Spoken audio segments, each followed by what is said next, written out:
I and my three other colleagues flew over the spot and dropped our bomb and flew back. I came home and slept. In the morning, I came to know from the TV news that we had bombarded civilians in Lebanon. Why weren't we told before? He sobbed.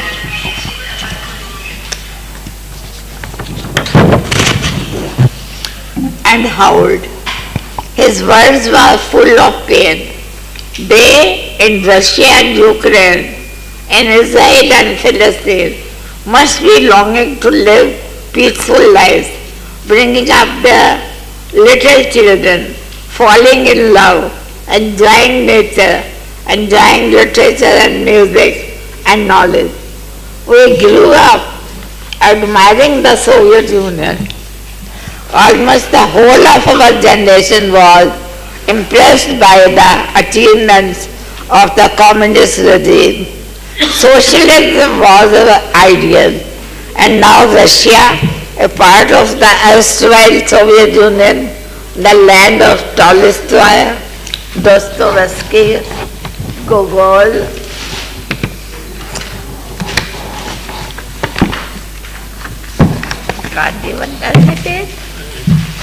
क्या हो गया? वो चिपक जाते हैं. Chekhov, Pushkin is bombing Ukraine without any provocation from the poor small country. I dedicated my latest book to the brave people of Ukraine who are fighting a giant of a country which has invaded them, fighting bravely with their heart and soul because they love their country, their homeland. They are fighting for their children, for their families, for their self-respect. The war where Hamas invaded Israel was like the eruption of a volcano. Palestinians have suffered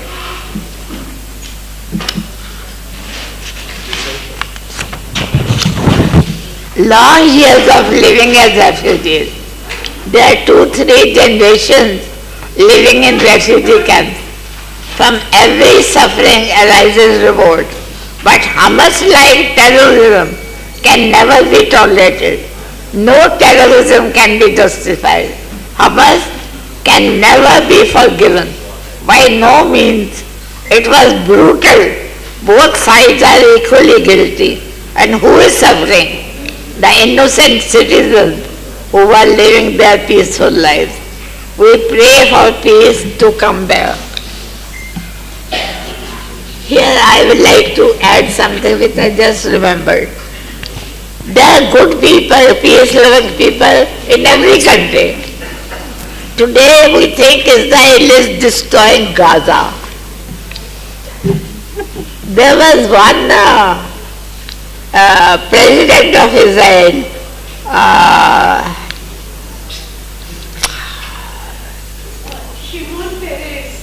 Shimon Peres, who was the Prime Minister, who was the president of Israel.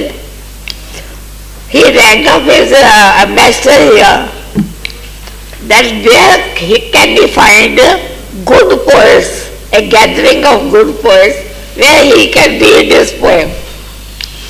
So the ambassador told him that there is only one place, Academy of Fine Arts and Literature, where they meet every week, every month, last Saturday of the month, and best of the poets gather around and they read their poems. So the ambassador came to me. I said, I cannot organize a special meeting for Shimon Peres, but he can join us in our gathering, which is on the last Saturday of every month. So he changed his program and came on the last Saturday. I said, how will he understand Hindi and Punjabi and Urdu poetry? Don't worry, He will sit there, he will understand everything. So he came here, went around, see our museum, saw our museum, and joined us. For 1.5 hours, he listened to Hindi, Urdu, Punjabi poems. And then he took out his papers from his inner pocket and read his poems. And poems are for peace. It was a deep, deep longing for peace. He said, as long as I am alive, I'll keep fighting for peace. So such people are also there. Our journey that was launched in 1987 has arrived at its 64th milestone. During the journey, our Foundation of SAARC Writers and Literature, Foswal, organized literature festivals in various cities of India so that the delegates coming from the neighboring countries could see and enjoy the diversity of India, and also in all the SAARC countries several times. Now that I have just completed 89, the festivals are restricted for the last 7-8 years to Delhi. In Delhi, I try to take the delegates from the neighboring countries around for sightseeing and shopping. This time, a whole day has been allocated to the festival for this purpose. Instead of 3 days, this festival is for 4 days.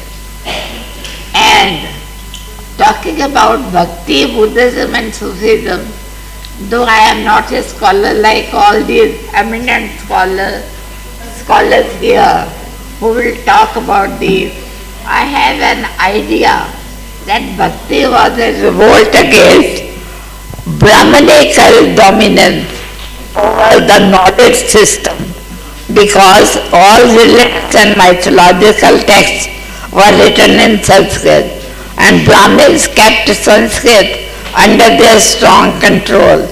Also, the whole society was divided into castes, over which Brahmins had a strong hold. In the south, Basava, fondly called Basavanna. Basavanna means elder brother, Basava, dared to translate Ramayana and Mahabharata into the native language with the support of the king, who was his childhood friend.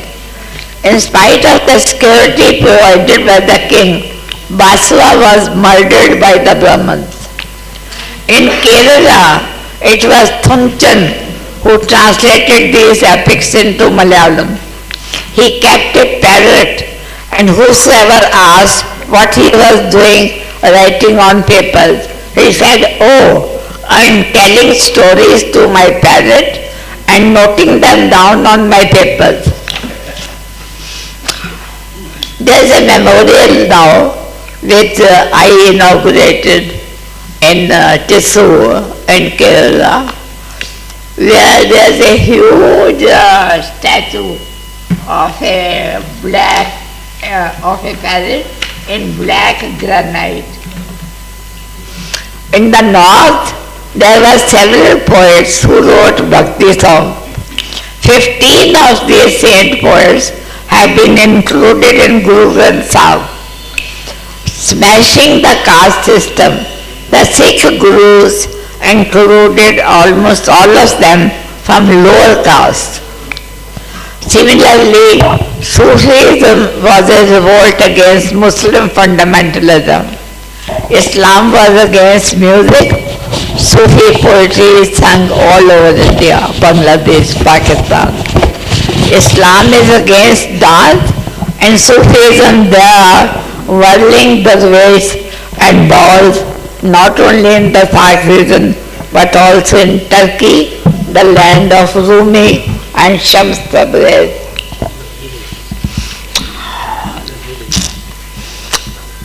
dancing malangs from Pakistan, dancing balls from Lalan Fakir's Bazaar from Bangladesh, and Jamal Noor's dancing Sufi women have been participating in our festival. Anyway, these are only stray thoughts. The real thing will be revealed to you by Professor Harbans Mukhia, Professor Abhi Zavedi from Nepal, because Professor K.T.S. Sarao couldn't join us because of a death in his family, and Dr. Shad Mayara.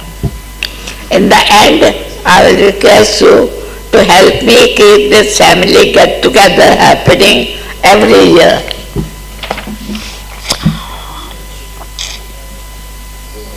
Sometimes it happens twice a year too.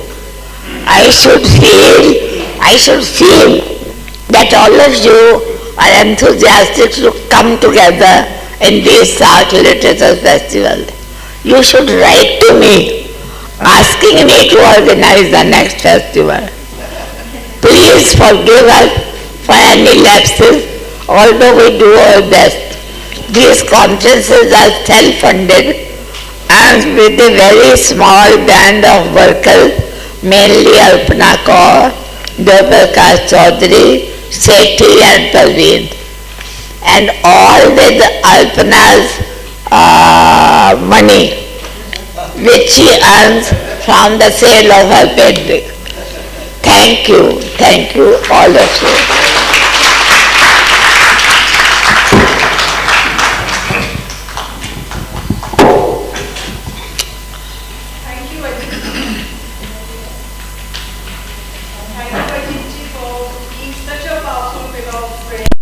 To all writers, aspiring and established, you are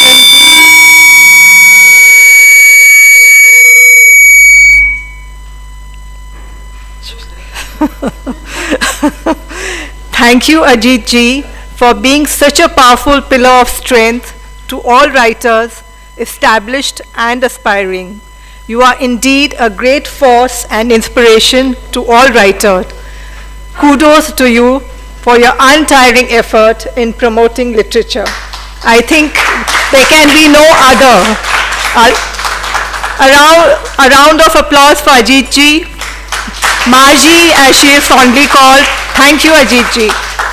I will now introduce Vinita, who is the moderator for the next session. Vinita is a poet, academic, translator, and literary critic. She has a postgraduate degree in music and Punjabi and completed her doctoral research in Punjabi from the University of Delhi. She is honored by several national and international awards. She received the Sahitya Academy Award in 2010, Punjabi Shiromani Sahitkar Samman by Government of Punjab in 2006, IAPAA Canada Award in 2007, Sahitya Academy Translation Award in 2009, Woman of the Year Award by American Biographical Institute, North California, USA in 2003, and many others. Welcome, Vanita. Will you take over? Thank you. Thank you, Kavita ji. Now, after the mind-blowing speech of Ajit ji, we will begin our first session, which is the theme is Bhakti, Sufi, and Buddhism. Let me introduce the personalities sitting on the dais. Abhi Zavedi will chair the session, and Abhi Zavedi received his higher education in Nepal and Britain. He is an essayist, literary critic, art critic, linguist, playwright, cultural writer, and poet. He has over 24 books on different subjects to his credit. He has written over 10 plays, most of which are performed by strong theatre groups in Nepal and abroad. Zubaidi has participated in dozens of seminars in Nepal and abroad and presented papers. Professor Zubaidi has taught over 50 years at the Central Department of English. He is the founding former president of the International Theatre and so many things which you will understand when he will speak. He will deliver a speech. You can imagine how the great personality he is. And another speaker is Shail Mayram. By his appearance, she is looking so, charismatic. And Shail Mayram is a scholar whose research interests lie in the area of history, social anthropology, and philosophy. She was professor at the Center for the Study of Developing Societies and is chair of the Academic Advisory Board of the Kate Hamburger Center for Apocalyptic and Post-Apocalyptic Studies, University of Heidelberg. And another our speaker is let me introduce you, Harbans Mukhia ji. Harbans Mukhia taught history at Delhi University and JNU for over 4 decades until 2004. Received the usual and some unusual honors and invitations from universities in India and abroad. His publications include Historians and Historiography during the reign of Akbar, the Mughals of India and Feudalism and Non-European Societies. Our one more speaker who is going to speak on Madhav Kaushik is not coming, and Katie S. Rao is not coming. So these 3 personalities will speak on Bhakti, Sufi and Buddhism. Bhakti and Sufi movement are 2 of the most prominent movements in Hinduism and Islam respectively. Bhakti movement is a tradition that has its roots in Hinduism which date back centuries, while Sufi is an Islamic practice since the birth of Islam. And it refers wide range of mystical and religious movements. Both are experiential. Rather, I would say Buddhism and all the religions or the movements are experiential and believes in one God. And with the difference of their beliefs about God and with some famous adherents. In Bhakti, we saw a surge in literature during medieval period in North India with the famous poets as Surdas, Meera, Kabir, Tulsidas, and as Ajit ji has said, in Gurbani also we have 15 Bhaktas and saints poetry who composed devotional songs. And in Sufi tradition also in India we find from Baba Sheikh Farid to Shah Hussain, Sultan Bahu, Bulle Shah and Wajid and many more saints, and Rumi also. These all the saints, Sufi saints, Bhaktas, songs are all so spiritual that it gives you a huge flight of spirituality. Now I invite Mr. Abhi Zubaidi to chair the session, and you please call the speakers accordingly. So we have 2 speakers. to chair Yeah, you will chair the session and you will. at the end. Yeah. So I think we should call Harbans Mukhia ji for his mind-blowing speech, which I know he will speak brilliantly. I have heard him a few times also. Please welcome to Harbans Mukhia ji. Thank you. I have to speak on Buddhism, on Bhakti movement within 15 minutes. That's quite a feat. Let me begin with my pranam to Ajit Kaur ji, the shining star of Indian literature. It was her invitation to me that I was in no position to decline. So here I am to pay my respects to Ajit Kaur ji and to share my ideas on Bhakti movement with you. Well, let me begin with a kind of startling statistic from medieval India. And the statistic is a pleasant or unpleasant, is that the first communal riot, as we understand it, communal riot between people of two different communities, common people of two different communities, that took place in medieval India, that's to say in the so-called Muslim period of Indian history, the Muslim period of Indian history, the term given to us by James Mill, about 500 years, 1200 to let's say 1750, 1740, 50. Within that period, the first communal riot which took place was in 1714, 7 years after the death of Aurangzeb. From 1200 to 1714, there were lots of battles and bloodshed and wars between the Mughal state, medieval Indian state as a whole, but Mughal state in particular, and those who were trying to form states themselves, you know, the Sikh state, the Jat state, the Maratha state, etc. So there were political battles going on all the time, and yet social peace prevailed. At the social level, there was no communal riot. Why was there no communal riot? It's not as if I'm seeking one, but I'm trying to explain why. I'm trying to understand why, and I think Bhakti has a very great role to play in that. Well, medieval India, or Mughal India in particular, is viewed, there are two different views of two different images of medieval India, Mughal India in particular. One image is it's a Muslim state which is imposing Islam through the use of state power on the people of India who are Hindus, on a majority. So Islam being imposed from above on a subject people, vast subject people, that's one image, you know. I'm not going into the validity of this image, that will take time, but that's one image.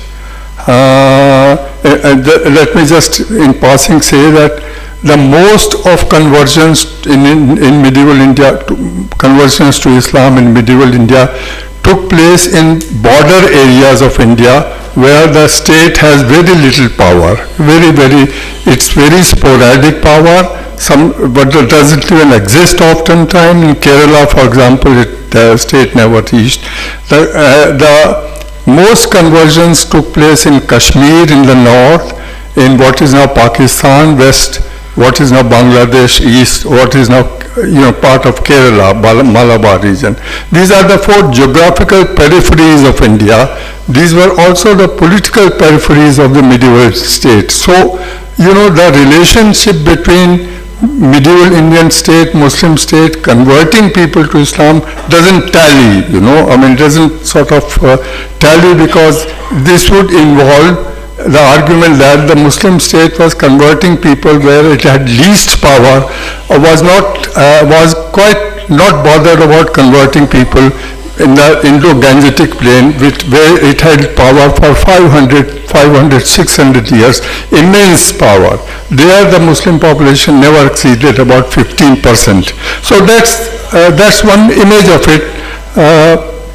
The other image is that the Mughal state was a class state. It was an oppressive class, exploitative class, the image given to us by a great historian, Irfan Habib, that it was an oppressive class. All ruling classes are oppressive classes. So this was an oppressive state which immensely exploited the peasants, so much so that the peasants were impoverished and therefore they rebelled against the Mughal state and brought it crashing down. So the Mughal state fell, as those of us who have studied medieval Indian history and studied Hifan Habib are very familiar with this position. So there is a class conflict going on, not a religious conflict but a class conflict going on. These are the two images. Let's have a look at the reality of these two images. Islam comes to India in different ways. It comes through invasions, it comes through Sufis, it comes through trade. There are different doors through which Islam has reached India. Once Islam comes to India, it stands face to face with a very total alternative, total religious alternative to it, Hinduism. It's a complete, completely exclusive alternative. There is nothing common between them, in the sense that the concept of God in the two is very different. There is in Islam, there is La ilaha illallah, there is just one God, there is no other God. La ilaha illallah itself means there is one Allah and there is no other God. The concept of God in Hinduism, or other gods in Hinduism, there are crores and crores of gods and goddesses. The concept of worship in Islam is ibadat, namaz. The concept of worship in Hinduism, thousands of ways of worshipping. So there is nothing common between them. They stand face to face as exclusive categories, Islam and Hinduism. There is nothing inclusive in them.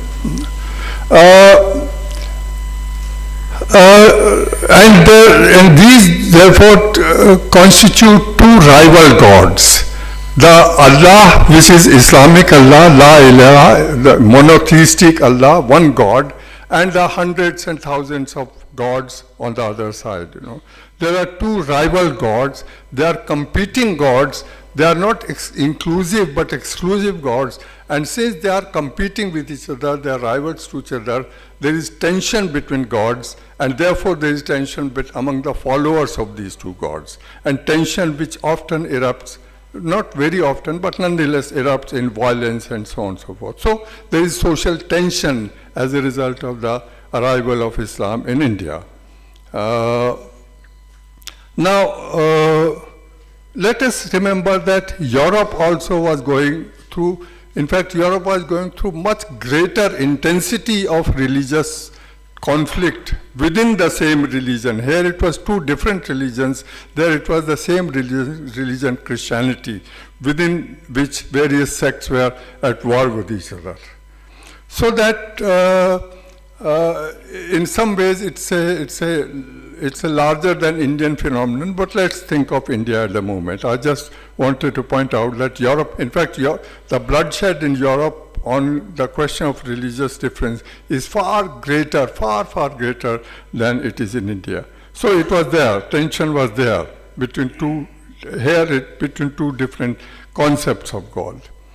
What bhakti does is, it, particularly Kabir, the bhakti movement as a whole, but particularly Kabir, it evolves a new concept whatsoever, new concept altogether, the concept of not two gods, but one God, one universal God.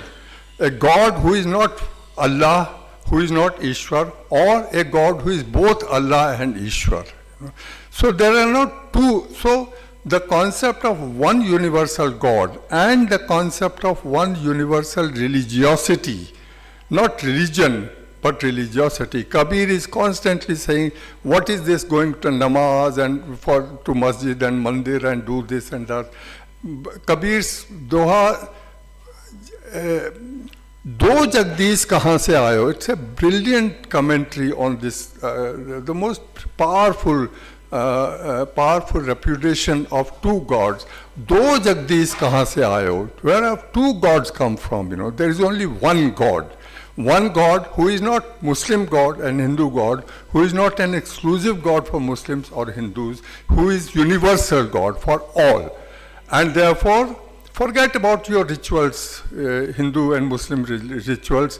There is only one universal religiosity, not religion. So it's a beautiful substitution of one dichotomy by another dichotomy.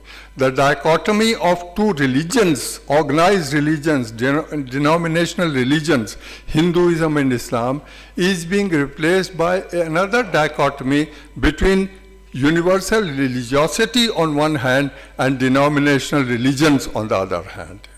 So you give up denominational religions for the sake of one universal God and one universal religiosity. And therefore, the rivalry between gods and the rivalry between the followers of God and the tension between the followers of God, that is given up here. That's abandoned here. What Kabir does particularly is he refigures Tawheed for us. Tawheed is La ilaha illallah, monotheism. There is only one God. There are no other gods. This is also true of Christianity. For Christianity also, there is only one God, monotheism. For Christianity, that one God is a Christian God. He is bound within the four walls of Christianity. For Muslims, Allah is one God, single God, but is bound within the bounds of Islam. There are many interpretations of Tawheed within Islam. The philosophers discuss it, theologians discuss it, many discussions of Tawheed. But they are all within the boundaries of Islam. What Kabir does is, he breaks these boundaries of Islam and frees God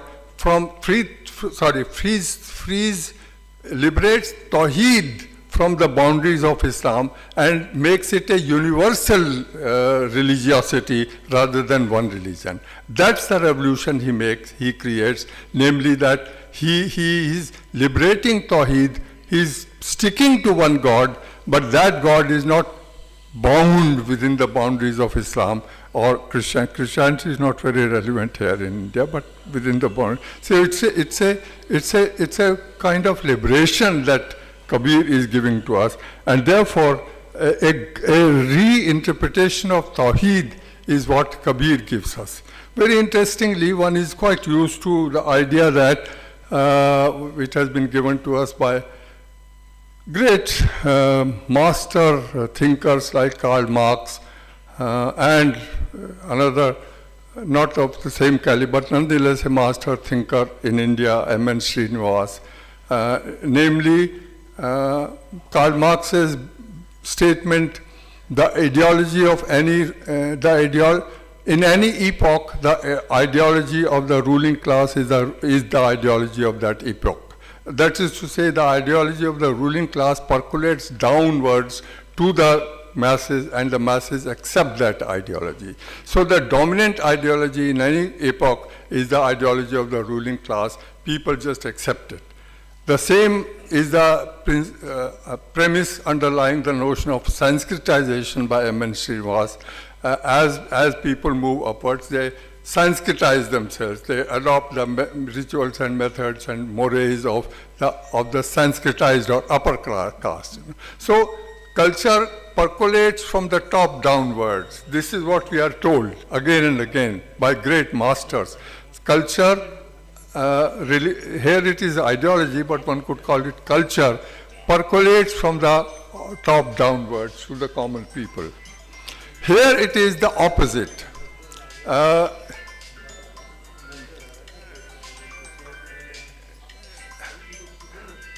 Here it is the opposite, namely a thinking, a concept which is developed at the ground level by bhakti leaders, Kabir in particular, which is developed at the ground level, is getting adopted at the highest level. The reinterpretation of Tawheed that I talked of by Kabir, has been accepted by none other than Abul Fazl, the chief, the great historian of Akbar's time, and the great intellectual who himself is a great thinker, He adopts this, and Akbar adopts this ideology when he promulgates the idea of Sulh Kul. Sulh Kul is precisely what Kabir is talking of. There is peace with all, universal peace, absolute peace. There has to be no tension on the grounds of religion between any two groups or any two communities.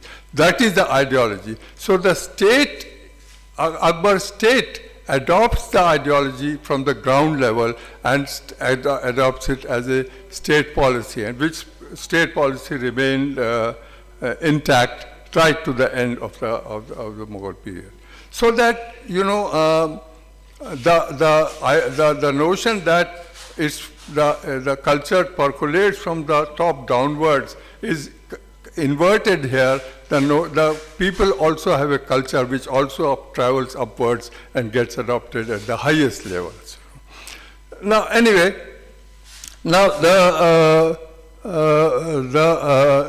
ideology of bhakti, ideology of Kabir, ideology of bhakti becomes the commonplace language everywhere. It still is the commonplace language amongst us. Allah, Ishwar, Tero Naam, Sabko Sanmati De Bhagwan. That is the language of Kabir.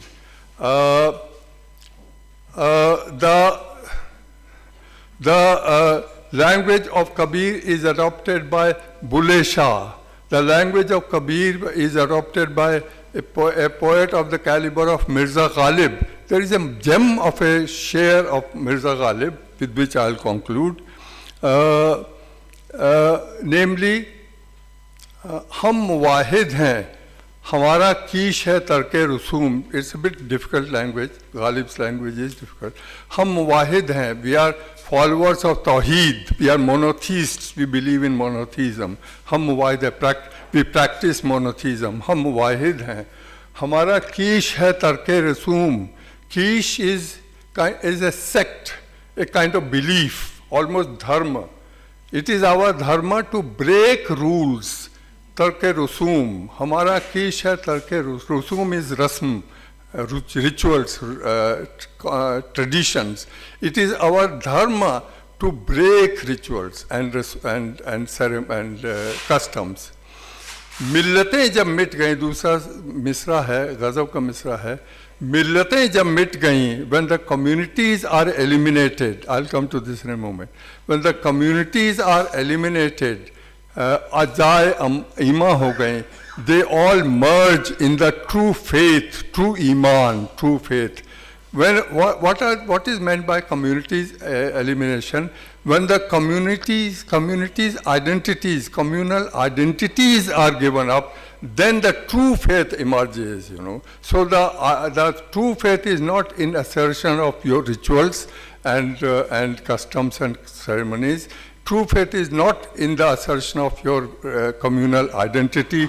True faith is beyond all of these. Precisely the language that Kabir was enunciating.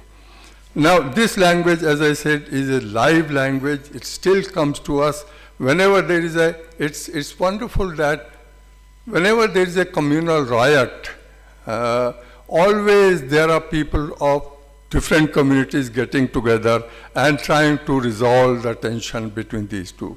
And the most recent two examples I'll give you and conclude.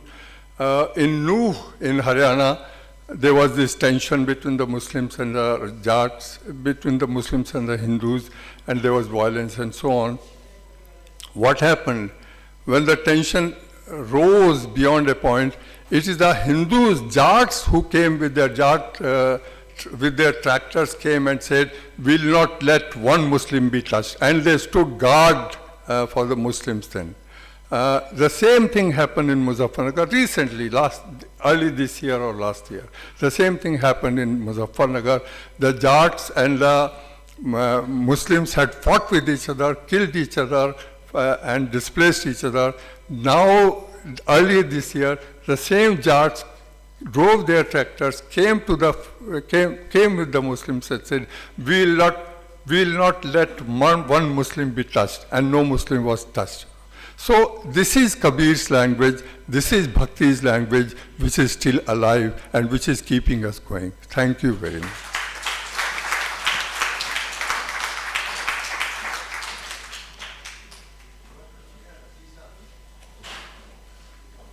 Thank you, sir, for your mind-blowing discourse. Now I request Shail Mayaramji to deliver a speech, please.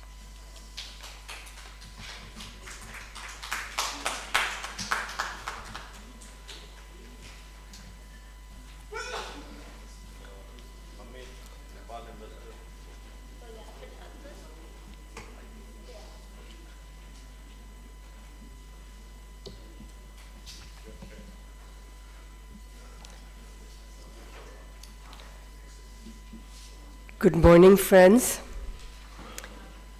I've been invited to speak about Sufism in a panel dedicated to Buddhism, Bhakti, and Sufism.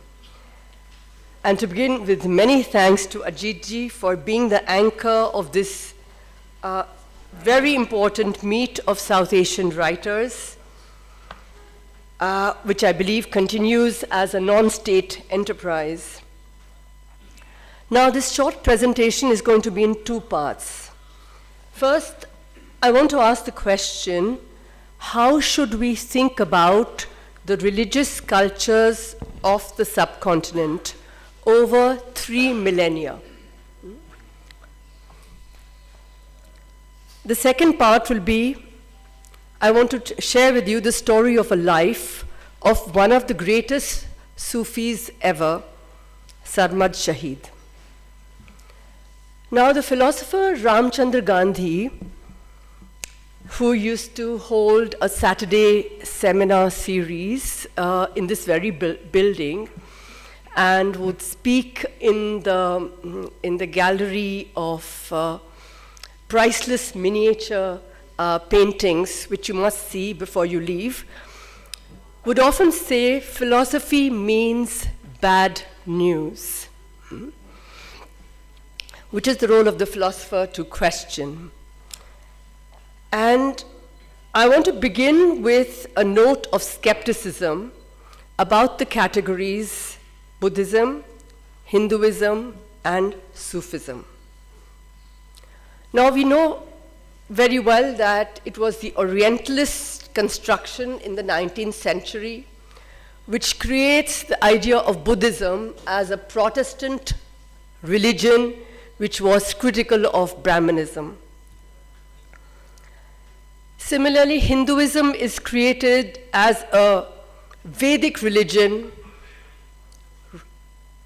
authored by Brahmins and ritualistic. Bhakti, and we had a whole lot of nationalist scholars writing in the 19th, 20th century. A person like Ramchandra Shukla constructs the idea of bhakti as a religious movement, an andolan. And a lot of this has been questioned by a number of a very good scholarship, recent scholarship. So it's particularly important that in the subcontinent we rethink. Excuse me, Chan. I can hear mobiles. Please have pity on us. Switch off your mobiles. So it's very important in the subcontinent that we rethink the category of religion that was brought to us from Europe, and for which the model of thinking has often been the Abrahamic religions. I've been working on a volume on heresy, and we're thinking about heresy in a global context, in the context of the Roman Empire, in Rome, and the question that we've been asking is whether India had a notion of heresy. And as Professor Mukhya also pointed out, whereas Europe had a huge history of persecution and violence, the burning of witches at the stake on grounds of heresy, In the subcontinent, you actually had a very different culture of dialogue between different, you might think of them as religio-philosophical cultures. So in effect, we had a kind of anti-heresy intellectual life. Now, I think it's important also that we emphasize the connectedness between religious traditions. And I'll give you just a few examples. The great Indian philosopher, Pavan Verma regards him as the greatest Indian philosopher. Shankara, who's regarded as the founder of Advaita Vedanta, is also held to be a secret Buddhist, Prachanna Bodh. Now, in today's panel, the missing word is Tantra. Now, Tantra, like Buddhism, was a phenomenon which actually spreads massively outside the subcontinent. In Baluchistan, you have a very well-known pilgrimage dedicated to the goddess Hinglaj. And it is very sacred for Nath yogis who, continue to make this pilgrimage when possible. And now Tantra, of course, we have Buddhist Tantra, we have Jain Tantra, there's even Islami Tantra, and of course there's Shiva Shakta Tantra is also what is called Shaiva Tantra. Now I'll just give an example from one particular text. This is the Vijnana Bhairav Tantra of Shemraj. Shemraj is a follower of Abhinav Gupta, one of the greatest Indian philosophers and the author of Tantra Lok, as is well known. And in Vijnana Bhairav Tantra, you can see how Shemraj is powerfully influenced by the Buddhist idea of shunya, or nothingness. And it's very similar to the idea of nirvikalpa samadhi, the idea of emptiness. So in Kashmir Shaivism, a school of philosophy and aesthetics, which prevailed in India from something like the 8th century AD to the 12th century, you had a galaxy of scholars and texts. And you can see how, in a sense, Buddhist philosophy is alive in these texts. And of course, Tantra then, of course, goes into Tibetan Buddhism as also into Chinese Buddhism. Now, the second part, I want to share with you the life of, or vignettes of the life of Sarmad. Now, Sarmad, Sarmad Shaheed, he's called, celebrated as. He's called the Al-Hallaj of India, after the great martyr, Hallaj. He was born Jewish, and he was supposedly born in an area, in the area of Armenia. He studied in Persia. He studied with one of the greatest Islamic scholars who belonged to the Illuminationist school of Islamic philosophy. Now, Sarmad was a trader, and so he came to the region of Sindh. And Sindh, as we know, is a region of numerous Sufis, thousands of Sufis, something like 2,000, including the famous, not only Sufis, but also Qalandars. Qalandars such as Lal Shahbaz Qalandar, right? Whom everybody knows through, Damadam Mast Qalandar. Now, Sarmad, as it happens, falls in love with a young man called Abhay Chand, who belongs to the Baniya caste.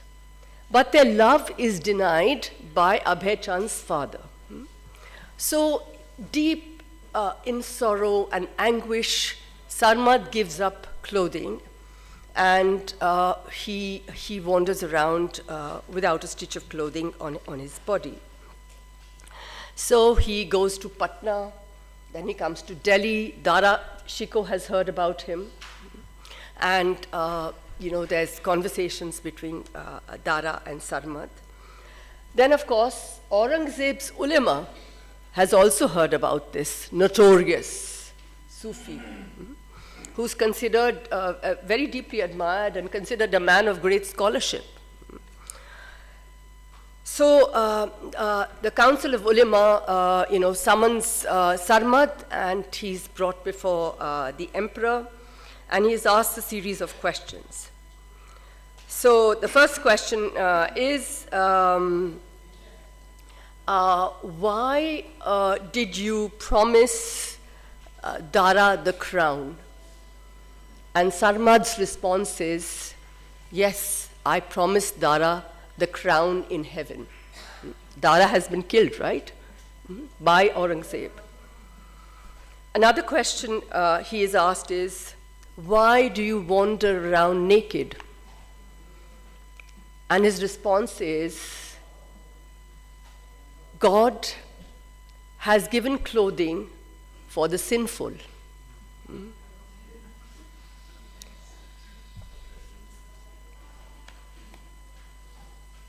Then he is asked the question,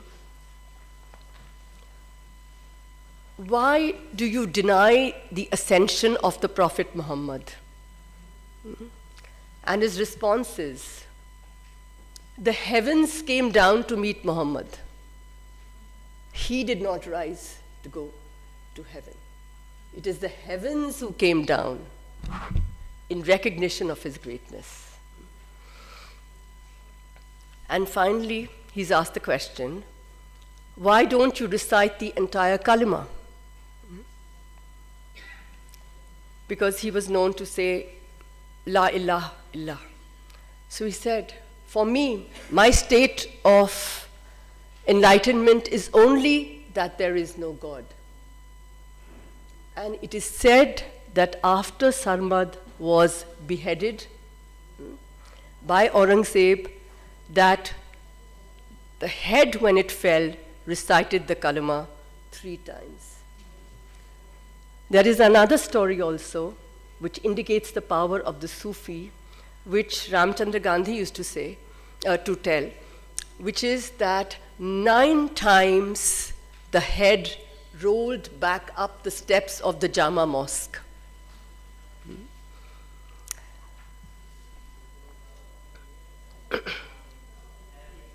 Sarmad, of course, is famous for his rubai. And one of the most beautiful rubais is where he expresses his love for his executioner. And he sees in the executioner the face of God himself. So that is the extent of the idea of love that he is able to convey. Delhi is a sacred city, not because it is multi-religious. It is sacred because it is watered by the blood of martyrs. The martyrs being Sarmad, Dara, Guru Tegh Bahadur, and Mohandas Karamchand Gandhi. Thank you.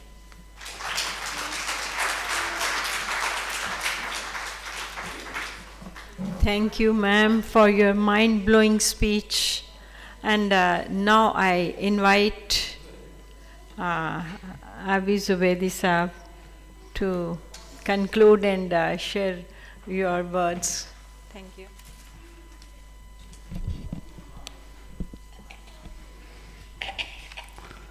Respected Ajit Didi, Nepali Ambassador, His Excellency Dr. Shankar Sharma, the the prominent scholars who presented very learned papers in this time limit of 15 minutes. That's a magic. As a great lover of Jain poetry, I believe in presenting the extensive form within a short form, as in haiku and the Jain paintings. So that was a brilliant presentation. Professor Mukhia touched on the very principle, very basic essence of Buddhist philosophy, Buddhism, and the very underlying features of that religion, faith and philosophy in 15 minutes. And Dr. Sail similarly indicated at the fluidity of the religion, fluidity that is common in the religions of this region. That's an interesting and amazing topic, concept that was among the literary writers was first developed by Ajit Didi. She held several seminars in this very room and outside, in other places also, where she brought, she tried to bring the Sufis, the Buddhist scholars, Buddhism, Islam, and so many different forms of religion of this region, including the itinerant heterodox, the Bauls, the prominent, very famous scholars from Bangladesh are here. The heterodox itinerant, the Bauls also. So she started this vision. When I, in course of time, I look back, I appreciate that concept of bringing the fluidity. She addressed the fluidity, the last speaker. She was talking about the fluidity of Sufism and how the religions and how religious dimensions of different times and forms come together. This is the kind of essence that I was very fascinated by the way you captured that. And especially talking about Buddhism from my perspective, my own point of view,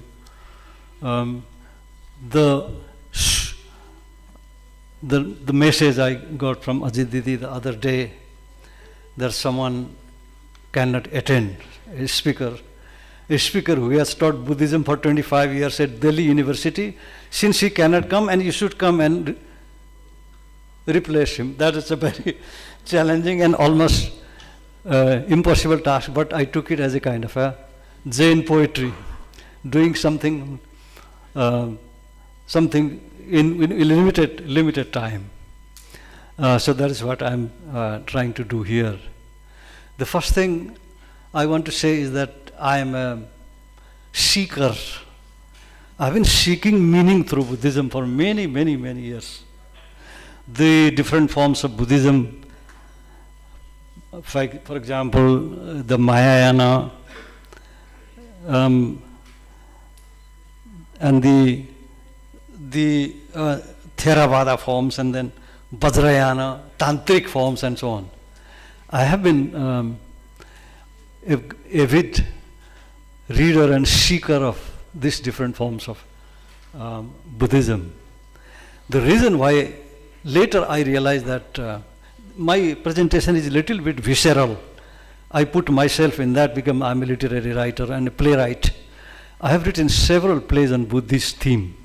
That is why that I'll touch on those features also very briefly, very quickly. And then these different features, but I had in mind about the power of Buddhist philosophy for a long time. But when I became a hippie, I was a hippie, I must confess. Even though I didn't renounce anything, continued my studies. When I became a hippie, when the hippies came in Kathmandu towards the end of the 60s and the beginning of the 70s, I worked together with them on magazines and paintings and Buddhism and so on. And suddenly I was struck by one feature of Buddhism, that is performative form. Though their knowledge was not accurate, but the power of performativity they recognized about Buddhism was amazing. I was very impressed by that.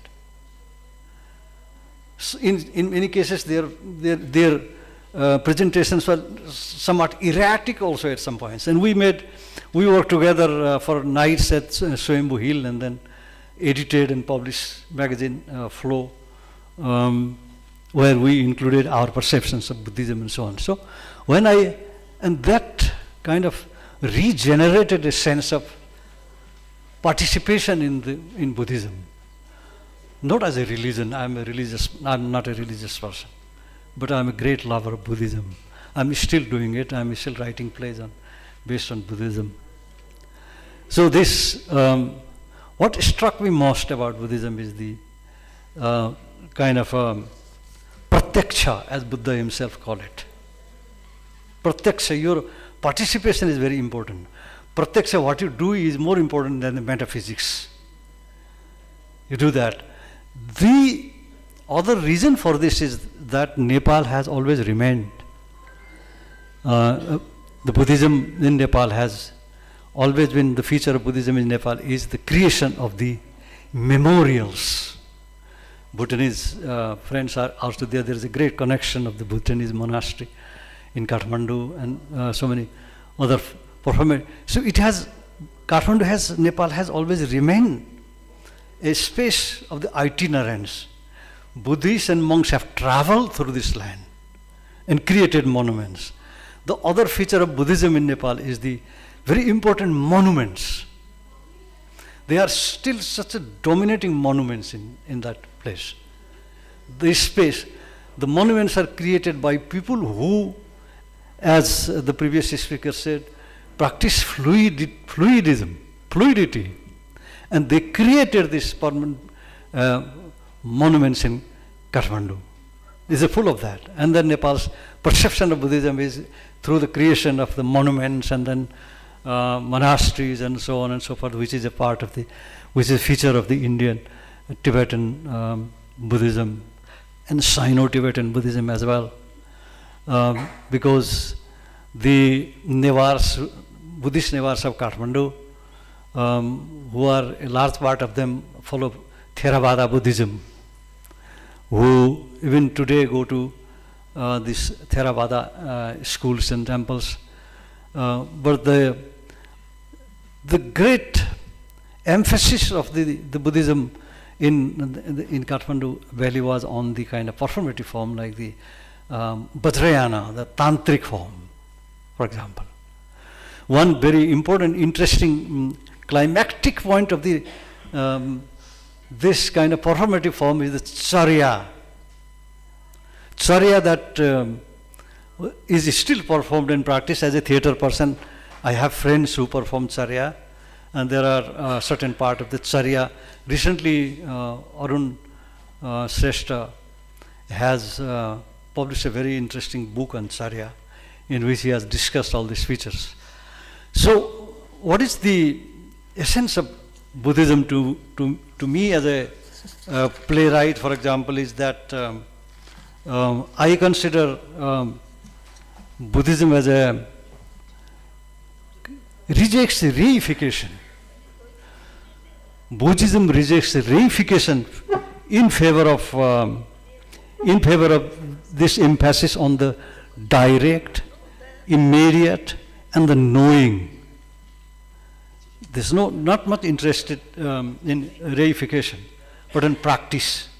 So it is this practice, not the reification only, the indulging time and philosophy and that, but this practice. So this is, I have received an indication that I probably might have exceeded 15 minutes, because in the beginning I used my prerogatives as a chair to speak about others' papers also. So with these few words, I would just like to thank Ajit Didi once again for to have given me this sudden invitation. As the Japanese Buddhist, Zen Buddhist call, kind of knowledge in a flash, for example. That is what I got. Thank you very much. Thank you, sir. Sorry for the interruption because we were running late for half an hour. So thank you for this beautiful session regarding Bhakti, Sufi and Buddhism. Thank you for this session. Now we will immediately start another session which is about anguish over the two senseless wars. Thank you, the personalities sitting on the dais, and now I'll invite the members for the second session. Thank you, ma'am. We will hear you very soon now. I have your number, name for the second session also, sir. So we will take care of time also. Now I will invite for the chair Mr. N.N. Vora, former governor, and other speakers, Professor Abi Zubedi, Mr. M.L. Lahoti, Mr. H.S. Fulkaji, and Mr. N.N. Voraji. Please come on the dais with the permission of our chairperson, Madam Ajit Kaurji. Please invite them for the dais for the second session. Abi Zubedi ji, M.L. Lahoti, H.S. Fulkaji, and N.N. Voraji. Yes.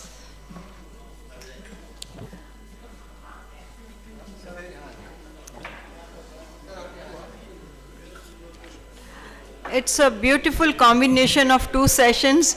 We started from the Bhakti, Sufi, and the reality is that we are suffering through the two horrible wars. And the theme is anguish over the two senseless wars. Now, I will introduce, actually we have seen them always in the newspapers and on the TV, but this is the first time that we are listening them, hearing them, and meeting them on the same platform. Thank you, sir. N.N. Vora, a former member of the IAS 1959 to 94, he is a recipient of the Padma Vibhushan for most distinguished public service of the nation. He has held various important posts in the Punjab government and with the Union of India, including Union Defence Secretary, Union Home Secretary, and as Principal Secretary to the Prime Minister. He served as Governor of the erstwhile state of J&K from 8 to 18. Our next speaker, M.L. Lahoti, born in 1946 in Assam, is practicing lawyer in the Supreme Court of India since 1975. Apart from various areas, he has personal inclinations towards environment and handled environment cases both in the Supreme Court as also before Delhi High Court and National Green Tribunal to India. Our next speaker, H.S. Fulkaji, Shri Harvinder Singh Phulka, Senior Advocate of Supreme Court of India, is a prominent human rights activist, child rights activist, social activist, and a legislator. Shri Phulka has done groundbreaking work in the field of child rights. Shri Phulka ji is the founder chairman of Gyan Seva Trust, which is running a free mobile dispensary. He was elected to the Legislative Assembly of Punjab, if I'm not mistaken. Abi Zubedi ji, as I said, we will meet you soon. As you all of you know, because we introduced him in the first session, so without taking much time, I will invite the chairperson, Professor N.N. Voraji, to conduct the session and invite the speaker, first of all, Mr. Lahoti ji, for his words of wisdom. Lahoti ji. Would you speak, like to speak here?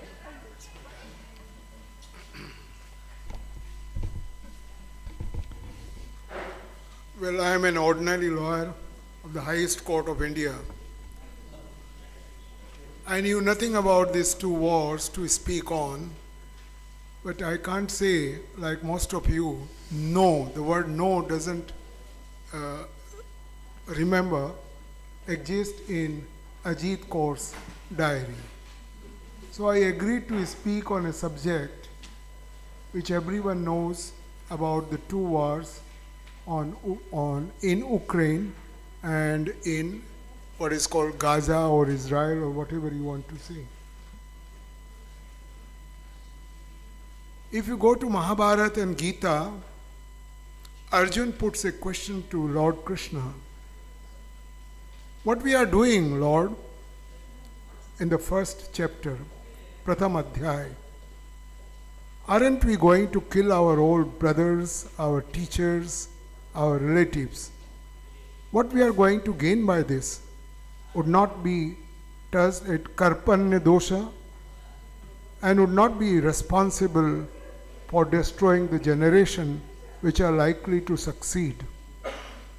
Krishna replies, and the well-known verse of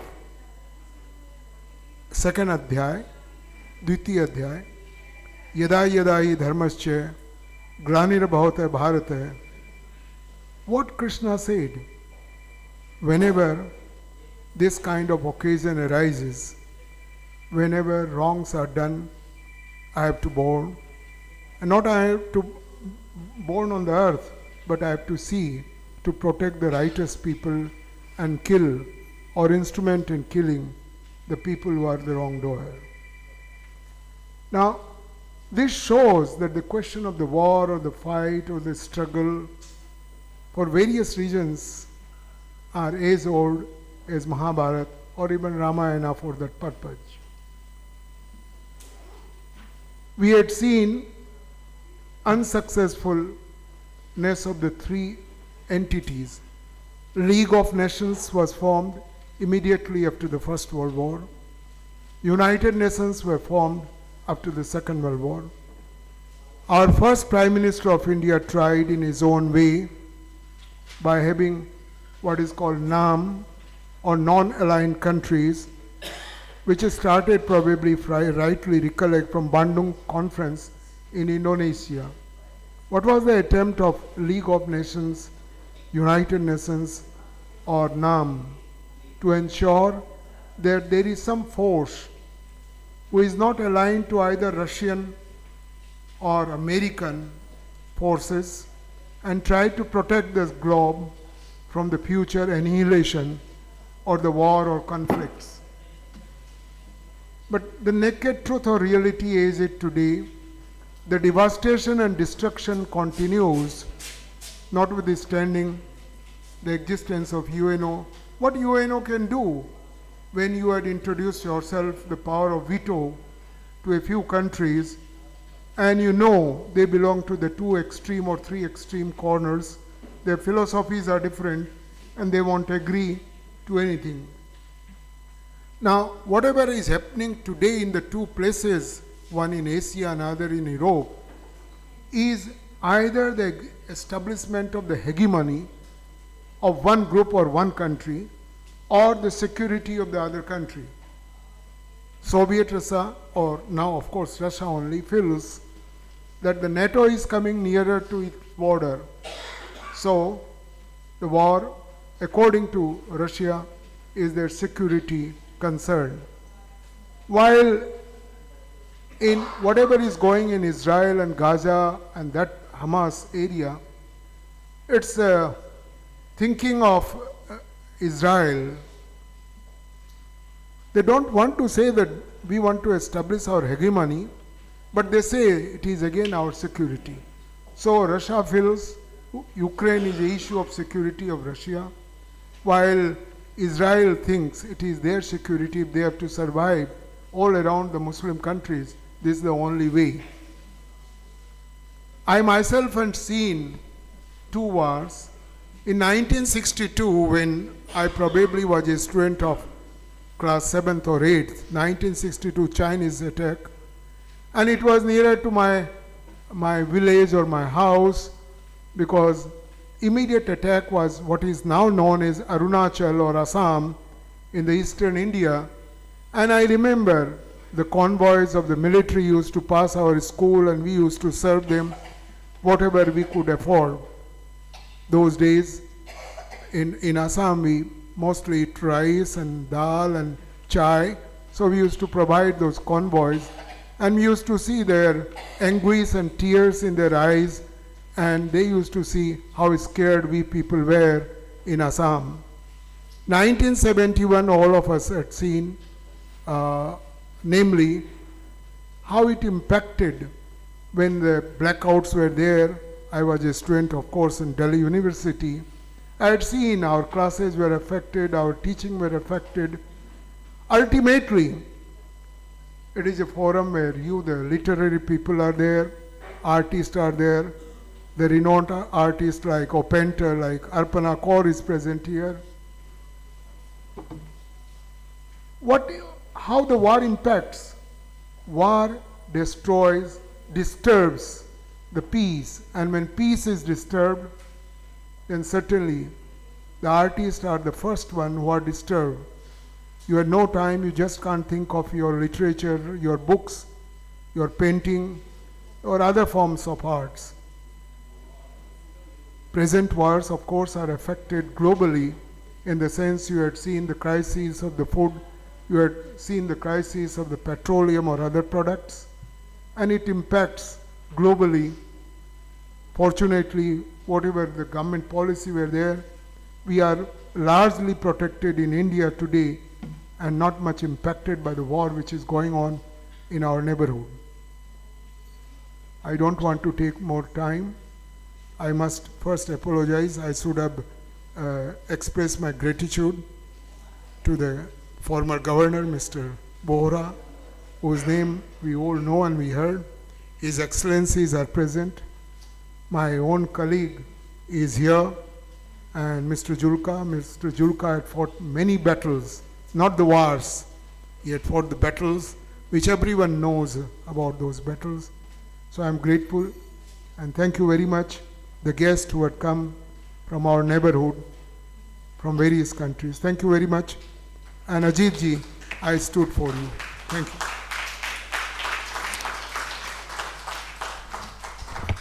Thank you very much, sir.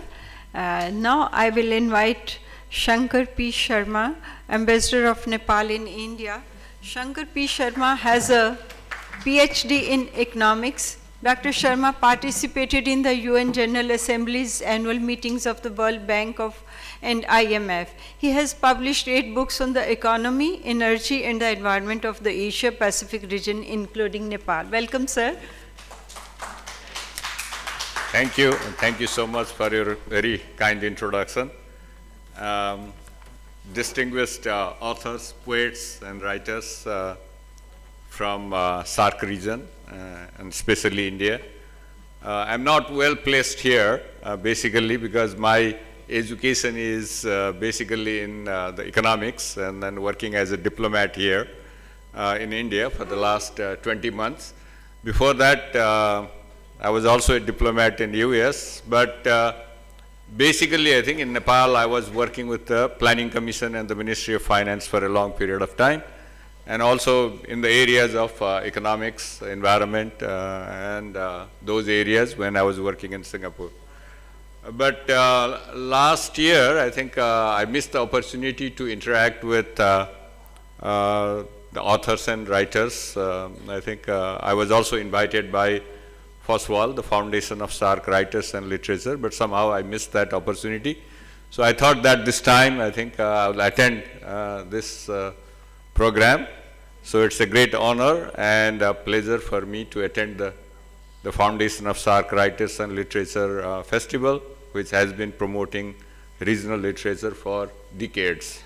I think you have established a very high quality, good quality interaction program, and then you have been very regular in organizing the program in South Asia, especially SAARC region. I also would like to congratulate Foswal for projecting, nurturing and strengthening cultural connectivity through literary and cultural interactions among SAARC countries. I understand that this is the first and the only non-governmental organization working in the area of culture for cultural connectivity through think tanks of intellectuals and writers. The exchange of writers and authors is an important aspect of cultural diplomacy and international relations. It helps to promote mutual understanding, respect and appreciation of different cultures and traditions. Also, it helps in sharing experiences, ideas and perspectives of authors and writers to lead the creation of a new literary works that reflect the diversity of human experiences. It also provides an opportunity for writers and authors to learn about the literary traditions and practices of other countries, which can broaden their horizons and enrich their writing. It also helps in building bridges between different communities and promoting peace and harmony by bringing together writers and authors from different countries. Literary exchange can foster dialogue and understanding, which can help in reducing tensions and also conflicts in many occasions. India has a rich literary heritage with many notable authors and poets who have made very significant contribution to Indian literature and also the regional literature, I guess. Some of them include Nobel Prize winner in literature Rabindranath Tagore. I think the Salman Rushdie, I guess he also had the origin in India. Arundhati Roy, R.K. Narayan, Chetan Bhagat, Shashi Tharoor, and there are so many. I think we can see a group of people and then many famous authors and writers in Nepal, in India. These are just a few examples, but there are so many, no doubt about that. We can also see in our own perspective the similar heritage even in Nepal. We can see a group of people here today. I think they are present here from Nepal. They are all very renowned people, including the one who is getting the award today is very well known in Nepal and also the region.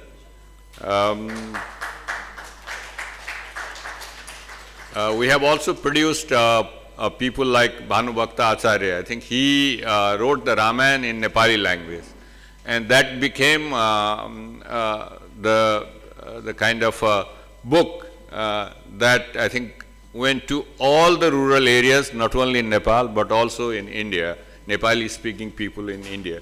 So that has become a connection and the bridge between the Nepali community staying anywhere in the world. I think that has helped in developing and strengthening people-to-people relation between the two countries and other regions of the world. Even if you go to Myanmar, Thailand and a number of these countries, and if you go to Nepali-speaking people, I think they all know about Bhanubhakta Ramayana. So I think that has become so famous. In addition to that, I think we had a very famous poet called Lakshmi Prasad Devkota, Leknath Paudel, Parijat, Indrabahadur Rai, and so many. I think when I invited some of these people from Darjeeling, Sikkim and Assam in India, I think they also had very renowned publications, and that has become a bridge between Nepal and India and many Nepali-speaking people in the entire region.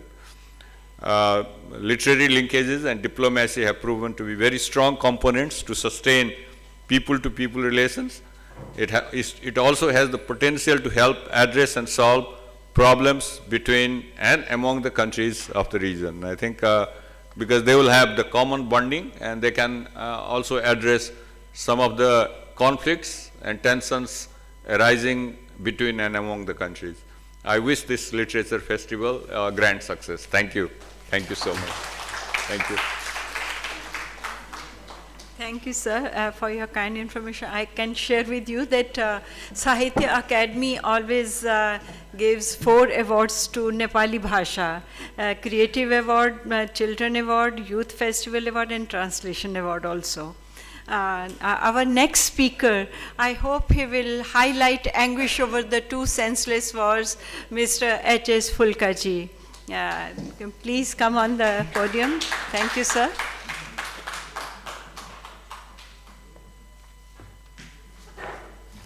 Most respected Ajit Kaurji, Voraji, all distinguished speakers here, the writers and the poets.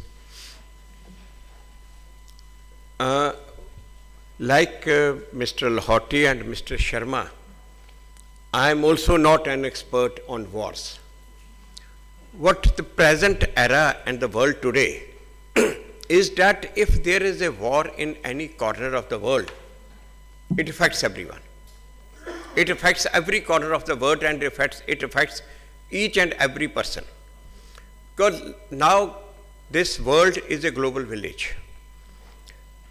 Those times when there is a war, it affects that particular region or only that country, those days are gone. Now, particularly when the wars affect the civilians, that is a matter of concern for everyone. Because now in the present era, the human rights and the rights of the civilian, the killing of the innocents, that is world over, that is a matter of great concern. Now the point is, can we stop the wars? The arms industry, the weapon industry, till this IT and this Twitter, Facebook, this came recently, the arms and the weapon industry was the largest in the world. Even if somebody don't want to fight a war, they will create the situation where the arms will be used. We have seen it, this is happening. Happening in Middle East, happening in many other places. And the huge armies, the largest budget of the countries is the defense budget. Now, at least, I don't think that the wars can be stopped, but the matter of concern for each and every person in the world is the killing of the innocents. When the people in the small children in the hospital, they are taken out of the ventilators. That is a matter of concern, and it shakes the whole world. Why it's happening? Now this is something which is a matter of concern for everyone, whether he is an expert of the wars or not an expert of the wars. The wars are many times fought for territory, many times fought for revenge, many times fought for loot or wealth, many times these are fought like now the Israel is saying for security, Russia is also saying for security. Now this, I am a Sikh. In the Sikh philosophy, and what the Sikh masters have taught, and what the Sikh armies have followed since the inception, is that whichever area the Sikh army would win, they will not touch the civilians. During those times, when there was a Khalsa Raj, Maharaja Ranjit Singh, this was in early 1800. During those times, whenever an army used to win an enemy area, the soldiers were given total liberty. You go and loot, you take away whichever woman you like. This used to happen. But this was one army, the Sikh army, where there were strict instructions, no civilian to be touched. Whichever area, the Maharaja Ranjit Singh started after winning Lahore. He started and right up to Afghanistan and here up to Satluj and Jammu and Kashmir and almost more than half of the Pakistan now, the Punjab. What not even a single place where after winning, the soldiers were given liberty to loot the local people. Not even a single place where any woman was harassed. Rather, when I say that the wars are fought for territory, revenge, loot or security, in the history there are also wars who are fought to liberate the women of the other religion which was captured by the enemies.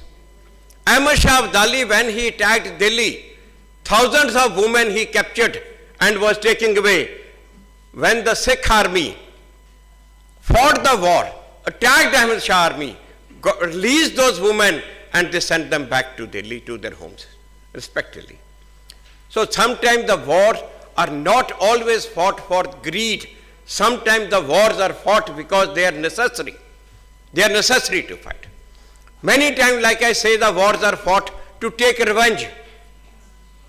Revenge for the purpose that you have killed our soldiers, and we will take revenge of them.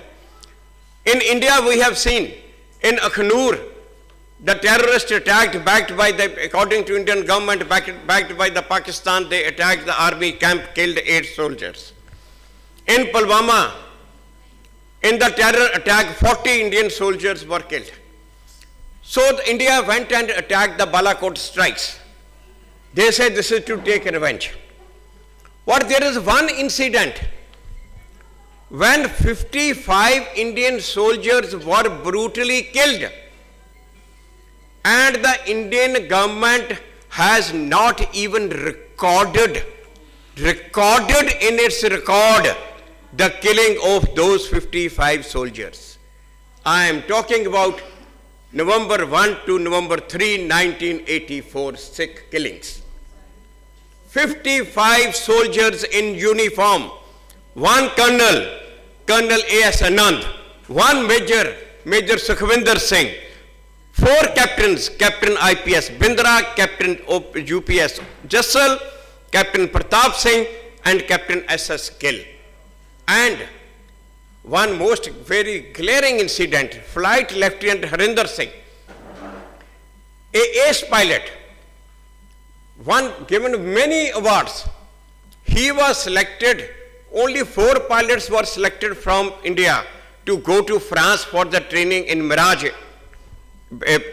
aeroplanes. And they were going from Bangalore to Paris, and there was a stopover in Delhi. And Flight Lieutenant Harinder Singh he tells his colleagues that I will go and meet my father, who was also an ex-army officer. He goes home to meet his father, never came back. Never came back. There is not even a FIR of that. Not even a FIR of that.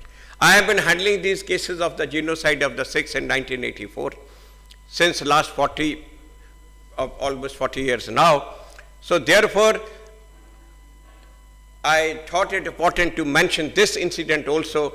The point is, we are talking about here the senseless wars. The war is always senseless. Except the wars like to get those girls free from the clutches of those gundas, those like Ahmed Sabdali.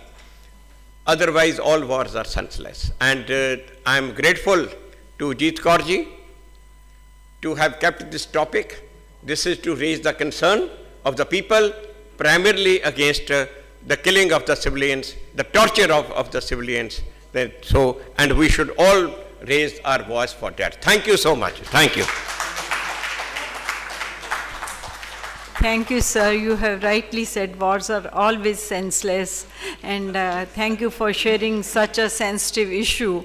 Now I invite our next speaker, Abi Zubedi, for his discourse for 10 to 12 minutes.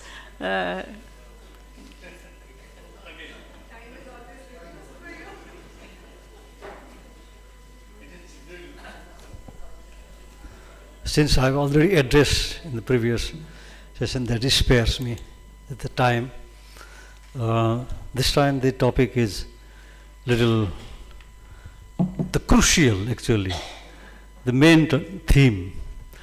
And all of us know very well that this came first in the mind of Ajit Didi. It is her expression. The title is very lyrical, because it comes from your heart. Anguish is a very subjective terminology. When you say anguish, somebody has felt it. That's why it is anguish. So it is your anguish, everybody's anguish, and she has been sharing her anguish with all of us. The question is, especially she has particularly mention the two wars, which she calls senseless wars. The one that is happening between Israel and Hamas, and the one that is resulted from the Russia-Ukraine war, Russian attack. So, what caused the anguish? What is the cause of the anguish? Anguish comes when you see a human disaster and the agony that people suffer. But now the anguish is associated with some forms of bizarre developments. The bizarre developments is that people get destroyed in the war, but one other thing is destroyed which people have not perceived. In the past also many people were devastated, destroyed, but not knowingly or unknowingly, people were left to remember. But now wars are happening in such a way that nobody is left for remembering. Who will remember this war? Who will narrate the horrendous story of the war and the atrocities they have suffered? Will there be any children left survive to tell the horrendous experience of their childhood? Will any women be able to raise their memories of the war? Will people have a place, space? Space is so important for human beings, to cherish and to remember and to say that, oh, that was the location where I was born, that was the location where I had saved these monuments and so on. So the most, Didi calls this senseless, as far as I understand, is that nothing is left for memories. That is horrendous. I find that most horrid, devastating, when you destroy things, even those things that, so that they will not be able to remember. That is the most horrid part about it. And the other point is that the writers have been fighting against wars, fighting for peace, writing for peace, harmony, and the restoration of sense and balance in the world. Even in the First World War, the Second World War, in all the wars, the divisions. Sadat Manto has written such moving stories about the partition. Amazing. There are people who have written. But if you are out to destroy everybody so that they would not remember, that is leading us towards a certain catastrophe. That is as far as I understand, that's what you mean by anguish of the senseless wars. And then writers especially have taken initiatives against war. But very few writers in our regions, in this part of the world, perhaps have taken up cudgel to do something against the war, to bring writers and memory. For that I appreciate you, Didi. A 90-year-old writer trying to put together and calling on people to saying that there is anguish there, share the anguish, and the wars are senseless. There is one writer, 90 years old writer, is telling people this kind. That anguish, that senseless war, very, very colossal, the effect is colossal. Oh my God, I feel ashamed when I think of a few things. That since I have a very limited time, she has mentioned in the very brilliant moving speech this morning about the Russian writers. What an irony that we literary writers associate the writers with the government who are merciless or maybe ambitious. So much so that there was so much debate about the nationality of Gogol. Gogol was a Ukrainian. later moved to Russia. And the debate about Gogol's nationality. Some writers are banned from publishing or making presentation. Some musicians are banned. And Didi just mentioned one instance of an Israeli boy, how he howled, burst, broke. Who are the perpetrators? Every day when you see these children dying before they take the proper birth, and people who are kidnapped, so who is responsible for all that? So that is all senseless. If senseless means not taking anybody's side, but calling upon people, to warning people, to say that what you are doing, look at what your own action. And the message given to the writers is that writers should at least realize this and talk about this senseless war. I want to mention one very important context here. Arpana Kaur, the artist whom just mentioned earlier, and one secret probably, it has no longer remains a secret, that she sells her painting and gives her the funding for organizing the seminar to her mother. I know this because I have been associated with Didi for the last 20 years. This is a secret. I know this secret, and this Arpana Kaur has eminent painter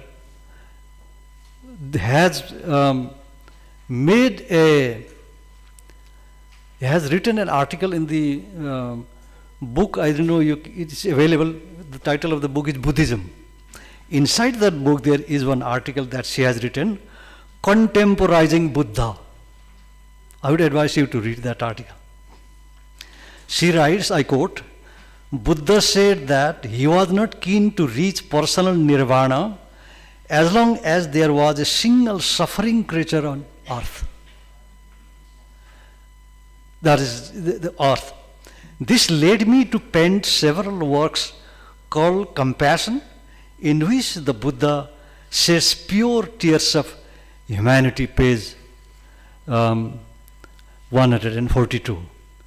She has made a mural of a Gandhara Buddha in 2009, which I always see when I go to have my daily coffee at the coffee house. Just stands there. And I wrote an essay published in the Kathmandu Post some years back in August 2019 about that Buddha that she has made. So she has created that monument, that Gandhara Buddha, which is so prominent there outside the SAARC. Reason to suggest that there is anguish. There is devastation caused by war. The nations, our region, countries of our region, a very prominent, very well-known diplomat of my country is sitting here, Dr. Sharma. The call on all the countries who have offices, just bang before entering the office, Buddha sits there. Her message is that there is so much suffering. And the suffering, out of suffering, what can we do? The writers, for example, we are all writers here, and scholars, intellectuals and painters. At least we can do, repeating the expression, I would say, share the anguish and understand that these wars are senseless. Personally, what devastates me is the nature of the wars, plural, more than two, going on around, that are out to even obliterate the memorials. So Arpana is memorializing the Buddha. Will we have anything left for memorializing? So this should be the concern and anguish of the writers. With these few words, I want to give it thanks.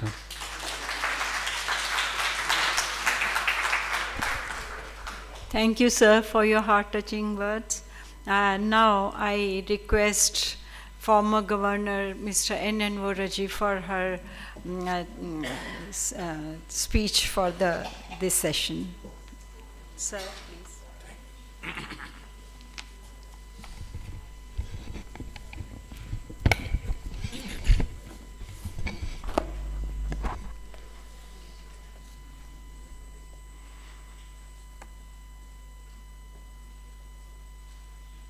First of all, I wish to thank Ajit Kaurji for having asked me to be associated with this important 4-day conference. Foswal has been active for many years in the past, decades ever since it was established, and doing some very valuable work to bring together artists, poets, writers, authors, to build an environment of deeper understanding, harmony, leading to peace. Some of these efforts got disrupted down the road for various reasons, but I'm very happy that she has revived her mission by organizing this 4-day conference. Now there's a little paucity of time, and the subject is of course very important. Two wars are going on, and she has selected this topic regarding what is the role and responsibility of sensitive people in responding to these two wars, which are titled as insensitive or senseless. Now, I would say that the ongoing two wars are not the first ever violent conflicts between nations which have disagreed with each other in the years past. Disagreed for whatever reason, leading to war, leading to conflict. Now, one need not travel too far back in history, but the past century and a quarter has witnessed many wars, dozens of wars in several parts of the world. Some of these conflicts have been in the name of religion. Some of these have been fought to snuff out fascism, some for extending territorial and economic hegemonies, some in the name of national security, as, for example, the present two wars are both being fought in the name of the concerned countries safeguarding their national securities. And some wars have been straightforwardly genocidal, like the Bangladesh War of 1971, to ethnic cleansing of a certain community. I would say that all wars, in whichever part of the world they have taken place, have resulted in enormous human and economic losses, endless misery, death in untold numbers of young soldiers of the competing armies, killing of millions of innocent persons, civilians, infants, children, youth, expecting mothers, old, frail, and the disabled, and thousands upon thousands of civilians whose homes and livelihoods get destroyed in the war, become refugees in their own homeland. I come from areas which now form West Pakistan, and our family is a refugee family, and I can tell you that when wars take place, and in 47 when India was partitioned, war didn't take place. two communities fought with each other out of anger, bitterness, whatever, and led to enormous devastation. So as I said, war results in large-scale destruction of public institutions and infrastructure, and the most devastating of the losses in this destruction is suffered with the destruction of hospitals, medical services, schools, essential institutions of learning and research, essential public services, particularly water supply, electricity, transport. They create havoc in all areas which are not even affected by war. And as it happened in both the world wars, one of the very many consequences of a war is disruption. Disruption of normal arrangements, disruption of peaceful arrangements, particularly the disruption of food supply chains, medical services. Both these result in large-scale deaths due to hunger, starvation, sickness and disease. And it takes decades for the affected countries to rebuild their infrastructure and to revive their economies. After the end of the Second War, there was a relative lull, and then the war started all over again. They erupted in many parts of the world, affecting India, China, Pakistan, Afghanistan, Iraq, Yemen, Syria, Libya, and many other theaters. And now, what we are discussing this morning, two wars are ongoing, one between Ukraine and Russia, and one between Israel and Gaza, the Palestinians. Now, coming back once again to our own country, I think it is not irrelevant to mention that we have a long history of suffering, even without going to war. During the period when India was under the colonial rule, our people provided very strong support to the British government in fighting two world wars. The support provided by the people of India, all natives, colonial subjects, were both in terms of financial contribution, which were coerced, which were impelled, which were extracted, and in terms of lakhs of our youth being enlisted to fight in the two world wars under the British flag. In these two wars, nearly 200,000 Indian soldiers and non-combatants were killed or reported missing, besides very, very large numbers being wounded.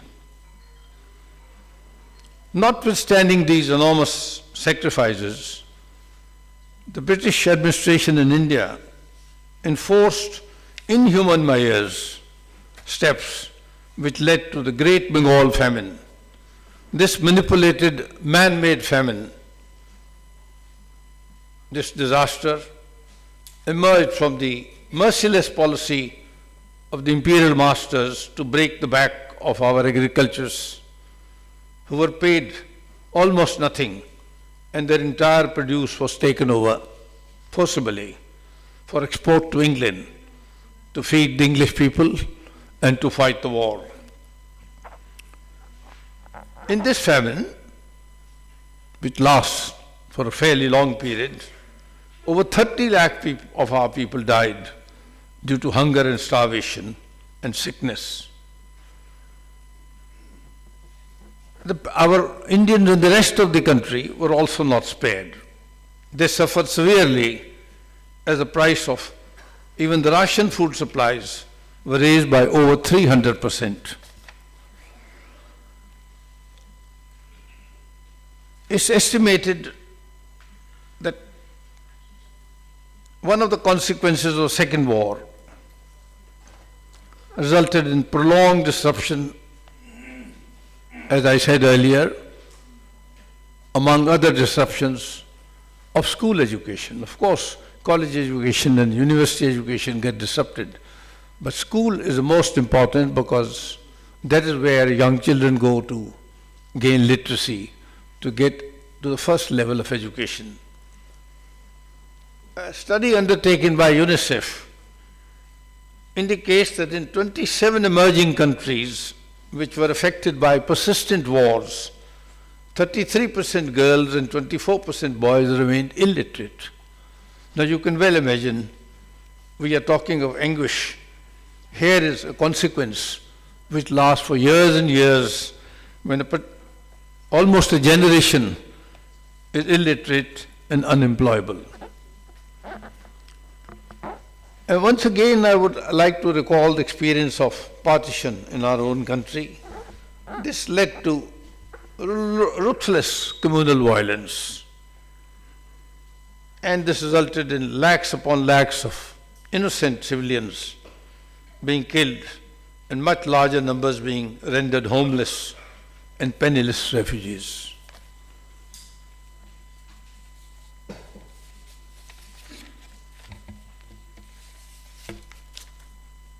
Mr. Phulka has referred to certain consequences of war. Mr. Lahoti also in passing made reference to the consequences of war. I would say that wars,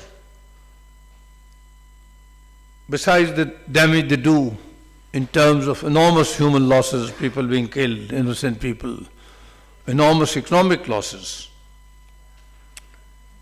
the particular loss which is felt over decades to come. Buildings can be rebuilt, hospital can perhaps be rebuilt, the destruction of old universities, libraries, art galleries, museums, archival repositories. The destruction of history, languages, and cultural institutions which bear the people's identity results in destroying the very traditions and the values for which people have lived and died. So this question of demolition, annihilation, destruction of identity, national identity, people's identity, community identities, is something which you cannot assess in terms of monetary losses. This is civilizational loss. This puts back a country by centuries. I would proceed further and say that this conference, this 4-day Foswal conference, literary festival, is being attended by a very large number of valuable, important, eminent persons, among whom are notable academics, teachers, professors, researchers, poets, journalists, diplomats like His Excellency Master Sharma, judges, lawyers, Tulsi Saab, Mr. Lahoti has gone away, administrators, and many others.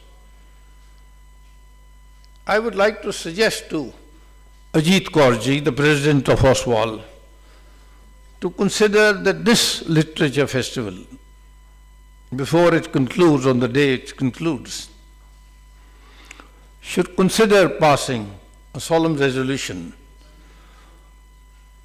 that, backed by the Foswal commits itself to launching a well-planned campaign against wars and to organize peaceful demonstrations to build a strong movement for peace in our universe.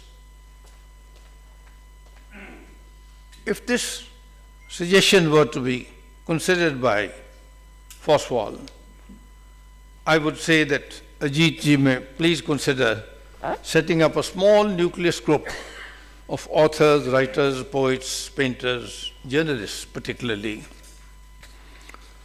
who would prepare a plan for a continuing call being given for involving all caring and sensitive citizens to join hands for strengthening and enlarging the Foswal-backed campaign for peace prevailing in our universe. Now, this is not original idea, this is not a theoretical idea. I will say to you that I was terribly influenced when I was in high school and early college on reading about the great influence which was wielded by the Harvard Group. This was set up over 80 years ago in 1940, during the height of the Second War. This Harvard Group, set up by not a very large number of caring and sensitive human beings, they sought to carry out propaganda, campaigning, to directly influence the US government and to sensitize the government, the senators, the parliament, the senators, about the very high potential danger of entire European cultural heritage, both the sites, cultural sites, heritage sites, as well as cultural artifacts being plundered and destroyed. A point that Professor Subedji was mentioning regarding to monuments and memorials in the wake of, plundered and destroyed in the wake of Nazi occupation of Europe. This campaign continued, it had influence, it succeeded to a large extent, and as a result of the campaigning, literally lakhs, hundreds of thousands of artifacts after the war were returned to France, to Italy, to West Germany, and certain other countries with Nazi occupation. This campaign also succeeded in influencing the Supreme Commander of the Allied Forces, General Eisenhower, to give a direction to his troops when Normandy invasion was taking place, not to touch schools, not to touch museums and other places of cultural heritage. This is not a small thing. And it is again in this context of sensitivity, of anguish, that I would recall our own leader, Mahatma Gandhi ji, to whom Mr. Lahoti referred. His lifelong teaching and campaigning for ahimsa, non-violence, and the outstanding success of his lifelong mission for peaceful satyagraha, for peaceful non-cooperation, which has, if you look back, illuminated the entire path of our struggle for freedom in our country, which owes enormous debt of gratitude, everlasting gratitude to Mahatma Gandhi.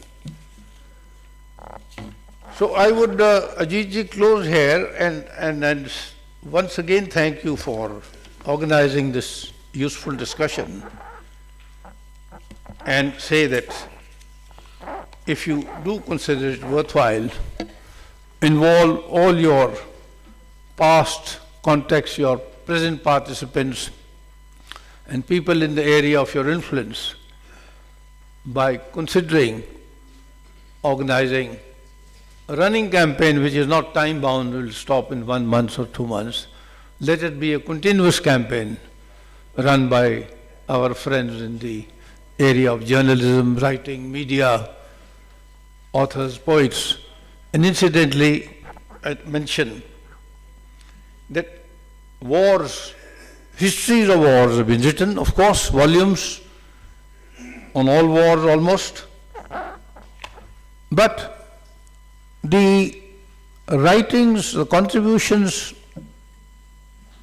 of authors and poets in writing about the war or talking about the war or writing about the consequences of war are some of the most sensitive, most impressive, and they have lasting influence on the reader, the coming generations. So I stop here. Thank you very much.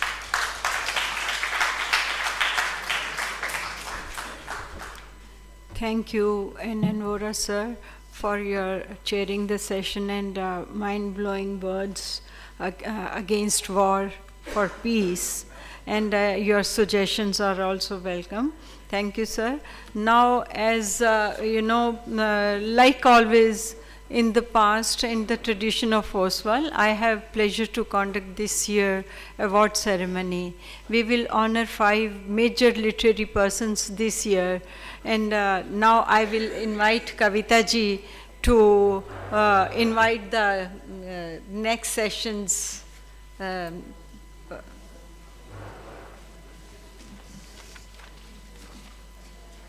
I think you can stay here. Yeah. Please stay here.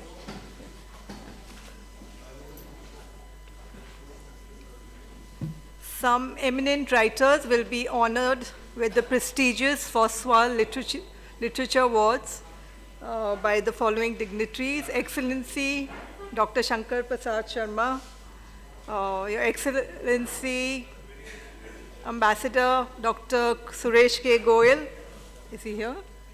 Yeah. Mr. M.M. Vora, former governor. His Excellency, it's not coming? Can't hear? Okay.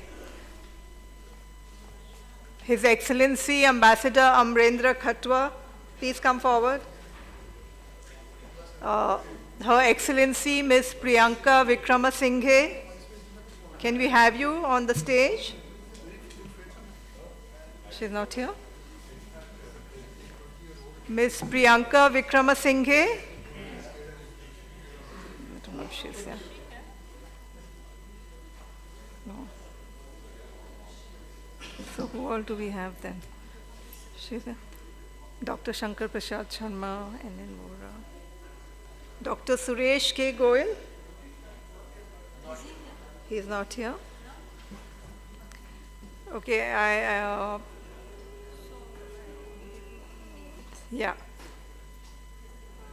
The awardees are Professor Fakhrul Alam from Bangladesh, Chadar Wangmo from Bhutan, Megha Raj Sharma Manjul from Nepal, Govinda Giri Prerana from Nepal, Dr. Kandhya Sri Ganeshan from Sri Lanka. Please come forward for your awards. Yeah, I hand over to Vanita. Ajit ji has just gone out, I think. She's not here. Yeah. She's coming? Okay.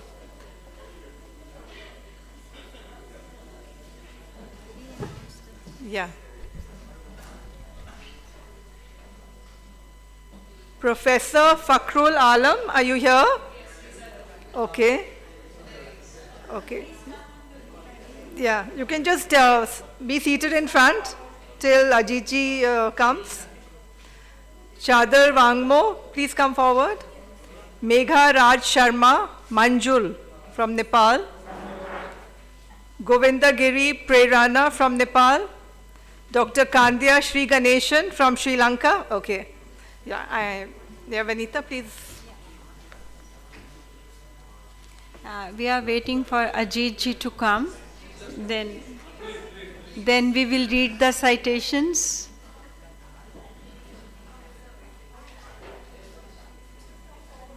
Ajit ji, please come forward.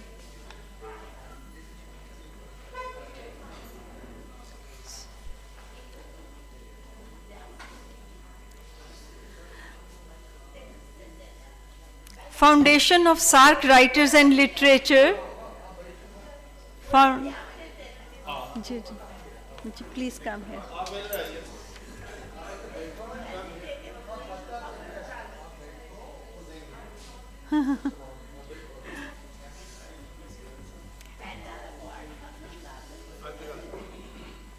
Yeah.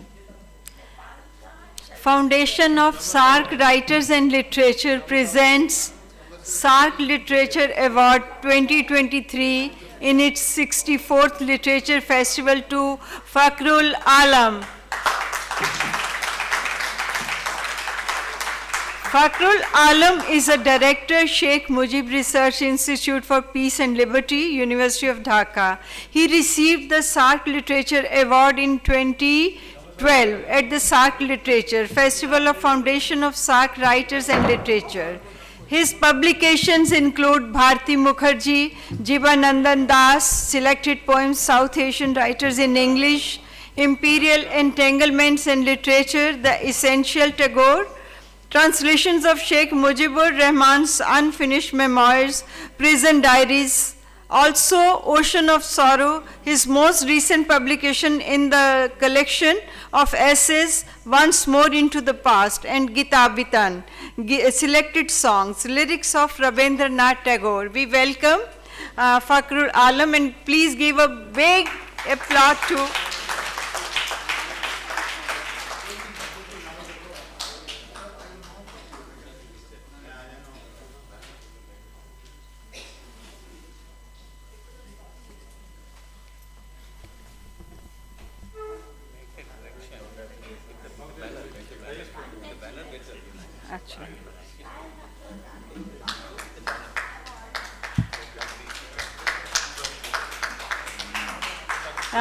please come forward to give the award to the awardees. You maa baithe raho. Foundation of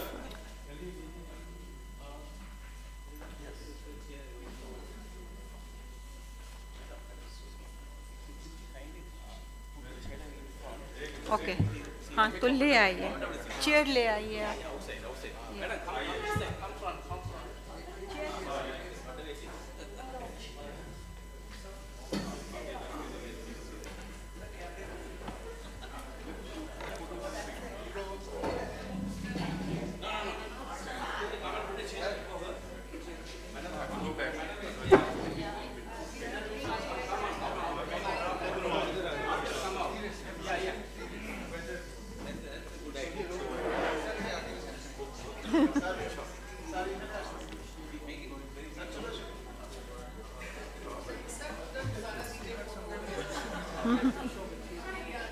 नहीं अब आ गए.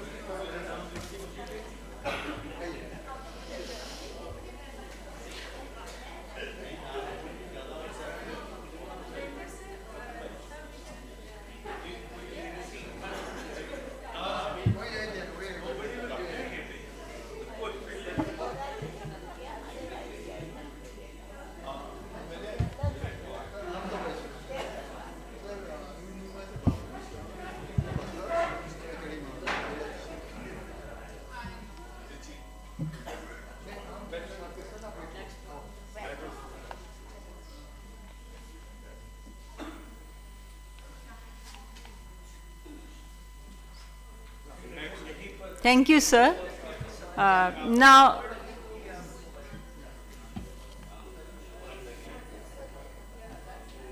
thank you, dignitaries and Fakhrul Alam, sir. Now our next awardee is Chadur Wangmo. Foundation of SAARC Writers and Literature presents SAARC Literature Award 23 in its 64th Literature Festival to Chadur Wangmo is a celebrated author of Dima, the first female superhero series published in Bhutan. Her books include illustrated books for children, chapter books, novels, and a collection of poetry. Has authored 19 books. Her book of poetry Phases has been translated into Hindi and published in India. Her poems have been also translated into Bangla, Nepali, Assamese, Sinhala and Khamar. Her poems were shown at Southeast Asia 10 Settle Film Festival as visual poetry in 21. She has been awarded honorary doctorate in literature.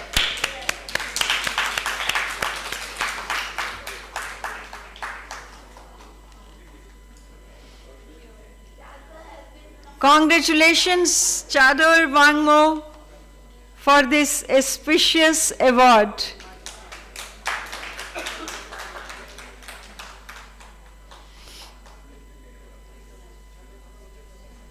Thank you. Our next awardee is Govinda Giri Prerna. Govinda Giri Prerna is a versatile writer.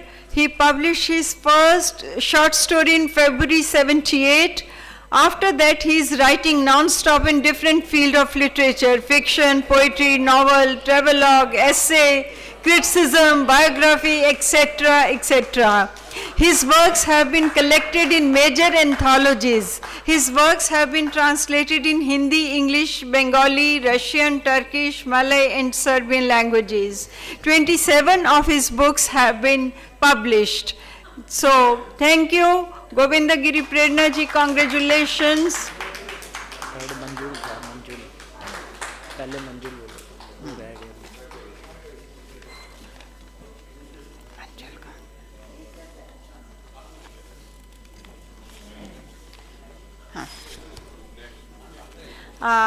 Our next awardee is Megharaj Sharma Manjul. Megharaj Sharma Manjul is a renowned poet, songwriter, singer, novelist, essayist, translator, and editor in Nepal, who is also a retired associate professor of Tribhuvan University. More than a dozen of books his have been published, some of which have been translated in several languages. His songs inspired people to bring about political and cultural reforms in the country. He has been awarded several times. Thank you, Megharaj Sharma Manjulji, and many congratulations.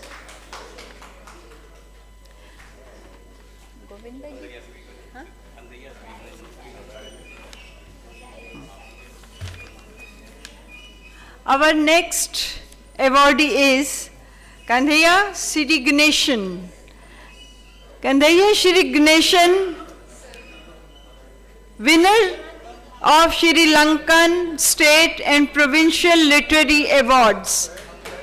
Dr. Kandhaiya Siri Ganeshan, PhD, is a senior lecturer, University of Jaffna, has authored 12 books in Tamil, English, presented research papers in international conferences, directed and acted in plays. He has translated and published South Asian poetry in Tamil and Sri Lankan poetry in English. His collections of poetry in English titled Breaking Barriers won the National Sakithya Literary Award in 2021. Many congratulations to Kandhaiya Siri Ganeshan.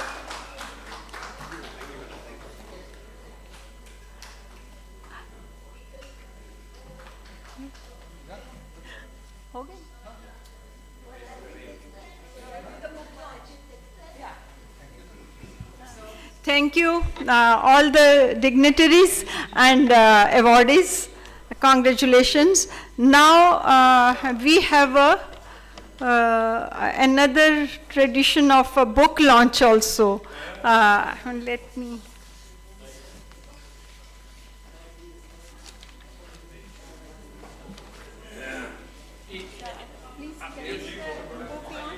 Govinda गिरी प्रेरणा की book launch करेंगे ambassador साहब।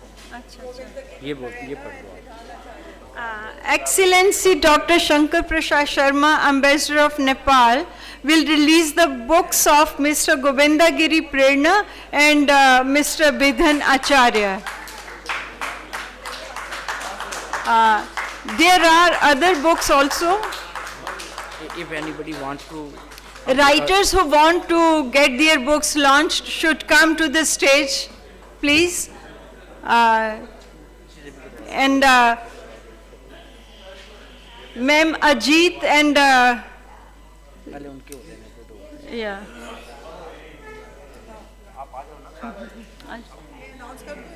हाँ कर दो कर दो.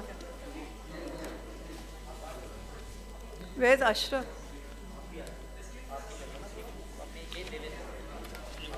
Let me, हाँ नाम को लगी.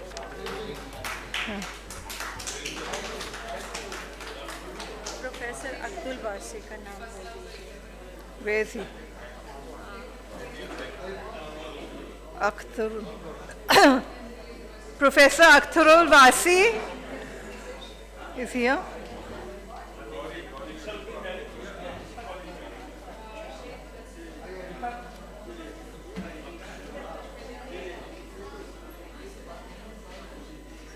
Are those done?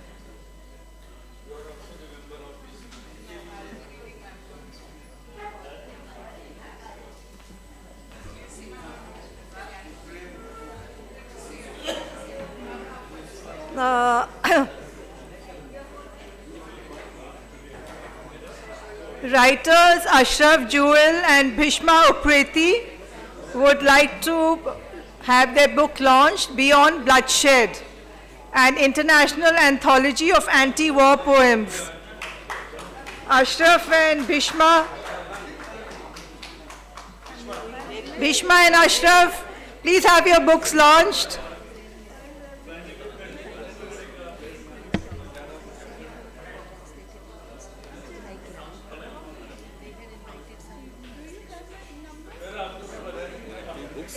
Okay. Okay. Okay.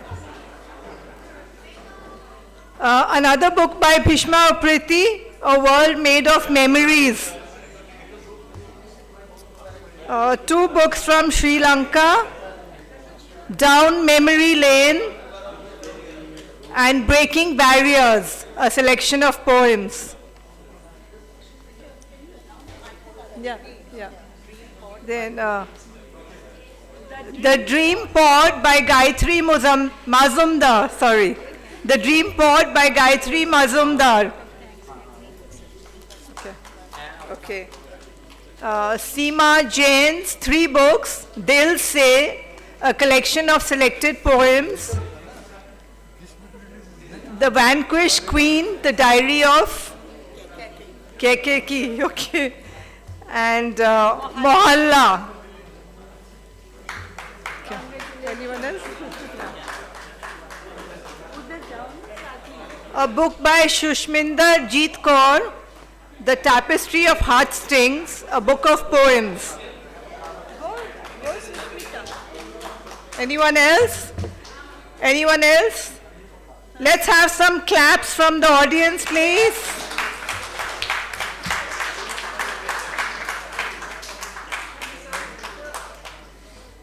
You're Dr. Dominic, no?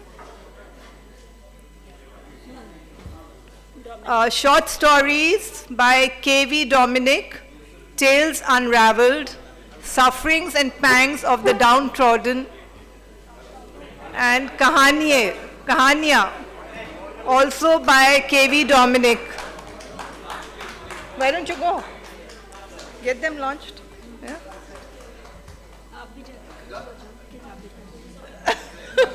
I'll go for these.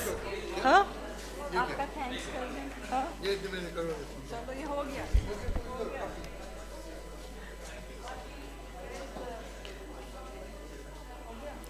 Congratulations to all the writers whose books have been launched here. Many, many congratulations to the writers whose books have been launched here. And yeah, now I invite for vote of thanks to Professor Akhtarul Vaseji to come on the podium and Thank you, ladies and gentlemen.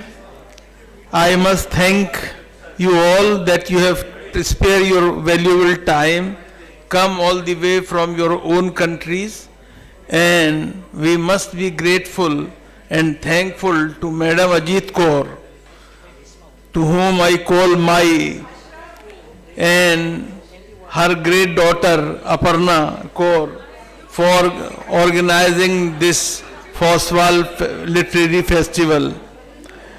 We must be grateful to them that at a time when people are conflicting in bloody wars in Ukraine, Russia, Israel and Palestine, she has brought us together for the purpose of peace, for brotherhood, for bringing together the writers.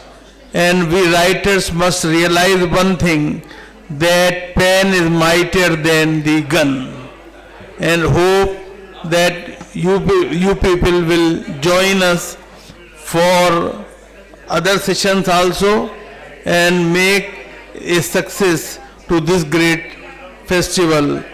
We must not forget that when everybody is losing hope, Ajit Kaur ji, is having an hope, and she has bringing together all of us for a good cause.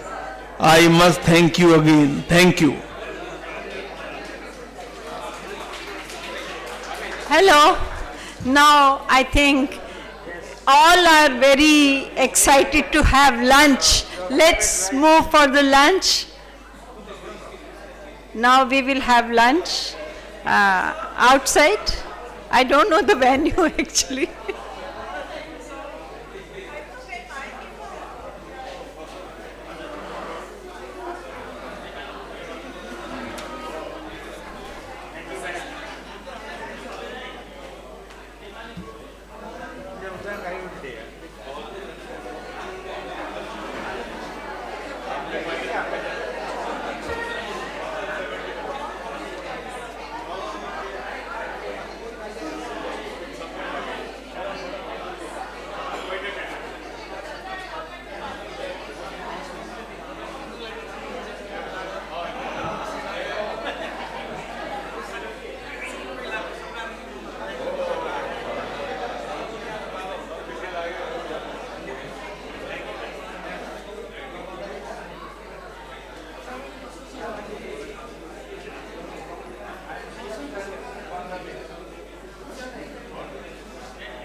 Hello, check, check, check, check. Hello, check, check, check, check, check, check.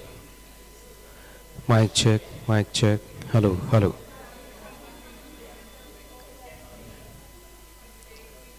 Hello, check, check.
Sorry. Um,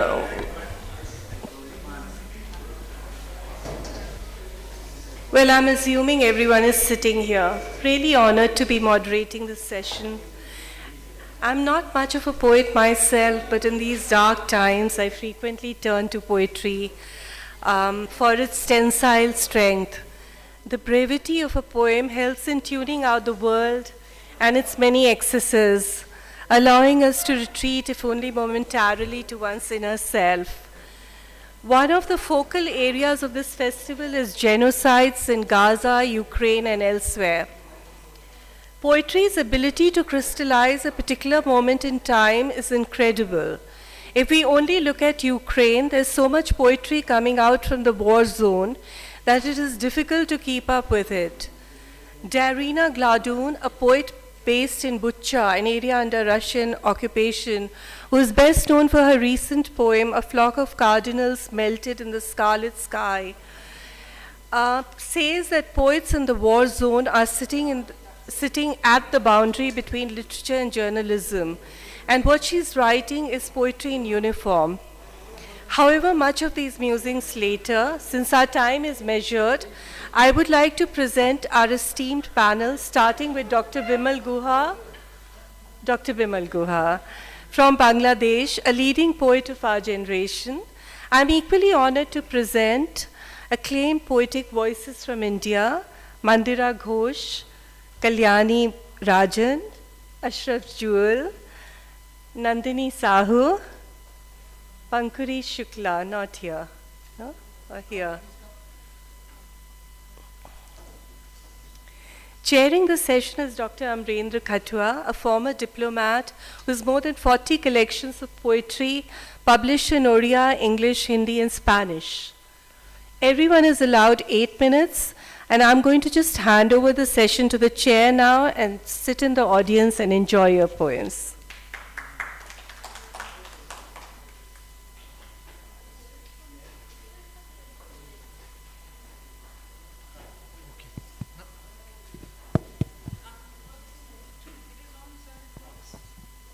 Hello, hello. Can you hear me? No. Hello. Sir, this. Hello. See, every year we wait for Foswal.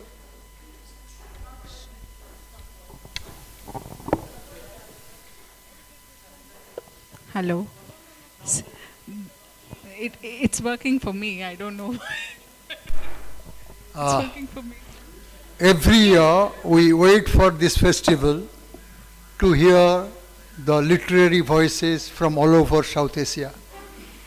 Our friends from Nepal, from Bangladesh, from Bhutan, from Nepal, and all over India, we assemble together, exchange our views, present our talks, inaugurate our books, and exchange our belongingness, which is the greatest thing.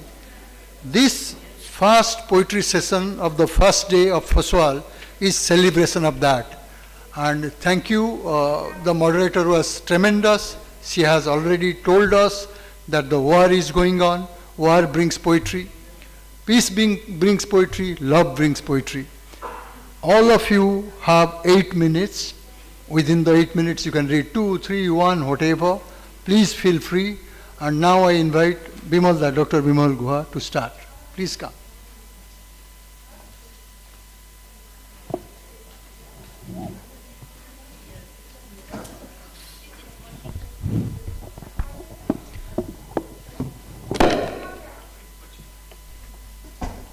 Honorable Chair of the session, Dr. Amrendra Khatua,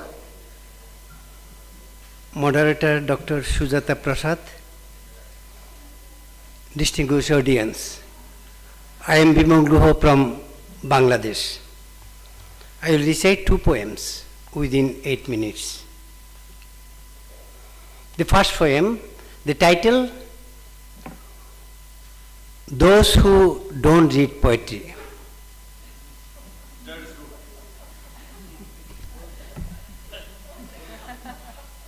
We write poems.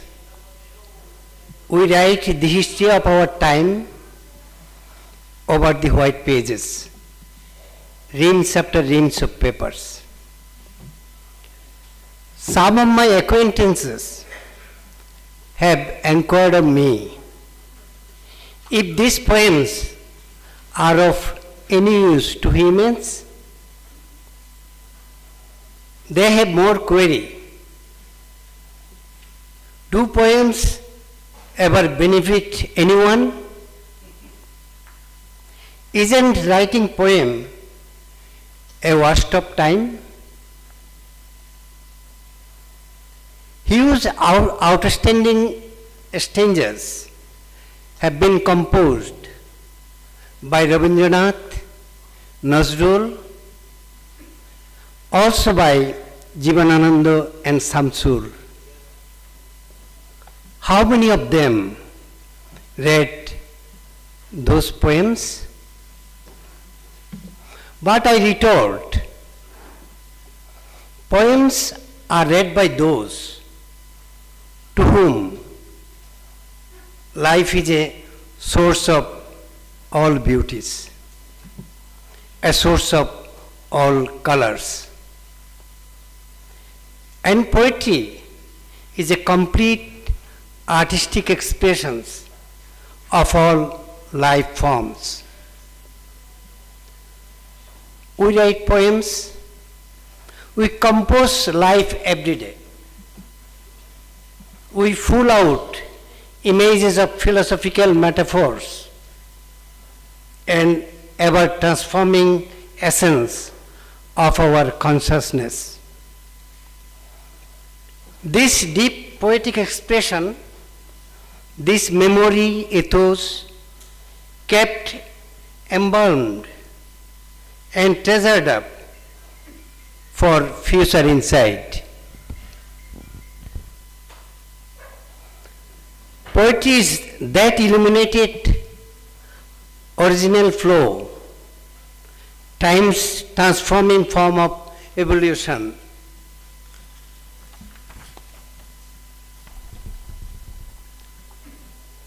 Poetry shows the way out, or in the world confronts with so many hazards, so many divisions, inequalities, and impurities. Those who do not read poems do not find the actual beauty, the original flavors and smells of the world. With the sensory eyes, they simply see outward concrete images. Real images of things elude them. They could never see the inner flow of life. Those who do not read poems could never realize the magnificence of sunrise and sunset. Their heart could never fill with the sounds of germination. We write poems, we write our life every day. It is poetry which is a spontaneous outflow of making sense of truth, a contemplation of our consciousness. It is the ancient and eternal form of expression, the portrayal of all our gods and prowess. We write poems, we compose life every day.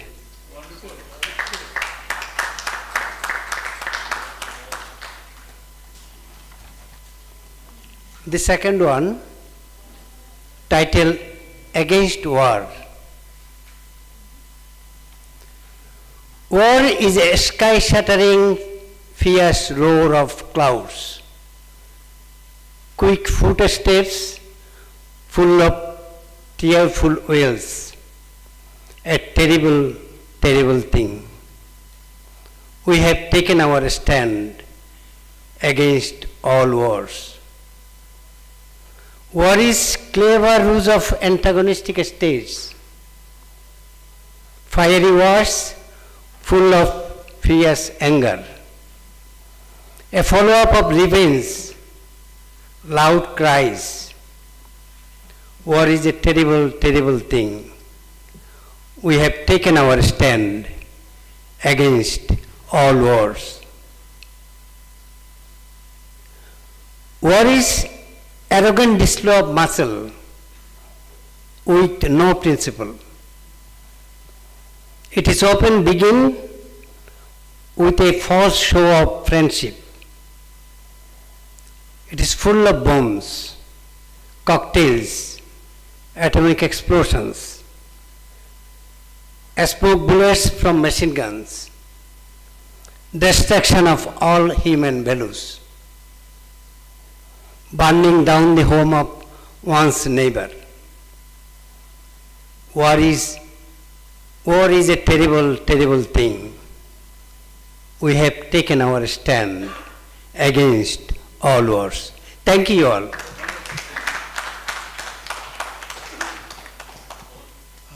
Thank you, Dr. Guha. Now I'll invite Dr. Mandira Ghosh, eminent poet, writer, and also writes and edits lots of books. And her latest book was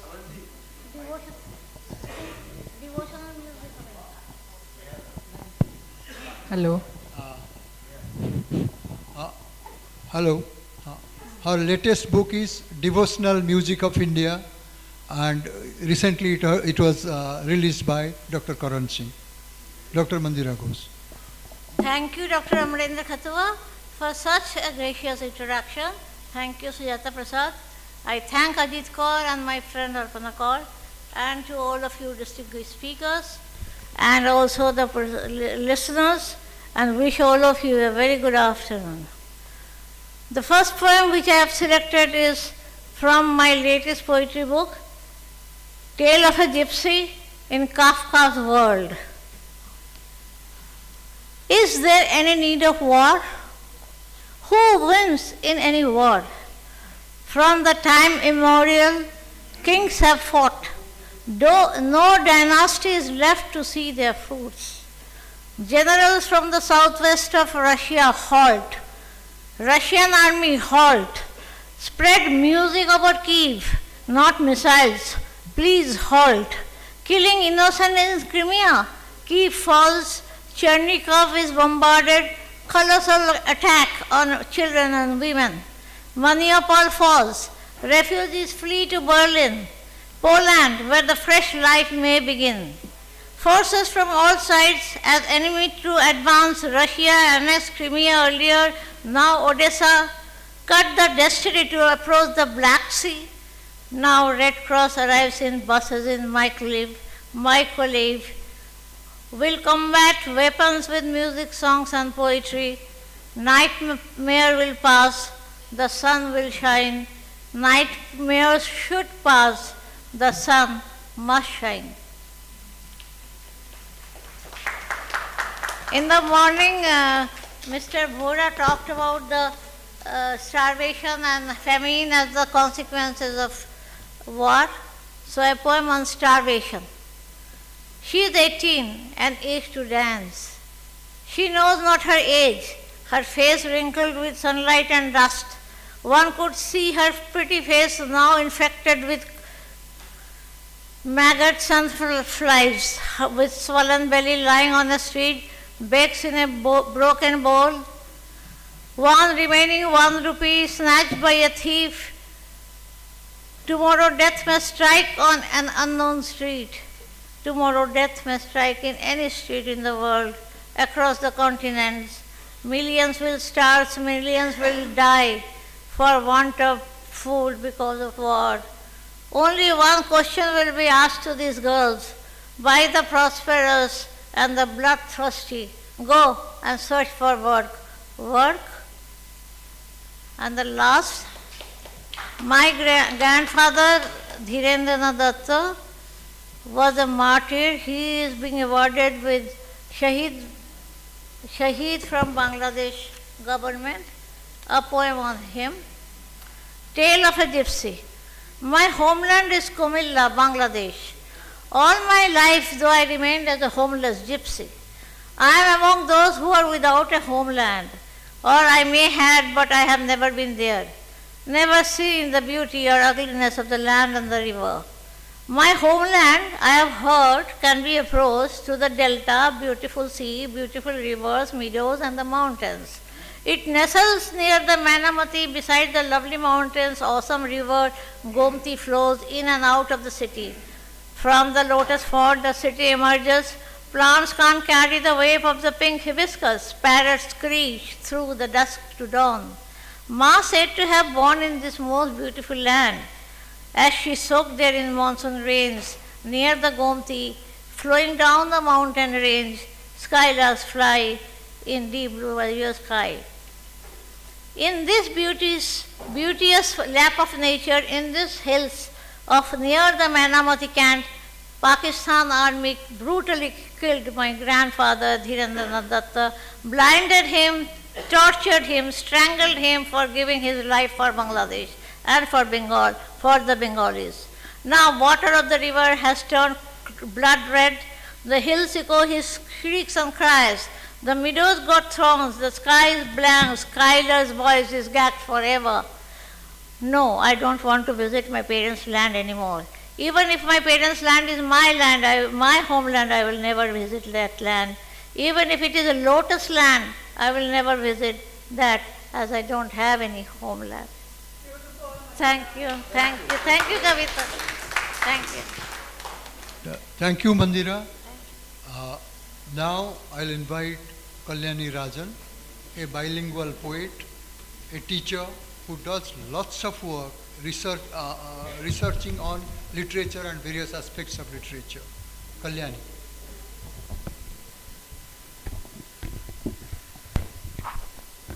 Hello. Yeah.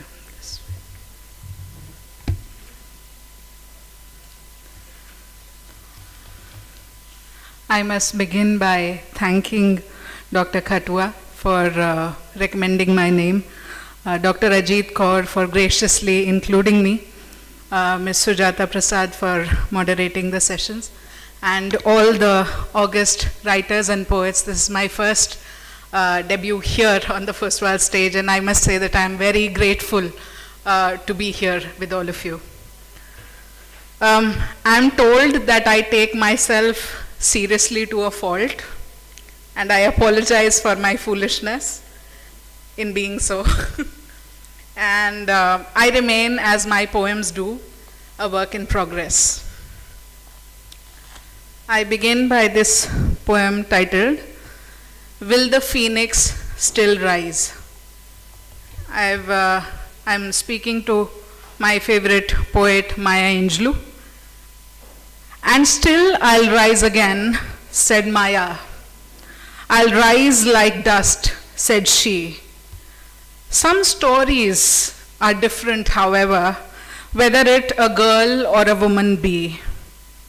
A girl with diamonds at the meeting of her thighs, many times in her life, oh yes, she tries to dance away her trials and her woes, wading through seas of deceit, hope, and lies. As a woman, far more chastised, stifling her dreams, gulping all she despised, her only aim to stay up and afloat, with her wings shorn off and her stature downsized. And she turns once more to Maya for spirit and inspiration, but unable to look past her own pain and desperation, rooted evermore in fear, horror, and perpetual strain, fails miserably to spur her life's deliberations. She's the babe, the girl, and the woman, with her unruly mane. She fights all her life in the sun and in rain, and at last she asks, both herself and all, will the phoenix still rise once again? I talk of strife not in the sense of war, but strife as I encounter it in everyday life and strife in relationships and so on. So this poem is titled FIR, or First Information Report. It was there in its place, quite concrete and sprightly since day one when we met. Later, its crumbling fragments, displaced memories of dwindling meetings floated ashore, sometimes now and then. Your intermittent smile handcuffed me, and your wrinkled brow sentenced me to silence when I came to report to you our lost love unfound still. So it's an FIR of the lost love, which is gone. This one is called Charity, and it is inspired by Gustave Flaubert's Emma Bovary. You do not deserve me. My dreams or my memories, my wisdom or my reveries, my touch or my healings, my thoughts or my feelings, my poems or my tales, my frightened midnight wails, my insecurities or my fears, my smiles or my tears, my sincerity or my faith, my never-ending wait for my kind of love. And most certainly, though you do not deserve, yet as you may observe, that the writer, that is I, has honored you once more, pouring out with frenzied ease delicate verses such as these in one last act of clemency before I cast out as I please you and your crooked fidelity. This one is Insignia. Time, the greatest healer, or it is always said. So I have heard. What no one ever tells or even perhaps notices is that a few things, some words, moments, actions, or a caress, a touch, a kiss, only get engraved, emblazoned deeper as time flows over them, making the marks ever so deep and hard, as they tend to becoming emblems of what is past. What remains is what is, despite time, its ebb and flow, and its preposterous healings. Sir, 2 minutes left. I have the timer on, sir. Yeah, just to be sure. I'm a good teacher, sir. Yeah. So this, I'll end with this one. This is dedicated to a lot of venomous, so this is a Shakespearean poem actually, Iago's, right, of a modern workplace. So strife, continuing with the same theme. It is true that we decline to reuse the wet tissues that go past our begrimed faces. You are mere refuse, yet you expect grainy respect in sepia aspect to set and glue your moldering graces, rusting within though glazed outside, dwindling reason taken for a ride, misplacing the rustling and tinkling of time as deja vu enacts a benumbing mime. Then you fall and you fall and you fester and you fade, closing finally your futile masquerade. Thank you so much for listening to me. Thank you, Kalyani ji. Now I would invite Dr. Ashraf Juel from Bangladesh. You have 8 minutes, please.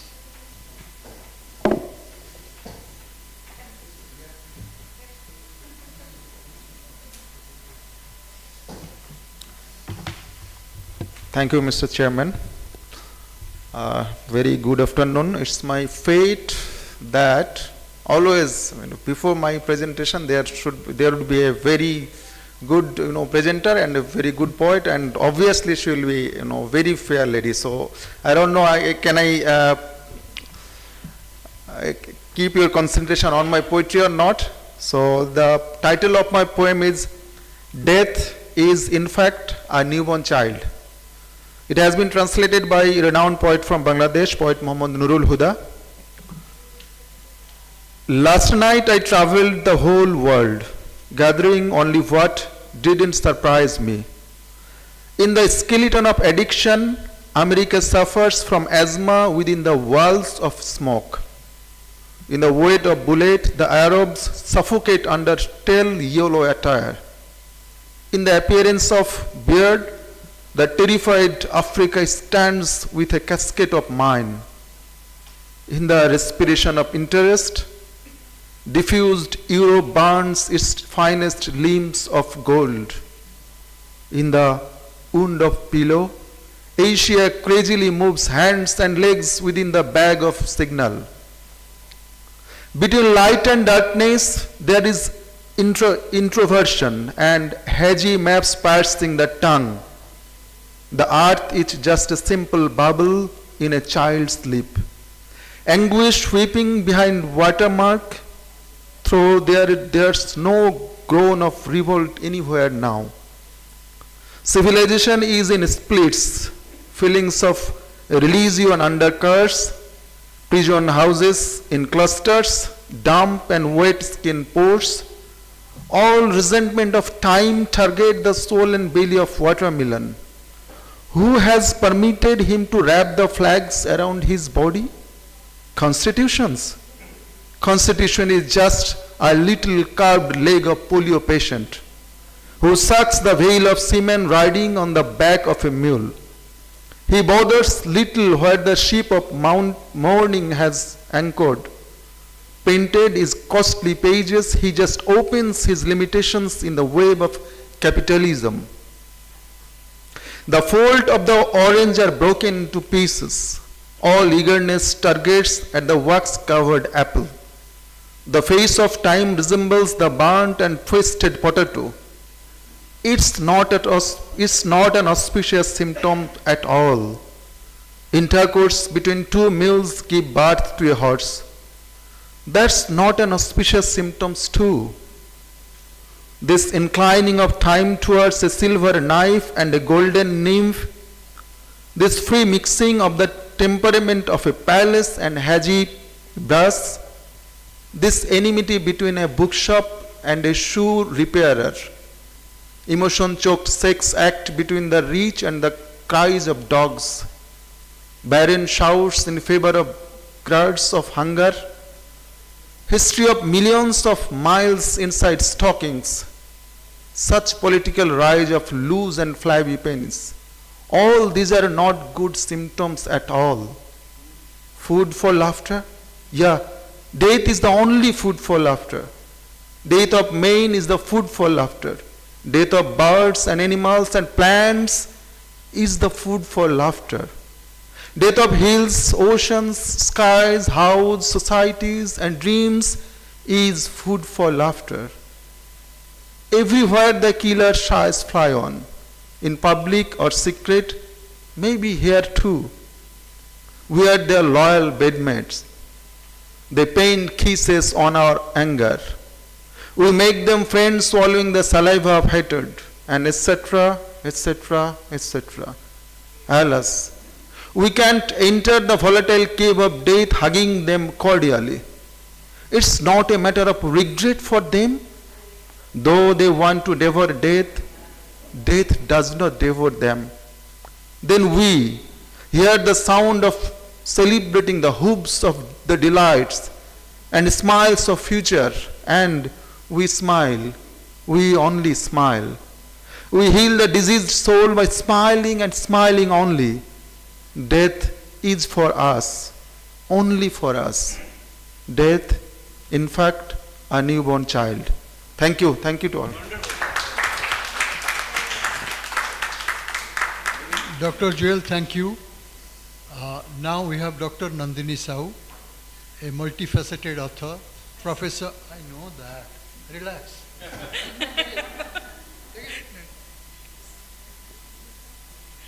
Professor, folklorist, multifaceted author, has written many books, and her latest book is here, one of the bestseller.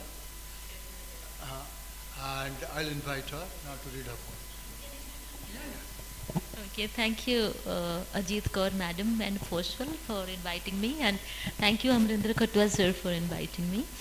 I'm so glad to see so many of my friends sitting here on the dais and as well as in the audiences. I'm so glad to be in front of you to read a couple of my poems.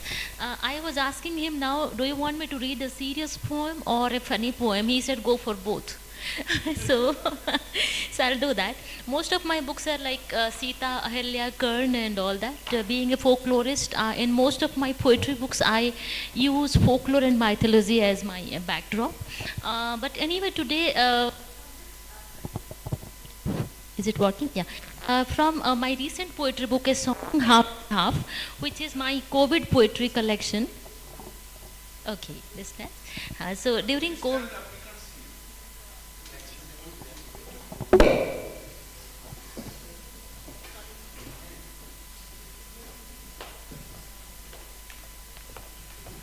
So today I will read one of my mythical poems, Ahilya's Waiting, from this poetry collection, A Song Half and Half.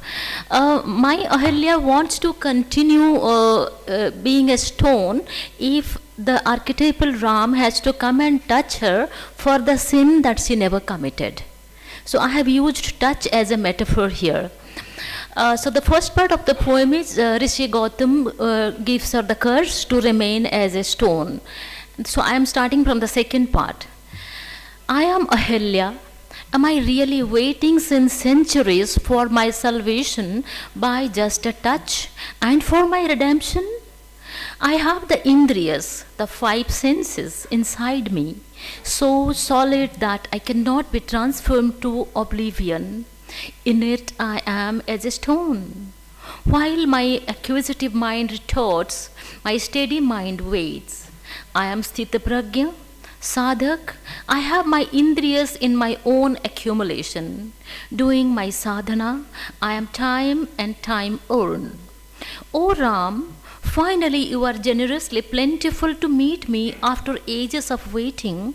But my penance is not yet completed. I will not consent, O Ram, to be redeemed by you for an offense that I have not committed. I am untainted, confident and clean. What purity on me will you assign? What is the merit of this debate on my pollution? O the archetypal Ram, if you really need to touch me, be the elemental man. Touch me as the elemental woman. Touch me as the galaxies do collide. Touch me with all your unspent, unbiased emotion. Touch me as the blue firmament touches the stars. Make me your lyre and lure me. Give my harmony your personal touch. I assure you, you will solve the mysteries of the universe with my touch, because I am the quintessential ultimate woman. Your touch should be your creative language, your behavior, your basic attitude. With my touch, stars ought to dance across your skin. Your touch must take away my fears of all Gautamas and Indras.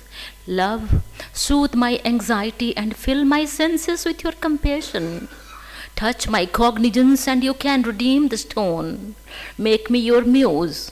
You know, touch is where miracles arise and exchange of the light and the dark begin. The curse of Rishi Gautam may be immobilized by your touch with your assertion. My redemption lies not just in your touch, but in zero tolerance of any kind of marginalization. I need a rejoinder from the society and from you, O the most knowledgeable one, for my quintuple patriarchal relegation. My father presented me the puppet to husband on his free will. Husband could not fulfill me as a woman. Indra tricked me to satiate his desire, not mine. Inept husband cursed me with what right, oh, with what right to become a stone exactly at a moment when I was satiated as a woman? And now why do I need yet another man, you, O Ram, to touch me and cleanse me of my uncommitted sin? Touch sensitive, touch deprived, touch craving. I would rather wait till eternity. I prefer to reject your offer of touching me on the condition of taking me into any kind of snares or purity pollution. I am my own possessor, proprietor. I am my own woman. Let me remain ethically upright on my own terms. This is my ultimate liberation.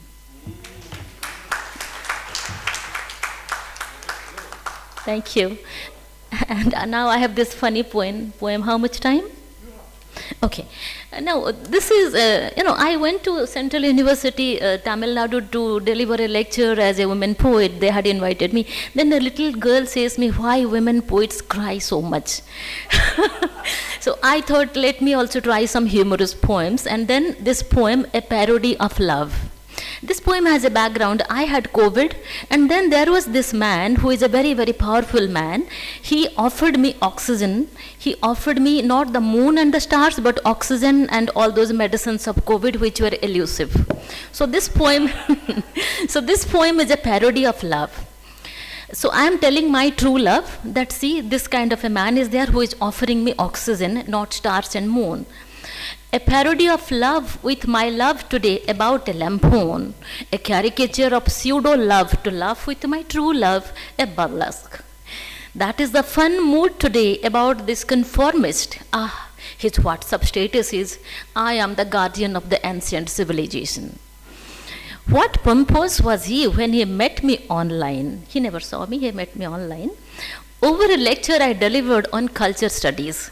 He pretended to be a part of whatever I said and I did. He called himself even my personal singular guardian.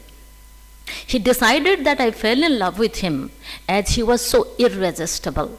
He thought he was attractive and most welcome on my vestibule. Words of flattery galore, and psychophancy was his syllable. He simply ordered me to be agreeable, admirable, and amicable. I said, I don't know you, who the hell are you? And he declared that I was only a shy woman. I was not at all disagreeable. He called me, he sent me mails, he pretended that my silence was affable. Love, you are so funny, you created an innovative narrative out of it. So my true love is calling him names, love in the time of COVID. When he offered me gift packets of remdesivir, steroids, plasma, and then favipiravir and oxygen. He hated my disinterestedness in his gifts and bouquets of flower, which he declared via emails, and he looked great with biceps, which I cannot but admire. In fact, any woman should fall for him. I did not pay any heed. He was furious and demanded I would look conspicuous only if I walk with him composed. How could he have liked a woman? A mere woman didn't value his love, his generosity and acceptance. He belongs to a school of thought where women are goddesses, mother deities, but not normal, respectable creatures. He believed in shameless privileges and primacies of the rich. I could do nothing to erase the feudal mindset. He stood for hours in front of my house. He was sure one day I would respond and submit to him without a doubt. He used clickbaits in his emails and thumbnails links, especially designed to catch my attention and to entice me. He tempted me with promises of awards as if I was looking for those. Deceptive, sensationalized, misleading stuff he sent profusely. Love, you don't belong to this world. It's a full world of hegemony. You believe in reverence for a woman here and now, not just in the femme idol in a temple. You wish to punish this man of false agony. I assure you, fools are better ignored. For them, you cannot create any ebony. Thank you.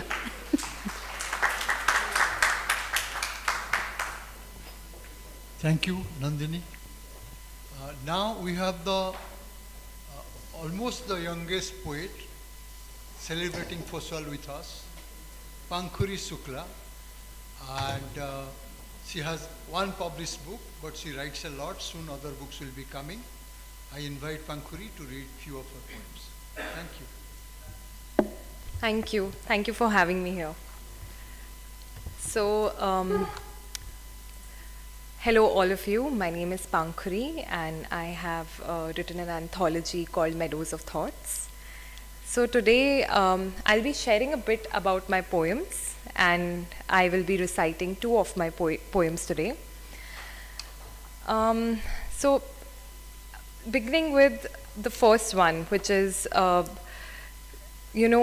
was just thinking which poem should I choose, and resonating with the theme, this one came to my mind.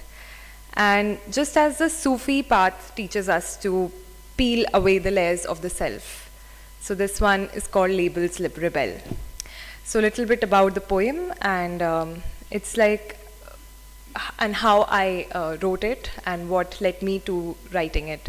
A little bit about that I'll be sharing with you right now. In the search for self, I see it as an art of unclothing. It's like you take off your scarf because it's borrowed from your mother, just like your ethnicity. Then you take off your shoes because you outgrew them. They were your grandfather's choice. And just like how your father sent you to a school to seek education, you try and try, you reach a point where you're tired of disrobing, but the layers don't end. Like the peels of an onion. And then you get tired, and as the world's closest winters approach, you find yourself re-wearing those clothes. The economy is bad, they say, and you always need a raincoat for a rainy day. And then you start adopting that sweater-like pessimism towards the world, how it works, just like your dad's thinking hat. You once upon a time ridiculed. And such is the baggage of identity. It's not always yours to carry, but still you do so inevitably. You then unbutton this shirt stitched with social norms, a fabric woven by community's expectations. Just as your beliefs are often not your own, but the collective consciousness. And then you take off your glasses, but they're also tinted with the biases and perspectives, your culture ingrained in you. Each accessory, each layer removed is a shedding of preconceived notions, a step away from the shadow of generational influences. So, as I stand at this juncture, poised to share my poem, Labels Rebel, I invite you to ponder the paradox of identity. This poem does not merely explore the personal struggle with identity, but also reflects on how these struggles manifest in broader contexts, right? It questions the very essence of who we are beyond these labels assigned by birth, society, and other circumstances. It challenges us to consider whether we are merely the actors in a script written by others or we are the authors of our narratives. Do we really truly have free will? So, as I delve into this poetic exploration, I urge you to take this journey with me of this self-discovery.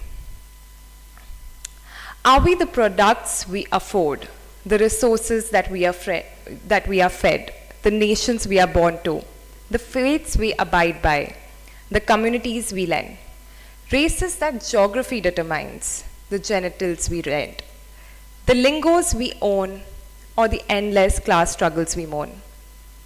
But who are we really? Are we our ancestors past, the family's designated caste, the money earned or lost? Do we too have a cost? And why should we enjoy the perks of what we never worked for? It's not merit, it's atrocity. And bear the brunt of what we never engineered. Isn't it that another person's atrocity?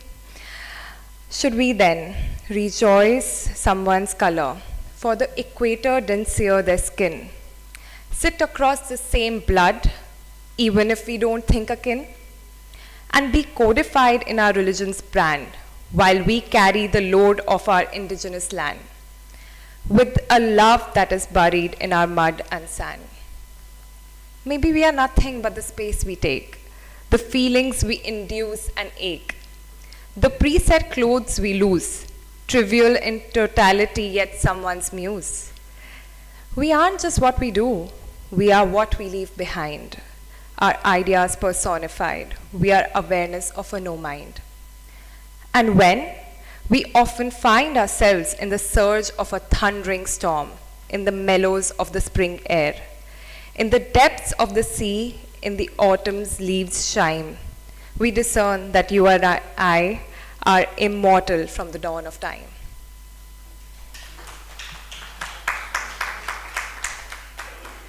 So, speaking of my first poem, it was on self-discovery. And as we put ourselves out there in the world, we soon after declothing, undoing, we have to make a choice. Our identity is ours. When we make choices, it's quite a dilemma. And often we are told that the world is black and white. And we find ourselves navigating through the dichotomy of existence, where each choice seems to be a reflection of deeper dilemmas. The concept of yin and yang comes to my mind whenever I think about choice. It inherently represents the duality of life that we face, right? Even in geopolitical context, we are supposed to take a stance, we are supposed to take a side. And I don't always find it as easy. I feel that morality is often gray. I feel that life is too easily divided into black and white. And there was a time where I experienced the feeling of indecisiveness predominantly, like it would impact every phase and thought of my day. Because I was curious of what is my choice, right? And now I've come to a stage, this is after this poem, that I discovered the concept of Advaita, the concept of non-dualism, and how in the flux of contradictions, we often forget that dualities and dichotomies can often be illusionary, right? So in this poem, I'd simply like to explore with you how the indecisiveness felt, how that struggle felt of making a choice, an absolute choice, which does not exist. To stay silent or talk it out, the same old or new tryout. Choices pop interminably, and my mind is an oligarchy of inner voices squealing, choose me. In here, we are a democracy. In here, it floods empathy. For everything makes sense and yet it doesn't. I wonder if this is a power for to understand is to be free, or endlessly being caught in a choice for eternity. Unwind and rewind, I analyze all that I can't decide. To accept my fate or defy it to create. To listen to my heart or my rational head.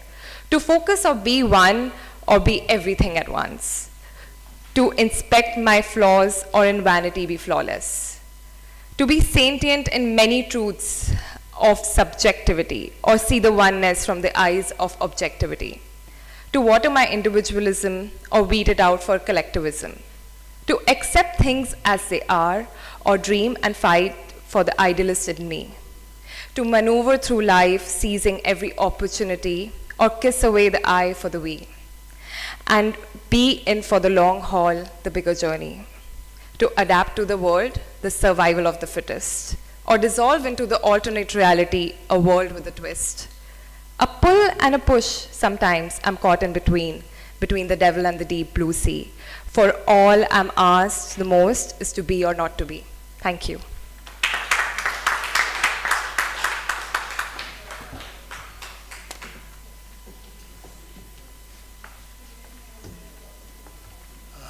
Thank you, Pankuri. I won't take much time. You know, this year we lost one of our poet, Jayant Mahapatra, very well known globally in South Asia, in Odisha. His only son, late son, Binki Mohan Mahapatra, was my classmate and friend for 40 years. That's why I did not participate any of the memoriam readings. Only one poem I'll read that is dedicated to Jayant Mahapatra. lines for a poet uncle. And most of the words are borrowed from some of his books, some of his major poems. People never return from their last addresses, departed space. Their shadows, weaving expressionless familiarity, crowd you sometimes at your own existential incoherence. Then you define tears, weep for too late vacancies borrowed from stalled time. You have to learn many arts in forgiving, which you could never forage from the imaginary 9 months in your mother's womb. You also have to bookkeep the losses acquired wearing false identities of your own taking, of your own making. Now, you reside in the forest of noisy shadows, distant faces. Every time your heart tiptoes across the felt patio of love, shadows still palpitation and hunger. They photograph your loneliness and naked memories. And you just wait. Waiting is now a season of its own. You are the scarecrow for teeming shadows, identityless tomorrows. Thank you.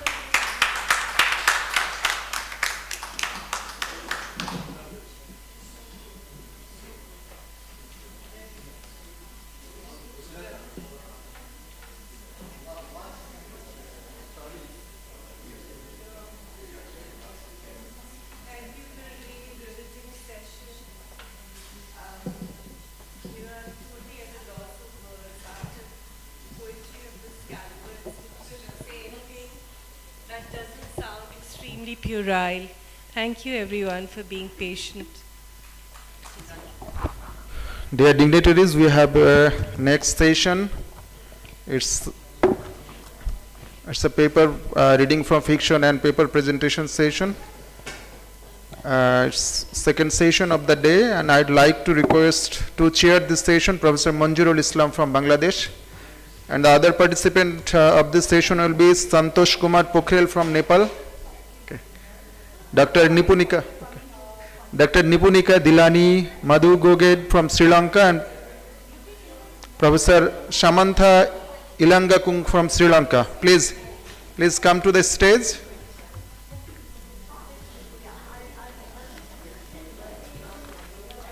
I'd like to introduce our chair today, Professor Manjurul Islam. He is a writer, translator and critic, and a professor emeritus of the Department of English, Dhaka University, Bangladesh. As a leading fiction writer of Bangladesh, he has received Bangla Academy Award for Literature in 1996 and Ekushe Padok in 2018. And his only collection of short fiction in English is The Mermaid Prayers and Other Stories, which has been published from Dhaka 2013.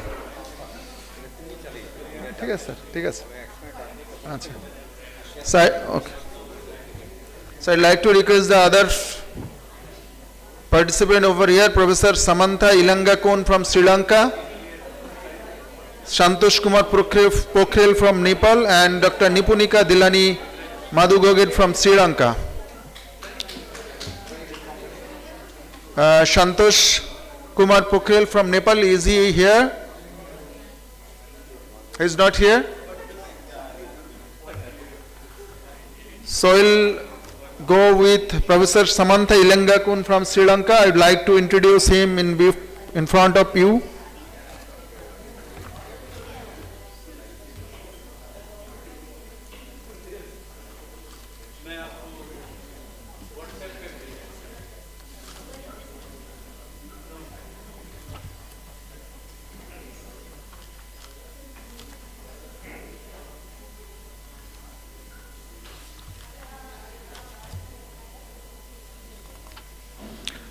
Professor Samantha Ilangakun is a senior lecturer at the Department of Philosophy, Faculty of Arts, University of Peradeniya. He conducts lectures on philosophy, psychology, peace studies and religious studies for both undergraduates and postgraduate students. He obtained his first degree from the University of Peradeniya in Sri Lanka by following philosophy in specialized. He has authored more than 35 books and participated in 26 international conferences. He has compiled about 30 research articles and monographs on various subjects related to philosophy, psychology, religious studies and peace studies. So let's welcome Professor Samantha Ilangakun from Sri Lanka, and I'd like to request him to present his work in front of the audience. Please.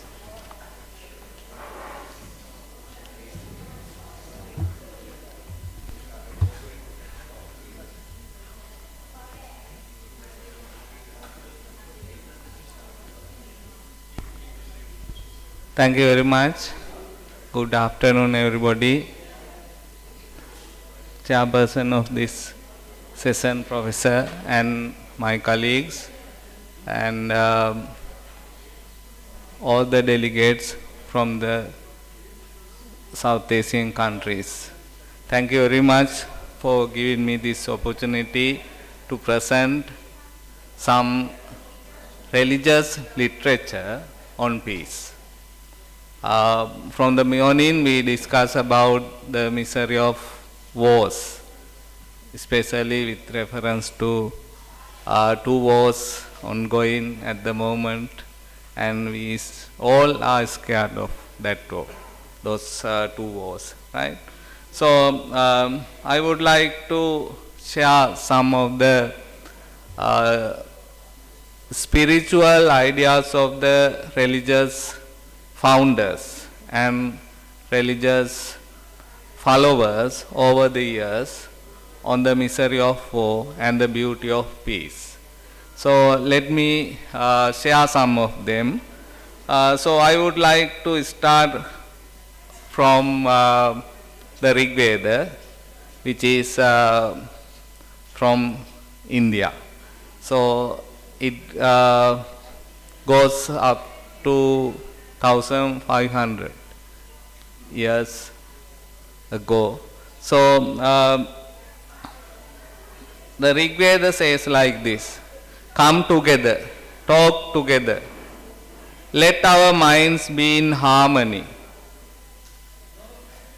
common be our prayer, common be our end, common be our purpose, common be our deliberations, common be our hearts, united be our intentions, perfect be the union among us. So this is what we need, and even our ancient sages also realize the misery of war and the beauty of peace. Let me go the Far Eastern thought to China.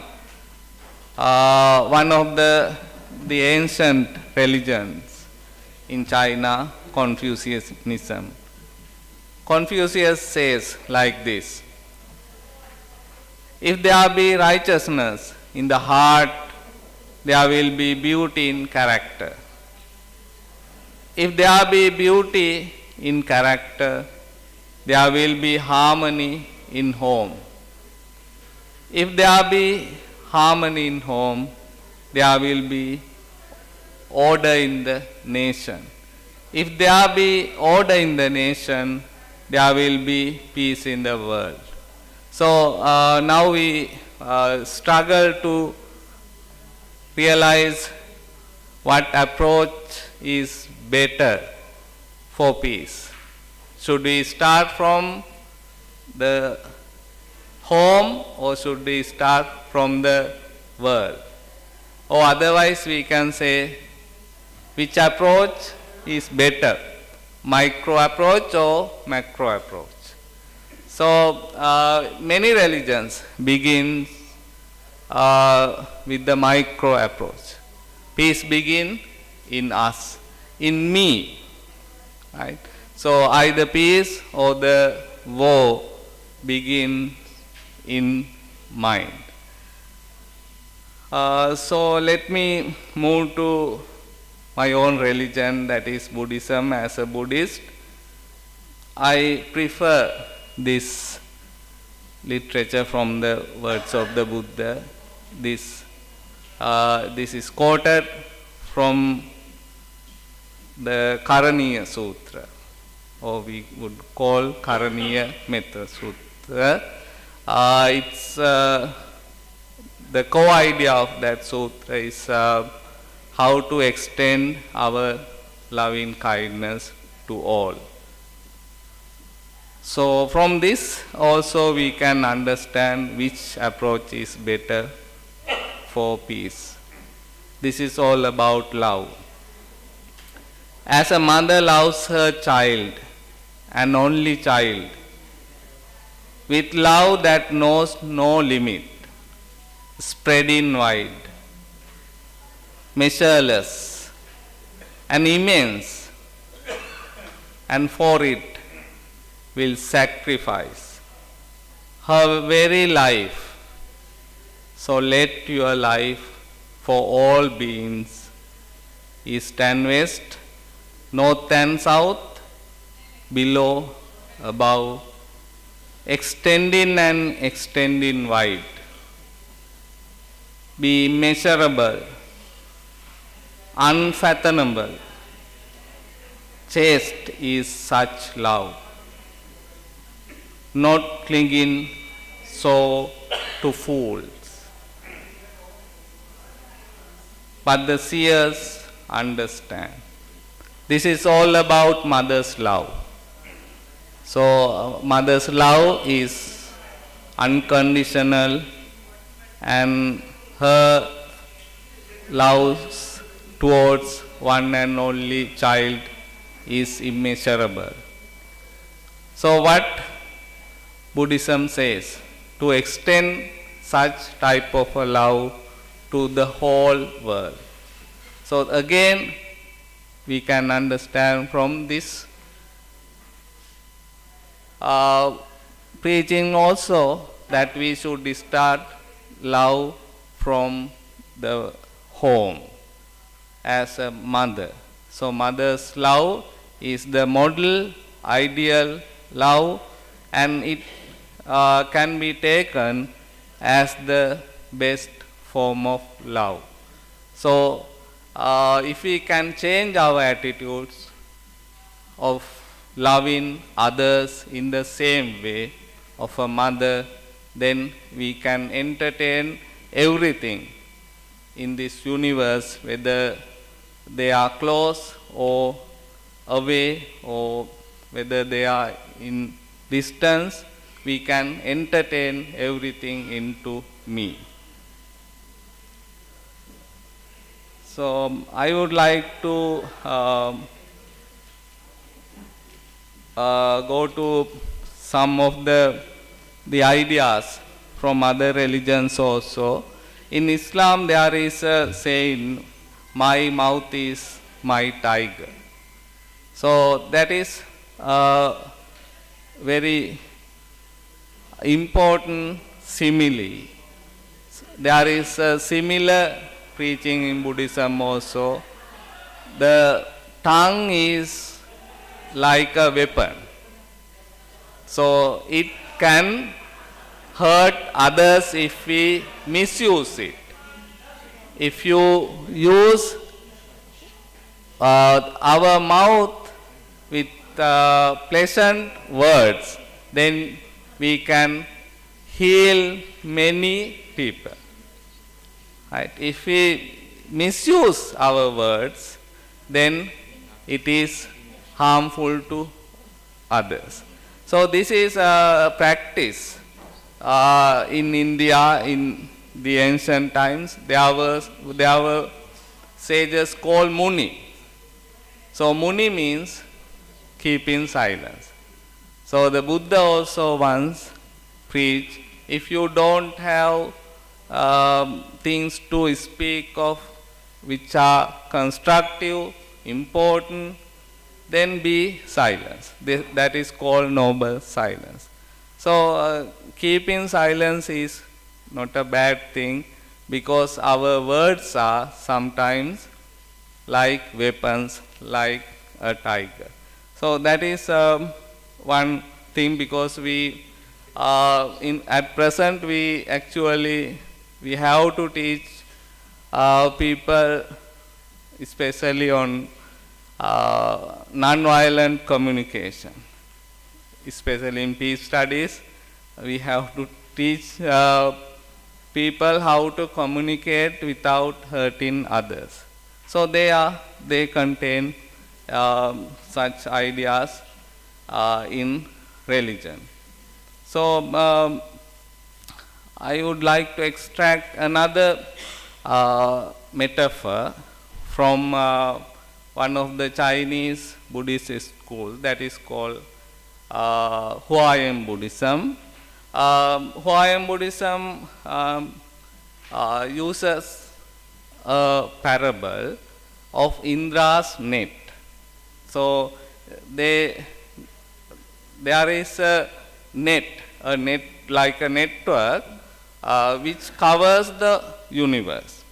So this net is tied with jewels like diamonds. So we know that each diamond can have reflection of the other diamonds. So this is a parable they used to show that all in one, one in all. So imagine if I can have mirror from all four directions, there are immeasurable number of reflections. So we cannot count. Likewise, the universe also is such a complex phenomena, but we can have all reflection in me. And I am in you, you are in me. So that is actually the Upanishadic climax of the understanding. Aham Brahmasmi Tat Tvammasi Sarvam Kalu Idam Brahma. We all are in the oneness. So this is the oneness of humanity. So this is a depth understanding. So Indra's net had been used as a simile to show that we are interconnected, we are interpenetrated, and we are depending on each other. So if we harm to another, it means we harm to ourselves. So that is depth understanding, because we have to live on others. We cannot live without others. So if we can teach people these spiritual teachings, they may understand we are inseparable. Right? So I would like to, I don't know the time. Yeah, okay, thanks. So I would like to end with the Hindu idea of Vasudhaiva Kutumbakam. So that is another idea, actually it contains in Hitopadesa and early Hindu literature. But that is what actually we talk about, like globalization, etc. But have we taken that idea, spiritual idea, that we are in the same family? So how can we hurt others? How can we practice violations towards others, because if they are our relations?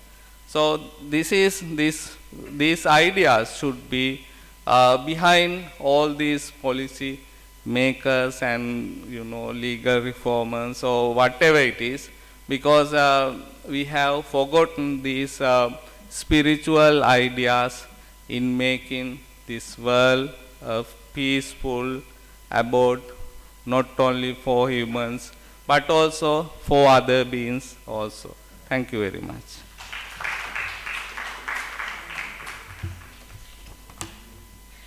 Thank you, Dr. Samantha.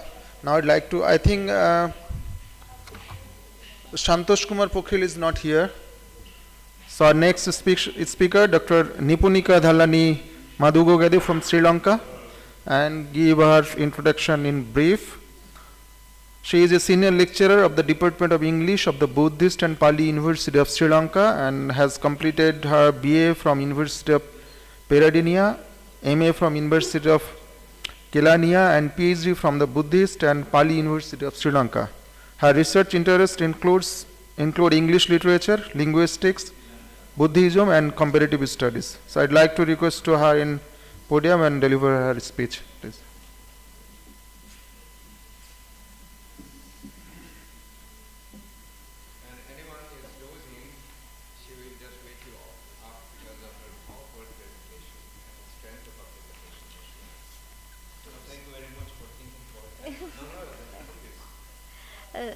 Good afternoon,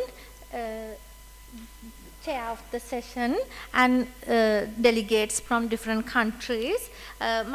Today my topic is the influence of Buddhism on the portrayal of peace and tranquility in Sri Lankan poetry in English. You can see my outline of my presentation. So let me start with a brief introduction. Sri Lanka. Yeah, please move the slide.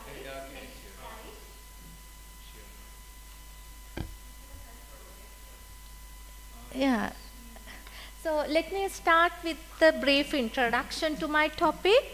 The history of English in Sri Lanka unfolds against the backdrop of colonial rule, and the English literature produced during its early periods is woven with the influence of national movements.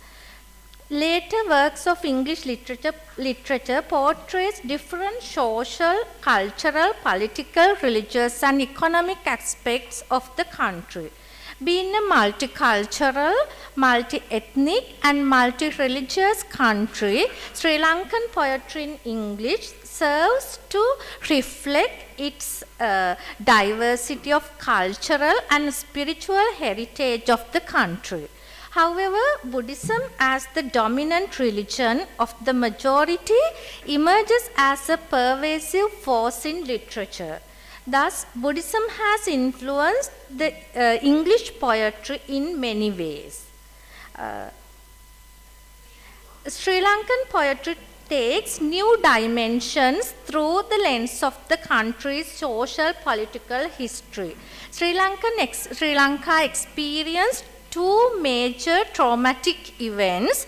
One, first 30 years of ethnic riots from 1983 to 2009, and the other traumatic event is the unrest among young people that climaxed in the form of clashes in 1987 and 1989. The complexities experienced by the people during these turbulent periods and the attempts at peace and tranquility from these clashes have been woven into poetry as the main themes of English poetry.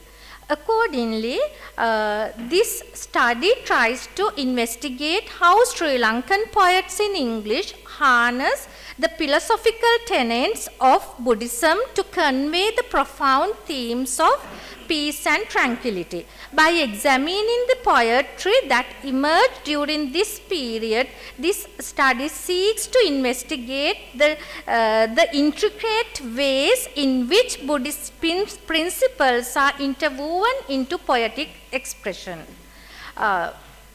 This research is a textual study of qualitative approach of research that involves an analysis of poems by the poets. You can see the poets in the screen related to the theme of peace and tranquility. The sample was selected by analyzing a large canon of poems by these poets, and I selected the poems related to theme of peace and tranquility. Move on, please.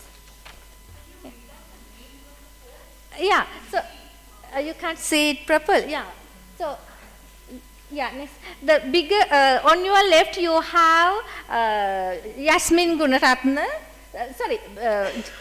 and Ranasinghe.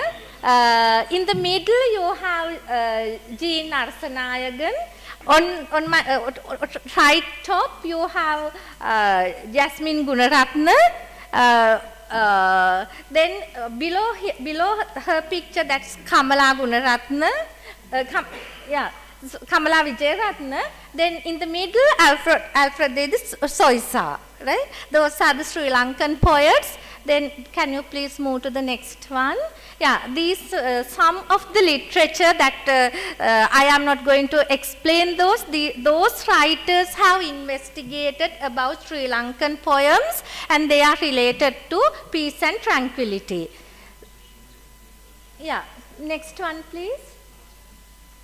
Yeah, so these are the themes that I am going to analyze. Among many poems by Jean Narasanayagan related to ethnic clashes, Nallur 1982, it's one poem, you can see it on the screen, talks about war, youth unrest and the suffering and destruction they caused, the destruction caused by war. She dedicates all her poems in her poetry collection called Apocalypse 83 to portray how peace and tranquility have been destroyed by war. So in the poem she says, like, as it is not very clear, if I have time, sir, may I read that? Yeah, sir, may I read it? Will I have time enough to read? Okay, sir. Yeah, the poem says, as you are like, it's there, the shadows of long bodies shrunk in death, the leeching sun has drunk their blood, bloated swells among the pilling clouds, it's there, death. Smells it in the air. It shows how violent how war has created death and destruction. So another poet, Jasmine Gunaratna, another well-known Sri Lankan writer, also addresses ethnic riots and JVP insurrection in her writing. In the poem called Big Match 1983, she points out the causes of these clashes. She mentions that the clashes are not spontaneous, but the results of foolish steps taken by the politicians of the country. 48 and 56 refer to the first sparks of fire and were fanned up to the point of the disaster called Black July, where many of the people were burnt and killed by young people. So there were clashes. So this refers to that. The poem refers to that incident called Black July. In 1948, Sri Lanka was given freedom, and in 1956, Sinhala Only Act was introduced. That was another reason for the clashes between Tamil and Sinhalese people. So, 58 is the year first communal riots broke out. Thus, the people in power should be responsible for the war and youth clashes that destroyed the country for more than 30 years. They should have made political decisions that should have not been disturbed peace, tranquility and harmony among all the ethnic groups in the country. So, moving to the next slide. In the poem called Refugees, Old Man, Old Woman, that is also by Jean Narsanayagam, which also appears in the volume called Apocalypse 83 by Jean Narsanayagam, addresses another aspect of war. Let me read it for a while because it's... yeah. Some curse, some grumble, others silence keep. There's a baby 4 days old. She sleeps beside its mother, father's lost somewhere. Dead or just deserted, no one knows or cares. She groans, so soon after labor asks for rags, old clothes. There's a young boy sick and fevered, stretched upon the ground. Buses come in, dislodge their loads, empty their entrails of humans' bundles. This is what happens. This is the true nature at refugee camps. So, they have lost their family and loved ones. Not only that, they have lost their identities. The poet vividly explains their physical and psychological suffering at the camps. When children are born, they lose their fathers. What will be the plight of the country with such a generation of kids and young people living at camps undergoing immense suffering? Move to the next slide. Most of this, so moving to the next part of my presentation, most of these poets have focused on Buddhism and Buddhist approaches to maintain peace and tranquility.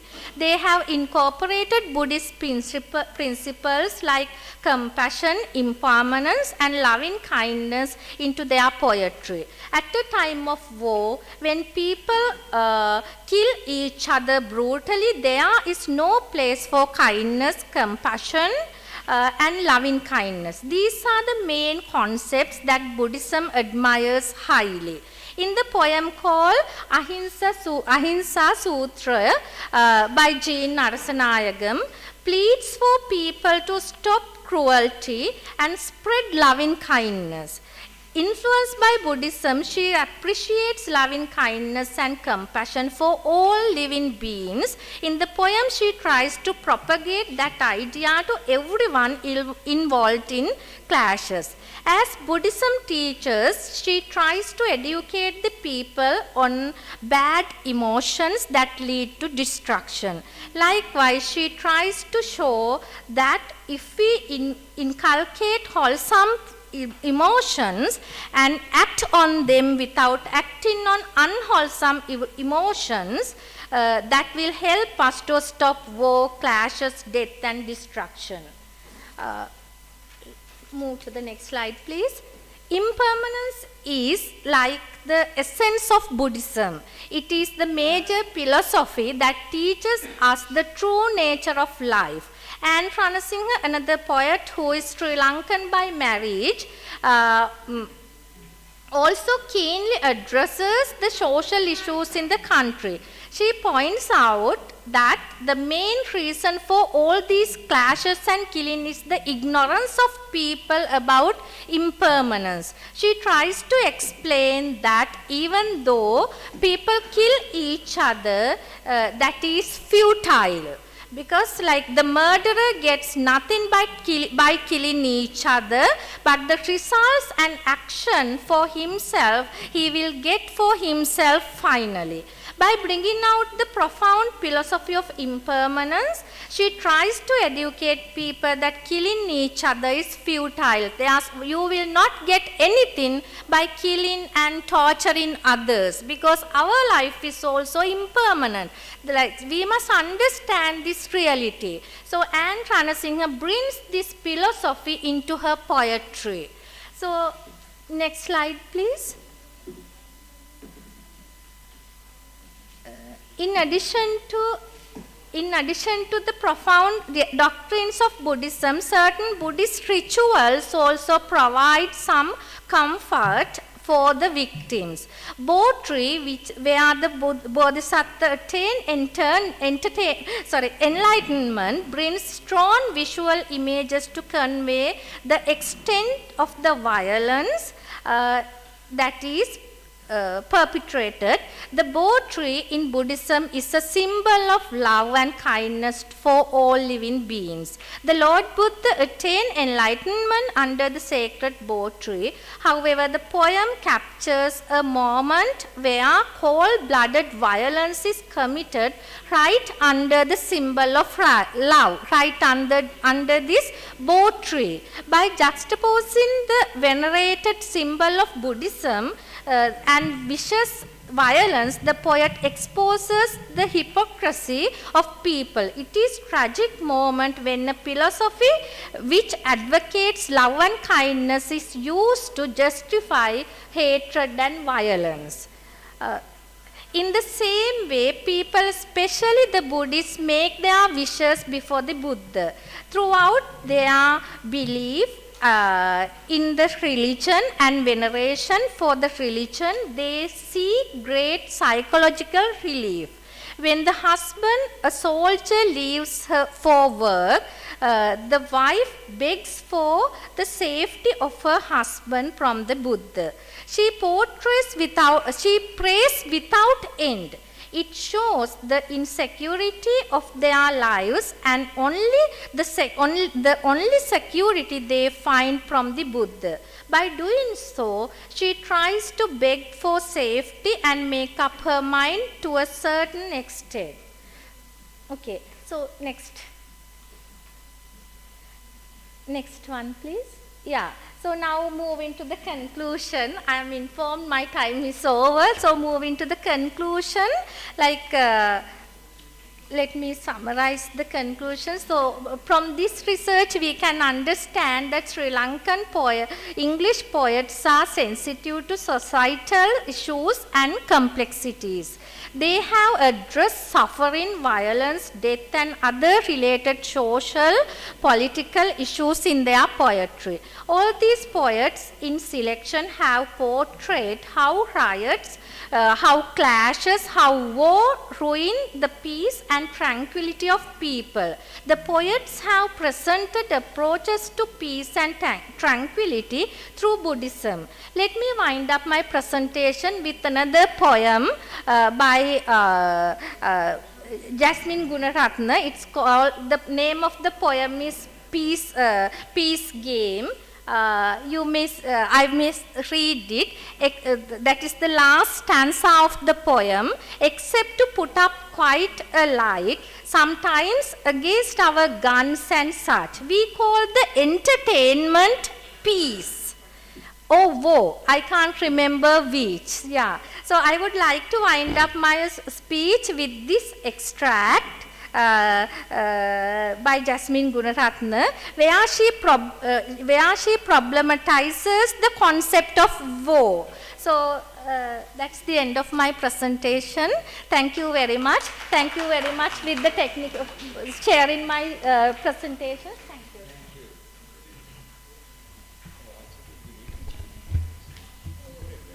Thank you, Dr. Nipunika Dilani, for your nice presentation.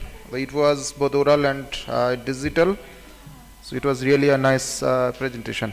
So I'd like to request Professor Manjurul Islam to present his paper or speech, and after completion of your speech, sir, please conclude this session as you are the chairman of the session. Please. My responsibility as the chair of the session was first to find a very comfortable chair, which I did, and sit comfortably and listen through to very interesting presentations by Samantha Ilangakun and Nipunika Dilani, and they spoke very eloquently about things they had thought about. And these go, both of your presentations go squarely with the theme of the conference. And I'm delighted to see Ajit Kaurji here. Thank you very much, because your presence gives it a different dimension. You are the one who thought up this conference, and you are still continuing this and bringing this crowd of people who like to see peace and tranquility. I'm using your words here. And I'll conclude as a chair with no speech but reading extracts from a short story of mine, which has been included in the only English translation of my collection of poems, The Marmaid's Prayer and Other Stories, which was translated into Sinhalese last year by Daya Disanayaka. You know about him, right? It is there and it's available in Sri Lanka, so you can look up. And this story's title is Daedalus's Kite.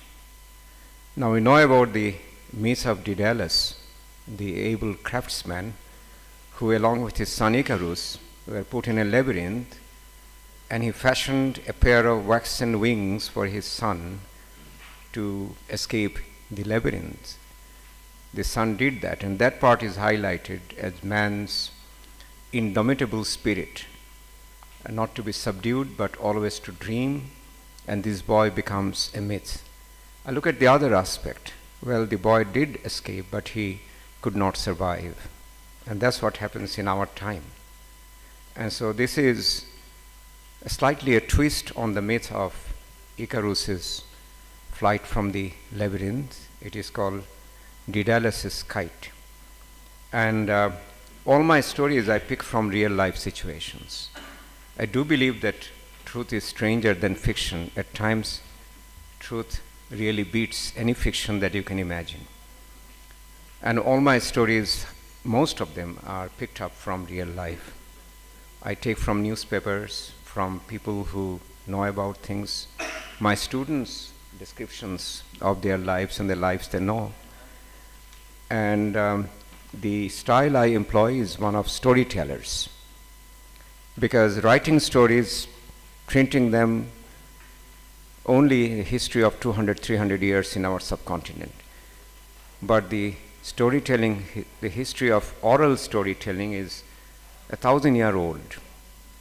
So which one is yours, basically? Something which has been imported from Europe, or which has grown up at your home and homegrown style. So, and if you look at these storytellers, they have an excellent way of catching your attention and reading your mood. I can shift through the story, change the plot line if necessary, the moods and feelings at crucial moments when they see blankness in the faces of the audience, or an interest growing, or a disgust. So depending on the mood, the storyteller reacts and adjusts his style. So it's a style in progress. It's not something with which you begin, but you begin with a style, you can end up with a different style of presentation of your narrative. And the narrative architecture is something which is not fixed. It is so intangible that you just can't really put your finger and say, this is the climax. A climax happens almost every moment in a short story, or never, ever. And this is a story I picked up from Dhalka Bazaar. Dhalka Bazaar is in old Dhaka. I'm sure some of you have been there and you see the different life in old Dhaka. A very old community life thrives there. It's a city which is about 500 years old. In that sense, it's a very long history. And this was in 1990s. And this was retold to me by a journalist, a very famous journalist, a crime investigator. And he, in the course of the investigation, my story describes the investigation, he picked up his future wife as well, who was also a TV reporter. And her name is there as well in the story. And I'll just give you the background and read the extract with which I'll finish. This is about a young boy, and his name is Iman, whose father was a legendary kite maker and kite flyer and kite fighter in Dhalka Bazaar, in fact, whole of old Dhaka. And this man died in the middle of an intense kite fight. And you have seen how the kite flyers and fighters are, their eyes are glued to the sky.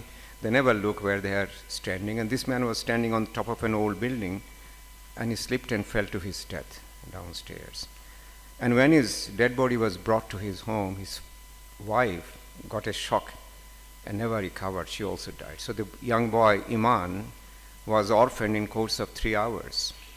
And this is real life story. It is not an imagined story in that sense. So the boy grew up, and I thought, if there is justice in the world, the justice lies in the boy being able to grow as a young man.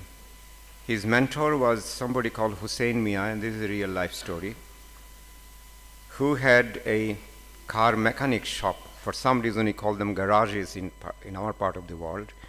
And the boy got a job as a grease monkey at a very young man. And he was growing up, but that he had something of his father's kite flying obsession in his gene. So he was also somebody who picked up a kite whenever he could. And he hated some kind of work which was forced on him unexpectedly, which he called andha kam, a blind job, something like he was not prepared for. So one day he was flying his kite, and the kites are all very erratic if you do not know how to put certain things around and balancing the kite and everything. So it got stuck up at the tall branches of a coconut tree. And the boy climbed up to the coconut tree to retrieve the kite. But on his way up, when he was near a balcony, which is about 4th floor building balcony, he could see a girl standing on the balcony, very traumatized, nothing on her torso, and she was crying for help. And just after that, a very dour-looking man appeared on the balcony and pulled the girl back into the apartment and shut the door.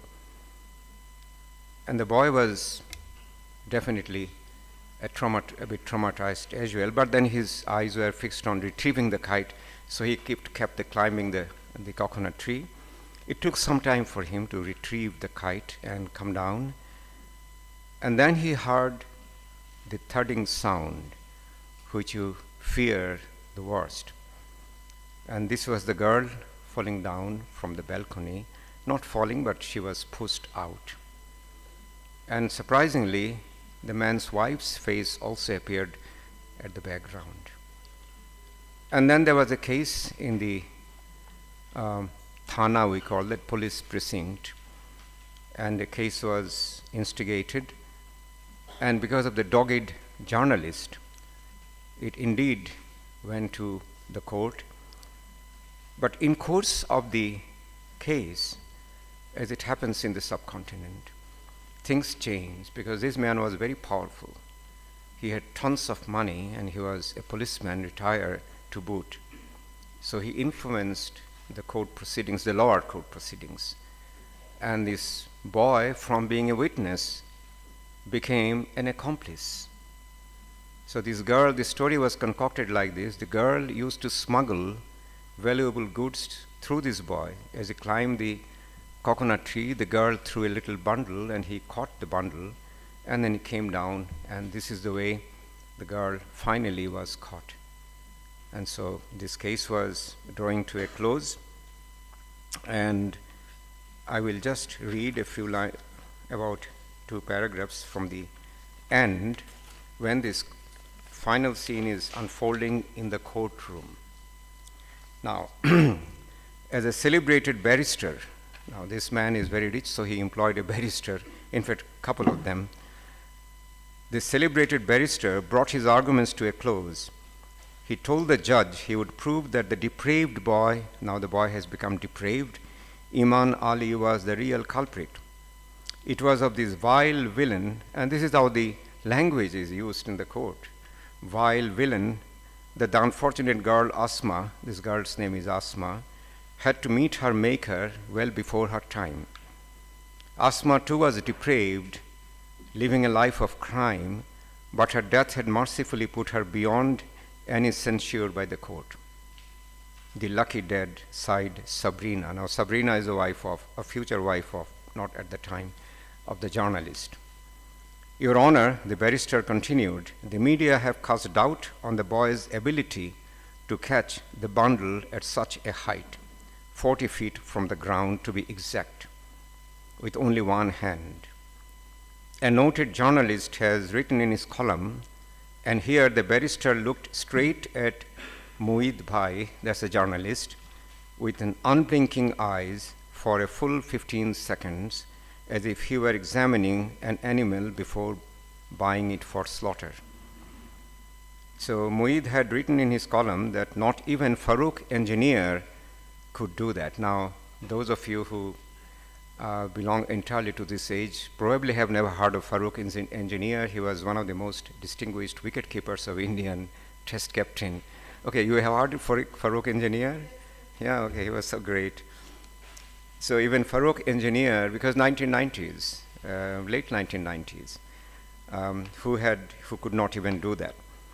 I tend to agree, said the barrister, I tend to agree with you With him, Your Honor, I believe our own Khalid Masood, now this is our early wicketkeeper of the test team when Bangladesh got test status. He had a very mixed record anyway. I believe our own Khalid Masood would fail to repeat the feat. Or if he could, our cricket team won't have to perform so poorly. And here the room full of people laughed uneasily. But never mind, Your Honor, this boy, this pint-sized monster standing on the dock can, and I'll prove it. The barrister then opened his briefcase and brought out a transparent plastic packet and held it high above his head for everyone to see. With a room full of people, Iman too saw what the packet contained: a banana, an apple, a butter bun, a fruity chocobar, and God knows what else. While the room full of people saw and wondered at the food items, Iman saw something more. He saw his survival, his return to life, his freedom, because he was denied food for the last 3 days. Tells you more about the system of justice we deal with the poor, to the poor. Iman grew restless. His mouth began to water. His slumped body began to get taut again. He closed his eyes and began a silent prayer, but knew somewhere in the depth of his heart that the food was not for him. It was a public display item to be taken away and given to some beggar by the court bailiff once the barrister had done with his act.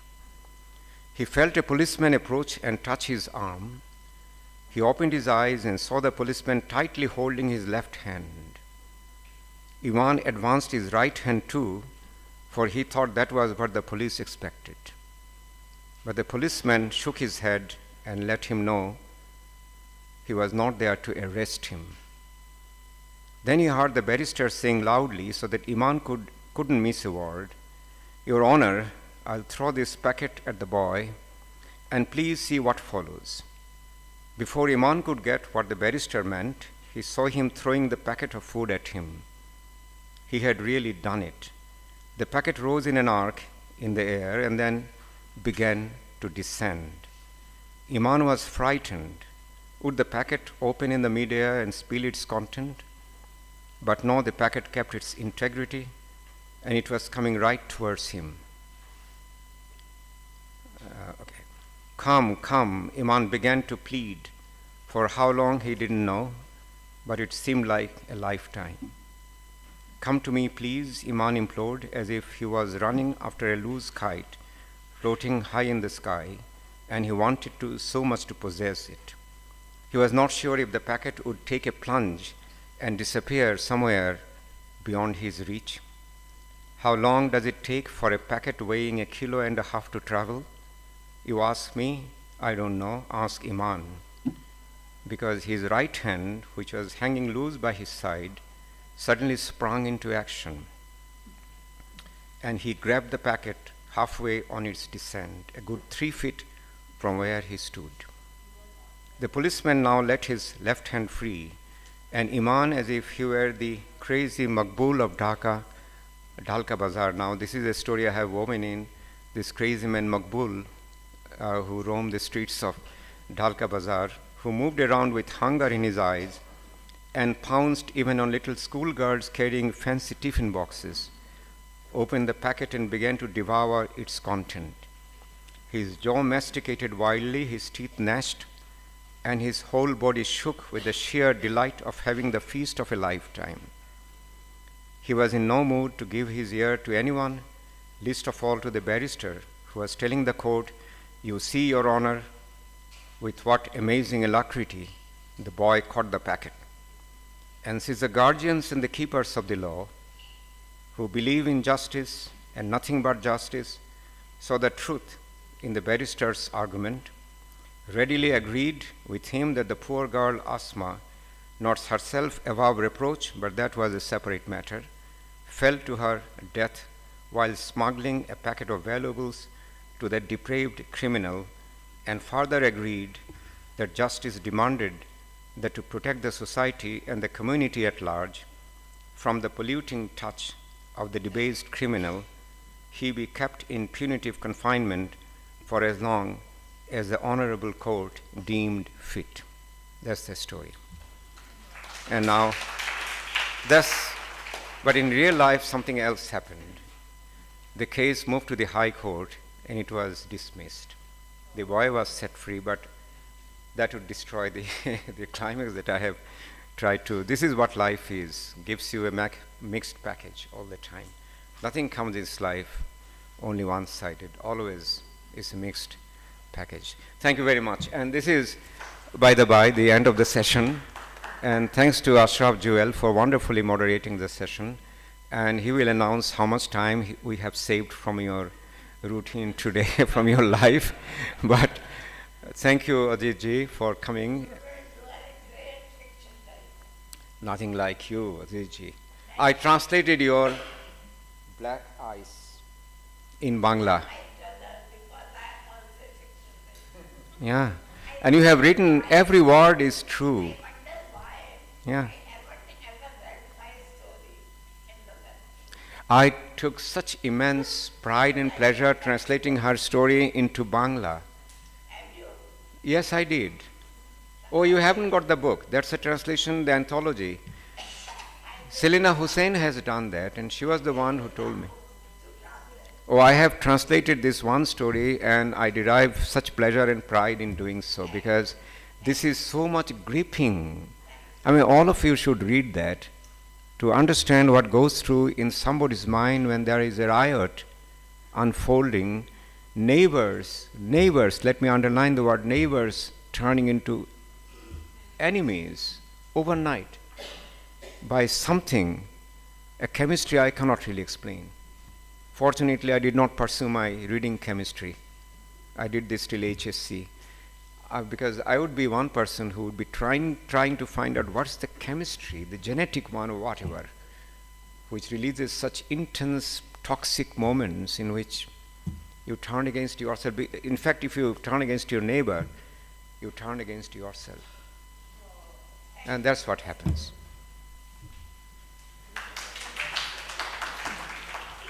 Thank you, sir. Really, it was a fantastic and nice presentation from you.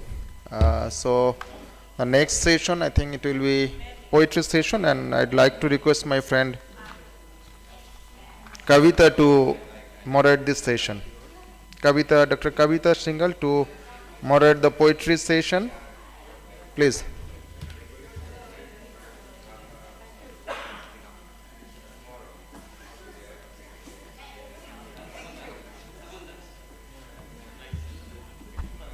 Please don't go away. We need more people to be listening in to the last session of the day.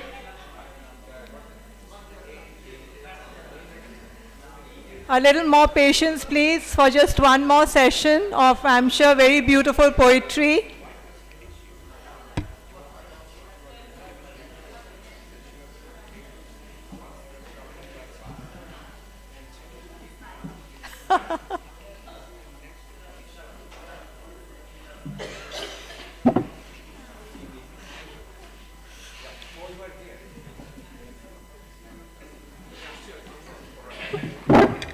Thank you. We saved some time for you. Thank you, thank you.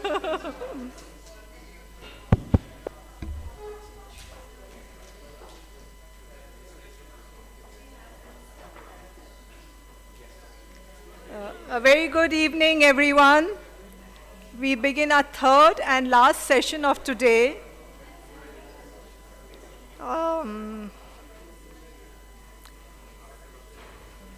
May I request everyone to please settle down?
May I request everyone to please take their seats so that we can begin.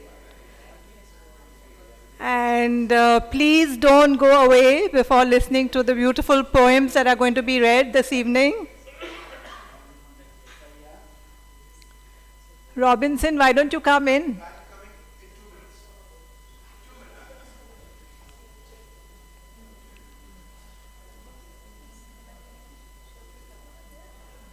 You can come here.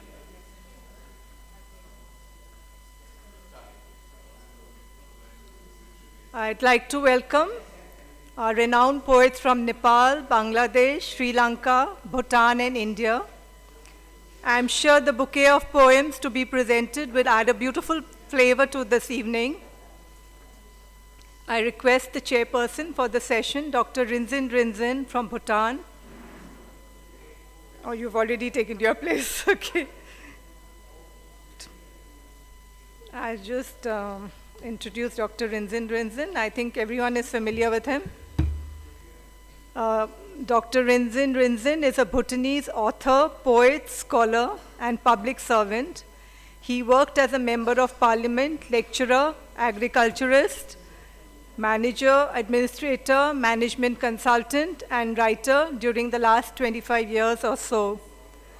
His debut book was The Talisman of Good Fortune and Other Stories from Rural Bhutan. He has authored 8 books under different genres, his latest being Hakuing in the Dragon Kingdom, a collection of his own haikus. He has been a recipient of several prestigious literary awards. I'm not going to read all of them, Rinzin, my apology.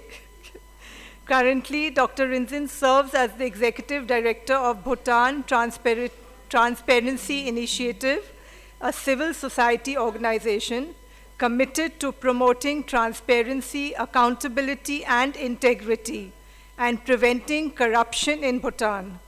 He also holds numerous honorary posts in humanitarian, peace, and literary organizations the world over. Dr. Rinzin Rinzin, please continue. You'd like to come here? Yeah? You want me to introduce the first speaker? One by one, yeah. You want to read first? Okay.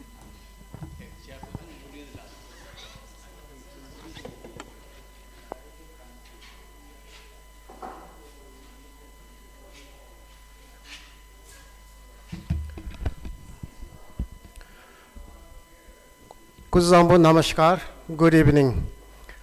I always feel honored and happy to be here, especially chairing a poetry session. Poetry, genre of literature I love the most. But this afternoon doesn't excite me much because half the participants are gone. Anyway, I'll try my best to keep the spirits high. Since I just had my book launched this morning, so normally I read poetry from with different themes, but even this collection of haikus is on different themes, various themes. So this evening I'll just do haikus.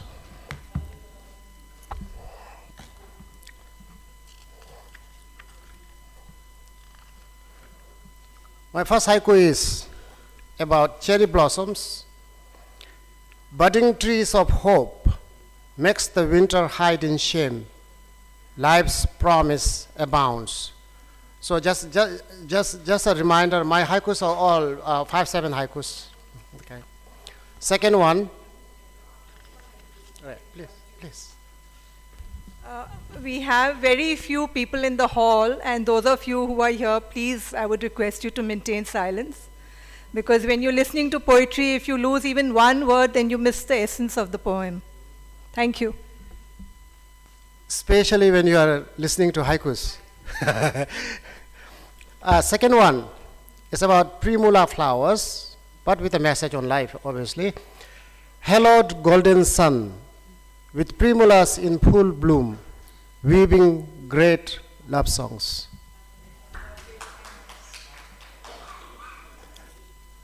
Next one is a pathetic one. A lion holding a fawn, Fawn in lion's grip, those lonely, desperate wail, makes me look for God.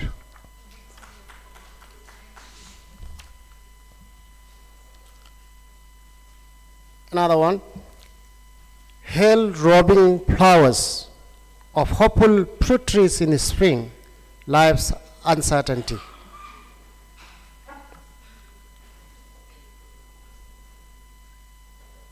Here's a life lesson about rattling snakes. Rattling of its tail unveils its own hiding place. Babble with caution, so don't talk too much. On environment, smog in the clean sky, acid rain in the making. Must not man watch out?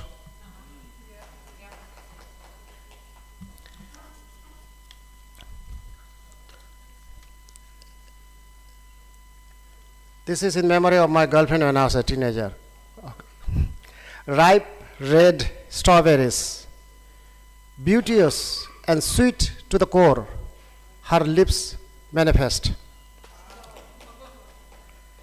And last one, not to drag on, it's about meditation from Buddhism. Meditation needs the focus of an eagle hunting from the sky. Thank you so much for your patience. Have a good evening. Thank you.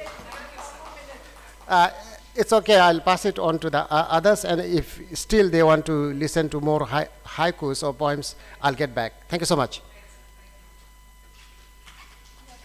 And sorry for reversing the order. As a chair, I'm supposed to speak the first, but for a change, I thought I'll reverse the order. Thank you so much.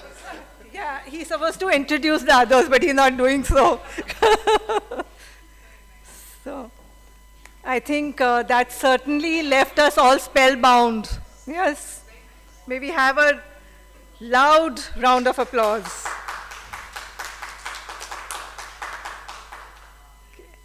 The next poet is Gayatri Mazumdar, and I'll just introduce her. She is founder, editor, publisher of critically acclaimed literary journal, The Brown Critique. Her published and upcoming books include A Song for Bela, a novel, poetry collection Shout, I Know You Are Here, and The Dream Pod, and A Warm Place with No Memory, The Lotus of the Heart, non-fiction, and Home, anthology co-editor. As co-founder of Pondicherry Poets, she has been curating the beloved annual Pondicherry Auroville Poetry Festival, apart from several other events around the country.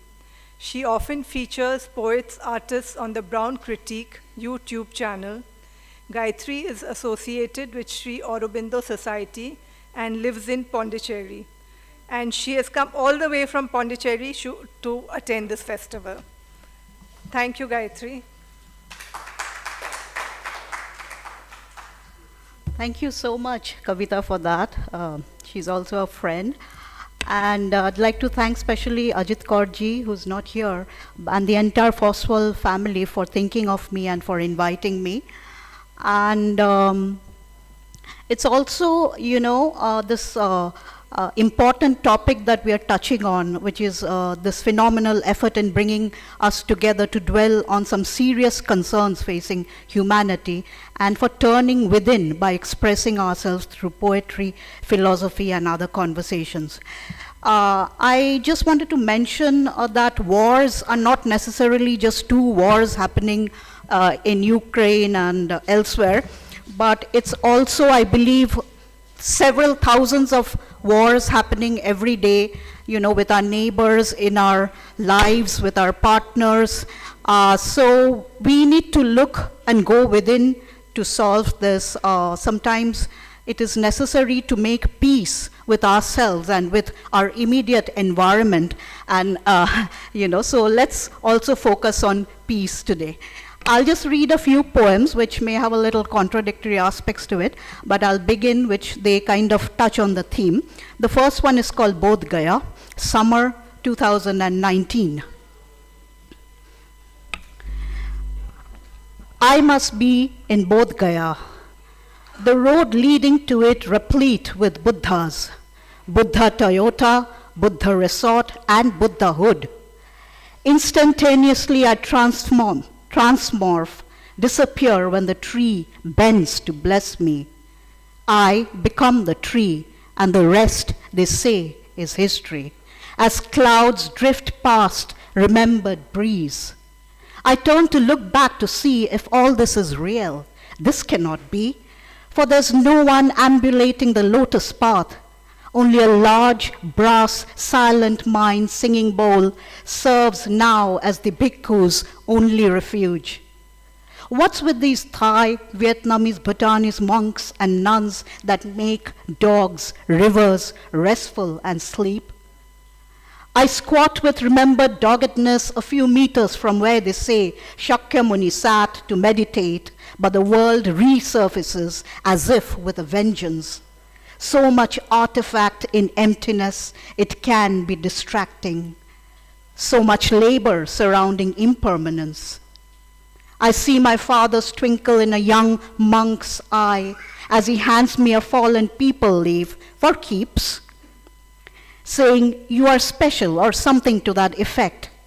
I think of rebirths, turquoise bodies, rainbow bodies, returning my father's smile on a May afternoon in Bodh Gaya. Who knew I would meet him? These etchings on stones, wood, leaves humming in the hot breeze, bhikkhus in saffron suffering, arguing mostly about food and survival. Stupas and long queues of bodhisattvas make-believe solidify every notable step, every breath, and yet the tree will remain unmoved in Bodh Gaya. So that's my first poem.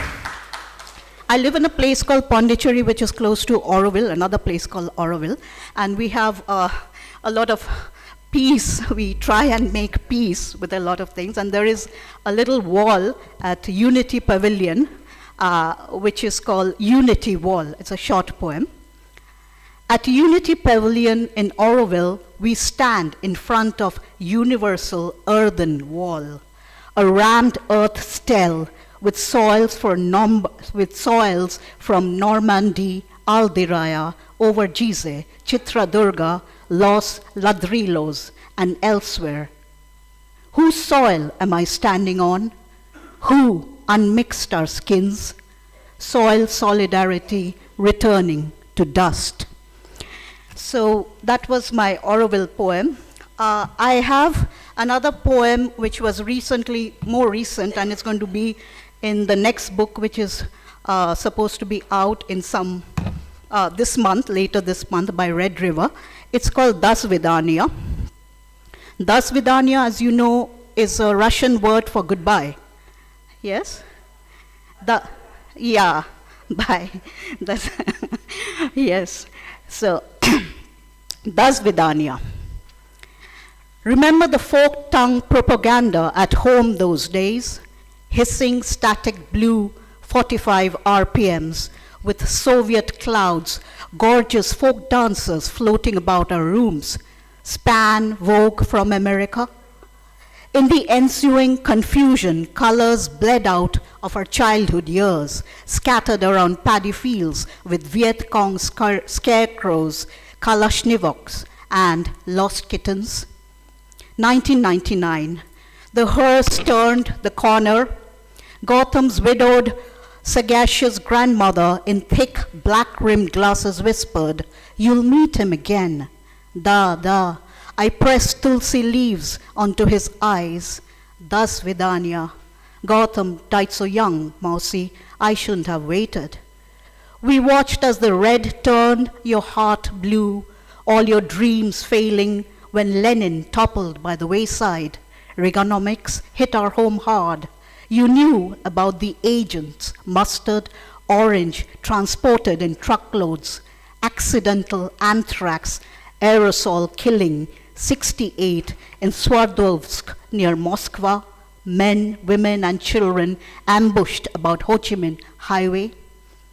In erstwhile Crystal Distillery, number whatever, biopaparat mercenaries manufacture antibiotics, counterfeiting a war going cold. But did it? The only red flags that flapped the wing in St. Petersburg were those held up by dead workers where you posed in a sari and overcoat.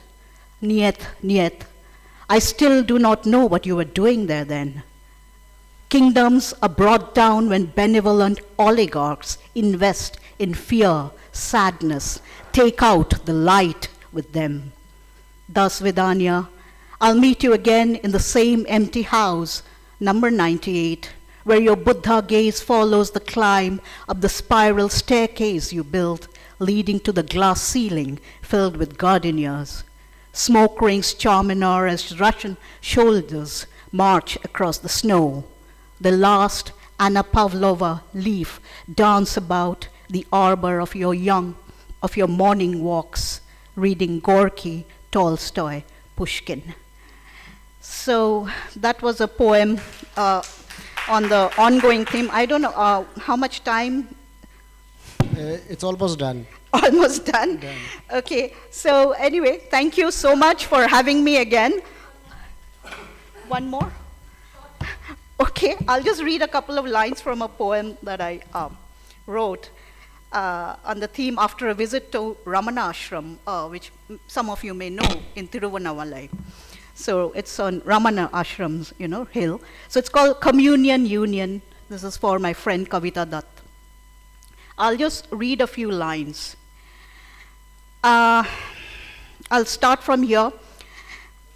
It's called Communion Union. The one who gives does so with immense gratitude, and so do the ones who consume. What is that path lit up the hill, trailed with silence and solar flares riddled with? Who has the answer? A guru's grace, his unwavering smile, dissolves the heart. No words are spoken yet.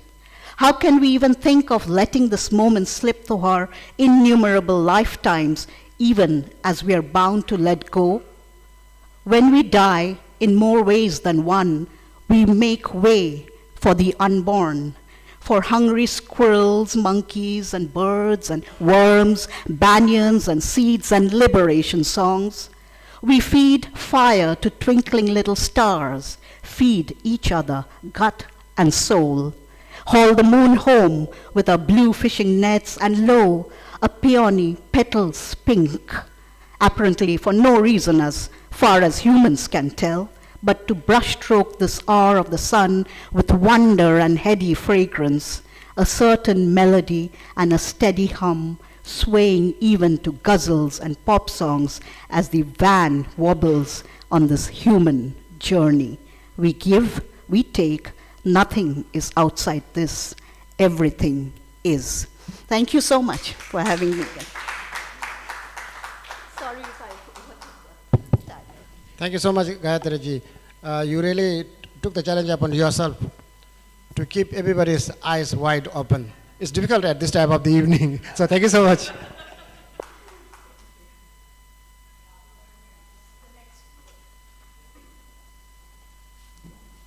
I'll just add one more comment to that. Gayatri, very powerful poetry rendered in an equally powerful voice. Thank you. Our next poet is Sanskriti Duwadi from Nepal. She is a writer, classical dancer, and a theatre artist who is serving as Global Peace Ambassador. She is Miss Teen Universe Nepal 2022.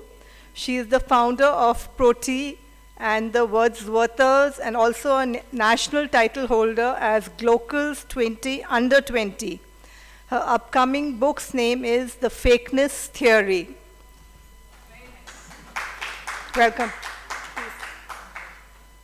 Hello everyone. I am extremely nervous because this is my first time. It's my debut in an international conference as a writer. I'm extremely grateful for this platform. I would like to thank Ajit Kaur ma'am for providing me this platform, and also I'm grateful to all of the representatives from Nepal. I'm extremely grateful to be the youngest one representing Nepal. So the poem that I've written is something. Okay, yeah, breathing. Okay, cool. I see a panic in those eyes in front of me, the eyes that don't blink. As I stare them through the silver-tinted glass, I see them tearing up for nothing, fearing something, only because they don't have anything to hold their gaze onto. Losing in, spacing out, once again to the same grey cloud, the cloud brought by the monsoon with the changing cycles of the seasons. It's that time of the year again, isn't it? The heavy rain weighing down my soldiers, the rain of nothing, deliberately falling, seeking something, only because they don't have anything to lose their hold onto. Deja vu, a rare occurrence, or maybe not. How long has it been? The same old walls of glass and steel, staring me stare at it. The same old pin board that holds the bitter of my memory, capturing me to its metal fence, keeping me in so that I could forever sit down and admire. The same walls of glass and steel. Why? Because that's all I know, or maybe that's all I think I know. But sometimes it hits me that these aren't my fellows. The monsoon shouldn't always be my mellow. I want to see how desperately I want to see the bluest of blue, free white sky sparkling down in my own eyes. I want to know what being out of these walls just simply feels like. Is it too much to ask? But again, for any opportunity of escape that comes, I will politely decline and say how grey is also just as fine. It's all about mind, and I heard it somewhere that when mind dies, we die. So what? Let me die once to be living again. I know it's hard to finally break the chain, but just a change of a wind, I can make a choice to choose the choice I was never given. The choice to stop. Stop being something to be something else. And what a choice did I choose? See what happened. From scattered words to published poetries, from hidden rooms to exposed realities, from dying youth to the fields of living, coming out of what held me in, made the universe experience me. Experiencing the experiences of the universe, wild-free silences of the wind, hit by the smell of a burning grass in the midst of a forest not so far, with the music of water clashing to some stone altars. I get the gist of how closely I want to be here. Living like a fool, wandering in diverging extremes of the nature, Nature so naturally presented to a fool of a creature like me, who took long enough to stand the idea of how I am nothing but just that nature only. I am nothing but just the eyes to see it. I am nothing but just few flaps of skin to feel it. I am nothing but a beat of consciousness to witness it. I am nothing but a mad desire to explore it. Curiously scattered in the pieces of me, I am the fragments of what I wanted to see, feel, understand, and explore. And it's all the same. You, I, and the nature. It's just one point of all existence and sick of all questions, one need of all deliberation, one conclusion of all liberation, from living for everything to living for nothing but life, from grieving the dreads of living to living the greatness of time. I am just as free as a kite is, with a string of holding me so tight, yet loose and easy, just allowing me to float steady in the ups and downs of time, in the feels and numbs of life, in the yes and some declines, in the fear of scary sights, in the source of beaming delights. I like being that something else, and someday my something may want to be something else. So, until next time, I will keep on being something. Something is good. Something is me. Thank you.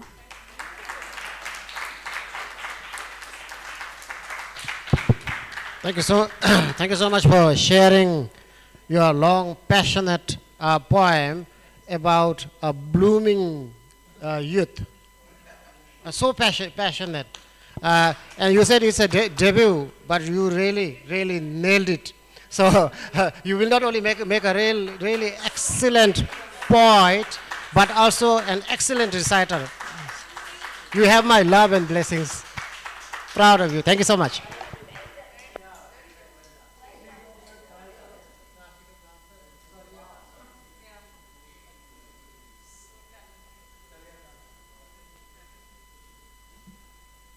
Yes, passionate, I think, is the word that must have come to everyone's mind. And in fact, when I went for 2 literary festivals to Nepal, this is the passion that I saw in the youth over there. Am I right? Yeah. You know, their poetry is so passionate, so from the heart. Amazing. Thank you. Our next poet is Kinshuk Gupta from India. He is a medical doctor, bilingual writer, poet, and translator based in New Delhi. He regularly writes columns centered around books, gender, and sexuality in major newspapers and magazines. He has been awarded the Nai Dhara Samman 2023, Ravi Prabhakar Smriti, Akhil Bhartiya Yuva Kathakar Alankaran, and several other awards. Gupta edits poetry for Mithila Review and Jaggery Lit and works as an associate editor for Usawa Literary Review. He was awarded the prestigious South Asia Speaks Fellowship in 2023. His debut book of short fiction, Ye Dil Hai Ki Chor Darwaza, is that? Chor Darwaza, okay, sorry. Yeah, Chor Darwaza. The first modern Hindi LGBT short story collection is published by Vani Prakashan. Please.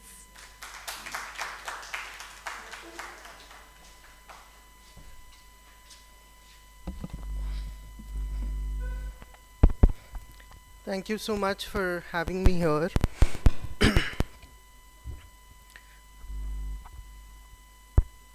I think for every writer, it's quite gratifying to know that they were read in some parts of the country. And for Ajit ji, I will say something, the first autobiography that she had, which was in Punjabi, later translated into Hindi, Khana Badosh. It had my first impressions of writing. Ajit ji, Amrita Preetam, Khushwant Singh, all three of them.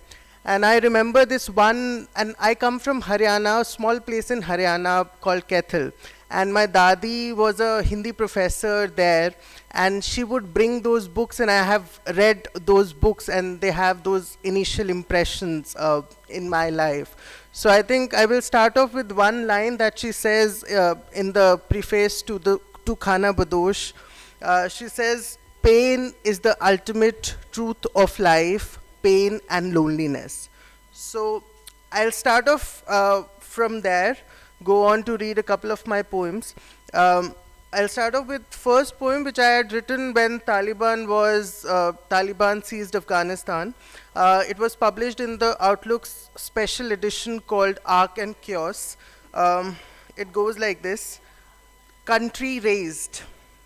While walking under a blue blushing sky, you want to think that the word is the resonant throat of a maina disguised on a branch bursting with red flowers, that there are enough breasts to cuddle the babies crying in unattended cribs, that a teenager on a bicycle will stop watching a black Mercedes crush the ribs of a dog, blood bursting from its body like lava. But then there are headlines in black bold letters, videos of men in skull caps and crocheted shawls swarming the airport, chasing each aircraft, latching onto its wings before it moves out of their clasp. The desperate women are crouching on the hot tarmac, holding morsels of naan, watching men with rifles release fatwas, visit market with male escort, no revealing sandals or clothes, stones for adultery, execution for tight clothes. Before entering the aircraft, a young boy with swollen eyes kisses his country on the map, allows it to flap in the bruised air, hoping that someday it will become a bird. Two girls, their bodies once twined like fig seeds, twist the neck of a hen and listen to life flickering out of its body. The neighbors walk holding hands, sand slipping from their sweaty fists, clustering on the borders like the paws of a leaping Urial. How within minutes a country loses its frost-bitten fingers, tomb-shaped chest, rickety heels to become blood, bones, blasts of smoke. The drones of other countries circle the cores of lithium, assess the risk-benefit ratio of each strategic step, send planes to airlift only their citizens. The Prime Minister of my country is busy hoisting the flag, speaking in his husky voice about a hopeful future. Perhaps Auden was right about the human position of suffering. When light is slashing your eyes, someone across the street must be opening his window to the splash of sunlight. Thank you. Thank you so much. I'll go on to read another poem, which is called The Grackle Goes Tra-la-la, which is for Nikita Tomar. Nikita Tomar was shot dead by her schoolmate, Tausif, who was upset at her refusal to marry him. The case has not only put spotlight on stalking, but has also led to a communal flare-up in Faridabad, the Hindu. Because tomorrow you will be creased in the sleeves of news because your mother failed to train your pupils to constrict and dilate in shame. Because when I imagine you darting against a mad bullet, my feet turn into ice tongs clasping the cubes of my inability and indifference, a recurring decimal not eager to yield a zero. I am thinking in my cozy room of you. Why do you drag the goddess in saline currents after crusting her spine with the weight of your prayers, touching her feet with one hand, twisting with another? Part 3. The grackle drifted down from the butterscotch sky with a tambourine tucked in her beak. She was in love with a vast-winged vulture. She would flutter her wings briskly to fly next to him, but she would never match his stride. One day, when she tried to taste his word with her lips, he bit her tongue off into tiny wriggling worms. The moment before her head smashed, her eyes dribbled. Love is perjury, a jihad, a tra-la-la. You say, dear girls, compress yourselves in the gynecophoric canals of the kitchen. Harvest Aryan-skinned boys from your festered ribs. Circumambulate the temple of your husband's feet to feel you are home. For home is a lion's den, and the lion, tired of being a king, will pounce on you soon. You're no longer the jungle's queen, but chunks of meat roasted in flickering flames, tamed in the marriage's stove. Part 5. If you're an Indian, choose from the two, Beti Bachao and Gau Bachao. If you're a good Indian, you will choose. Part 6. To whomsoever it may concern, or men in saffron robes, our sisters, no longer satisfied by the motives of Durga and grackles, are whetting their talents, marching with thighs and Lucretias towards men carrying pigs, their glut snouts hoisted over their chests. They are morphing into vultures, scratching the sky with their flapping wings, chasing the shadows snatched for becoming good daughters and wives. Thank you.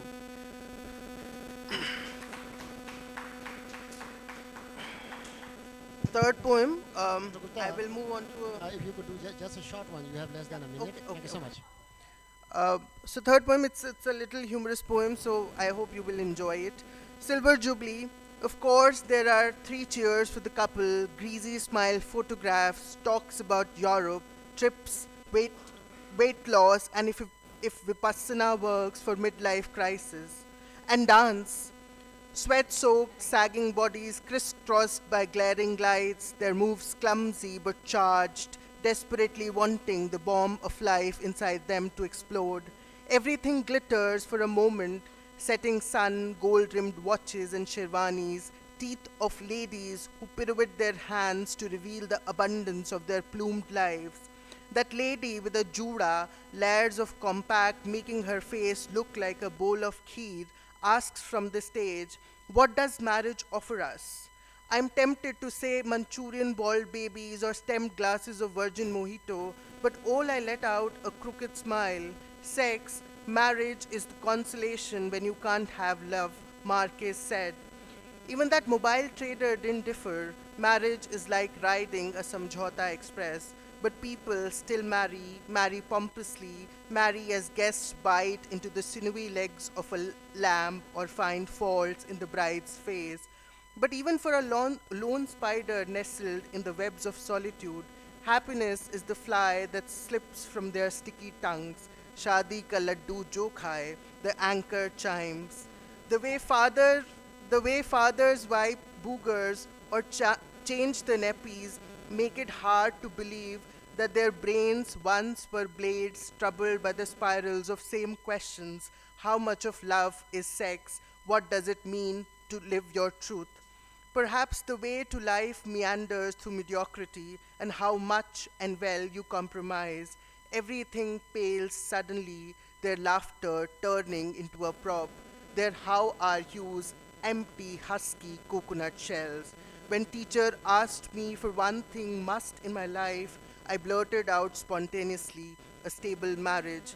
Now I'm terrified of the quick confidence of my younger self, of how he thought his share of love is penny-sized, of how eagerly he traded teeth and lick of love for the warmth of a glitzy love lap pram called marriage. Thank you. Thank you, Dr. Gupta, for proving once again to the world that scientists are not just about studying genetics and producing computer chips. We are also emotional, full of emotions. We share, we love, we fall in love, we love others. Sometimes we hate too, and we know how to express ourselves. Thank you so much for proving that. I love those poems coming from a man.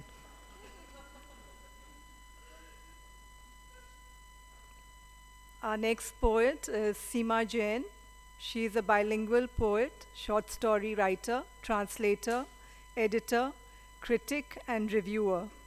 Ex-Vice Principal and Head, PG Department of English, KMV, Jalandhar.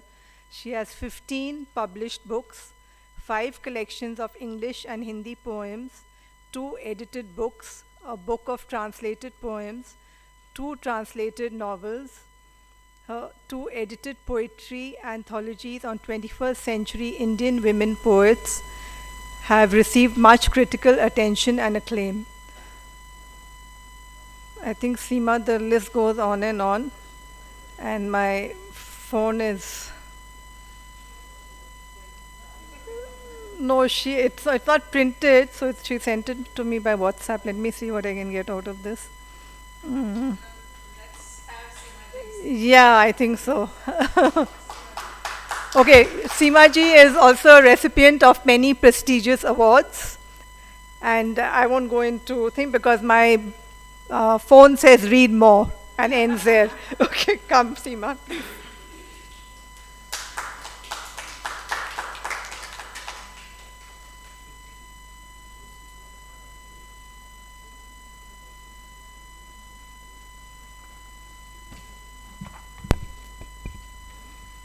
Thank you. First of all, I must thank Ajit Kaur ma'am for accommodating me at the last minute, and that's why my bio is not in the delegate book. And Kavita had a bit of trouble reading it out from her WhatsApp. Now, coming to my poems.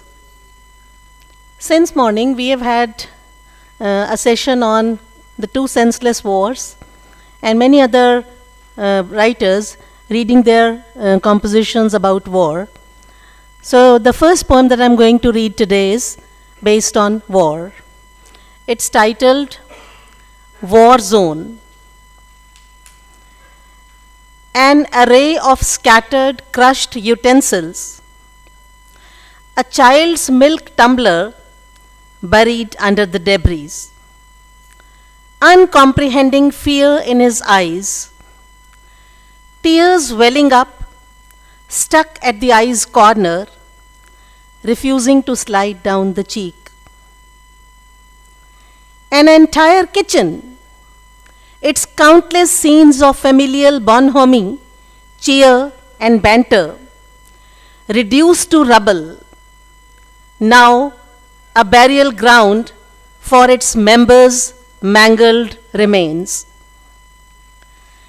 Thousands of kitchens with their inhabitants scorched, burnt, or buried alive.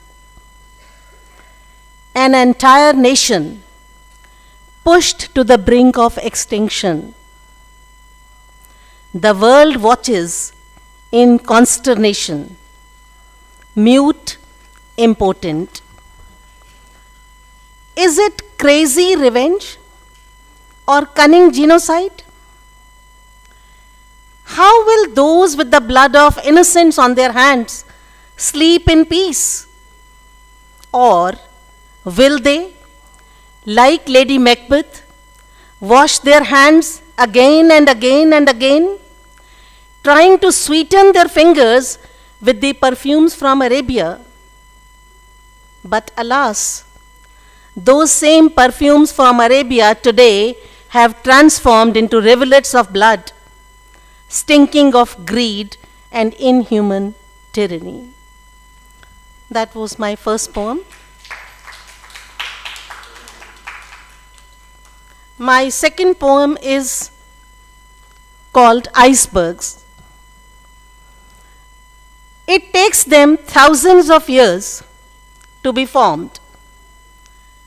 Some icebergs are artifacts, cleverly crafted. Centuries of accumulation made them solid and invincible.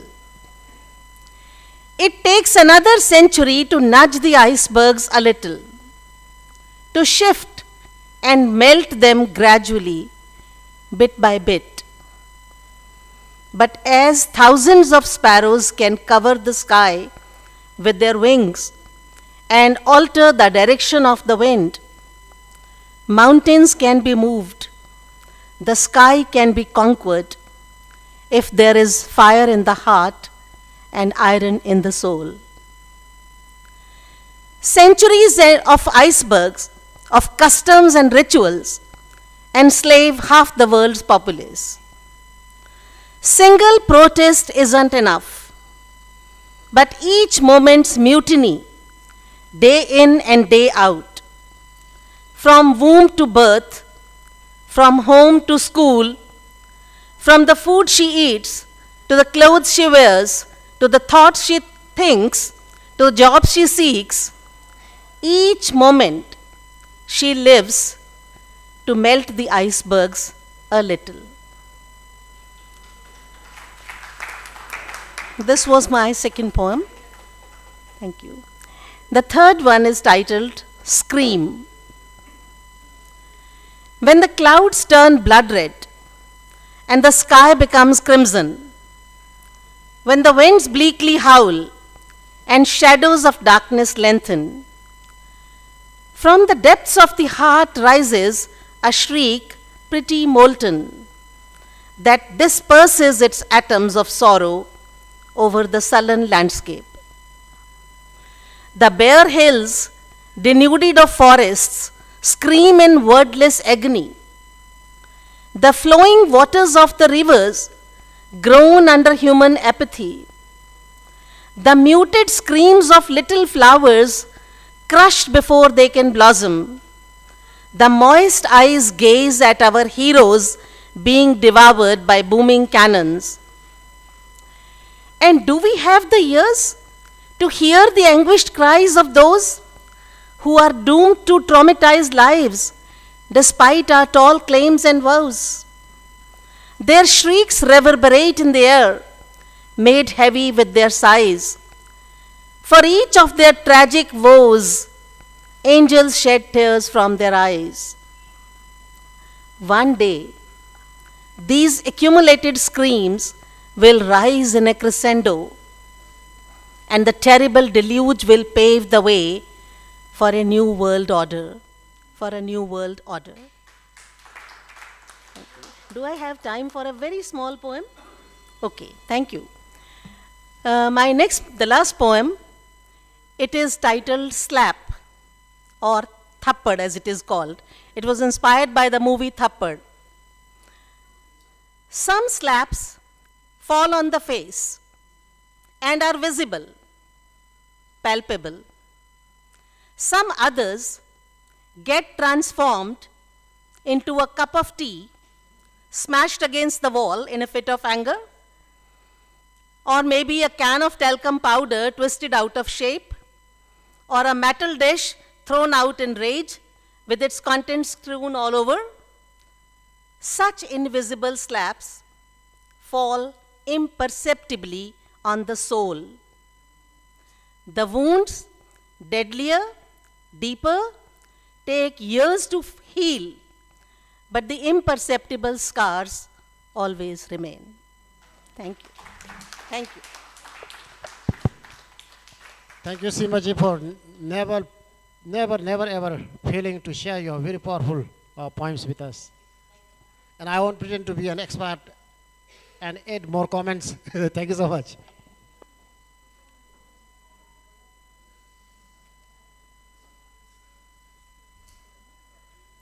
I can hear the screams and I can feel the slaps and I can totally identify. Anyway, thank you, Seema. That was really lovely. Our next poet is Soumya Salik from Bangladesh. And this is your pen name, right? Yes. Okay. And you are Abu Saleh Muhammad Abdullah. He has 5 books of poetry, 1 collection of essays, and 1 travelogue. He participated in the South Asian Literature Festival 2019. He has been working in Bangladesh Shilp Kala Academy, National Academy of Fine and Performing Arts as Cultural Officer since July 2013. Welcome.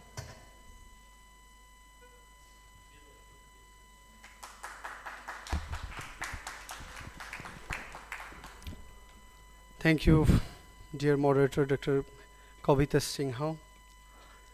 Good time, wonderful poetic environment of late autumn, and I'm happy to be here.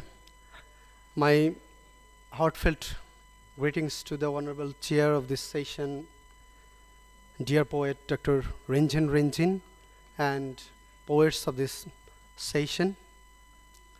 Welcome, dear poets and written artists from different countries to listen my poems. Name of my first poem is Opening the Harem of My Heart, translated by Professor Abdul Salim. I too will make a sculpture Pygmalion. I will imitate the oval through the curves, follow the sensory of rituals, blend the grave crystals that every moment it exposes light.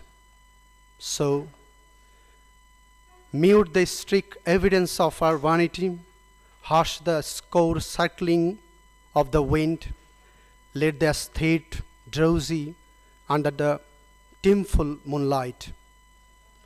I am the moon, I am the mountain stream, I am the surf, I fix tangible handful, hand in hand with the horizon blue. I am the heavenly agleam axe and the choral voice. Pygmalion, know it for sure, despising Venus born, with these coppersmith hands of mine, I will build some wonder. It will bedevil enter Galatia. Helen's face will appear brittle. See my valor, opening the heart, offering the harem of the heart. This buff dives into aesthetics.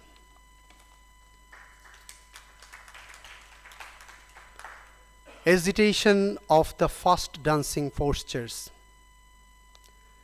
Hence, with insolence of civility, he shifted from his leaves to germination, mind digging it to tart and salty humility, saving the blistering burn, it is taken away the proof of sunbirth and tongue of blinding thrust.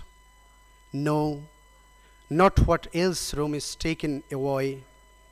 With fraud, wielding dance of yours, break the sharpness of musicality and lucidity. I fly fire balloons all the time. The knife sticks into the heart of the beloved.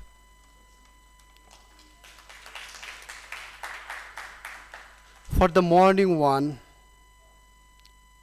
nobody can erase his pains, neither the unclouded sky, nor the melodious rainfall, nor the immense ocean, nor the white dawn. No one can hail his agony, neither the cool breeze, nor the silence of night. He who has seen his mother in coffin, being taken by mourners down to pyre or deep grave. You know, Bangla is one of the sweetest languages in the world. So now I'm reading my last one in my mother language, Bangla. This poem is written about my mother who has left the world a few days ago. Matri harar jonno. Few days ago, মাতৃহারার জন্য। কেউ তার দুঃখ ভোলাতে পারবে না, না আকাশ, না শ্রাবণের মেঘমালা, না সাগর, না ঈশানের স্বর্ণপ্রভাতী। কেউ তার বেদনা গোছাতে পারবে না, না পাহাড়, না স্বজনের সজল প্রবোধ, না বাতাস, না পাখিদের নীরব নিশুতি। যে তার মাকে দেখেছে খাটে, মানুষের কাঁধে, শ্মশান বা কবরের অভিমুখে। Thank you all. মাজি।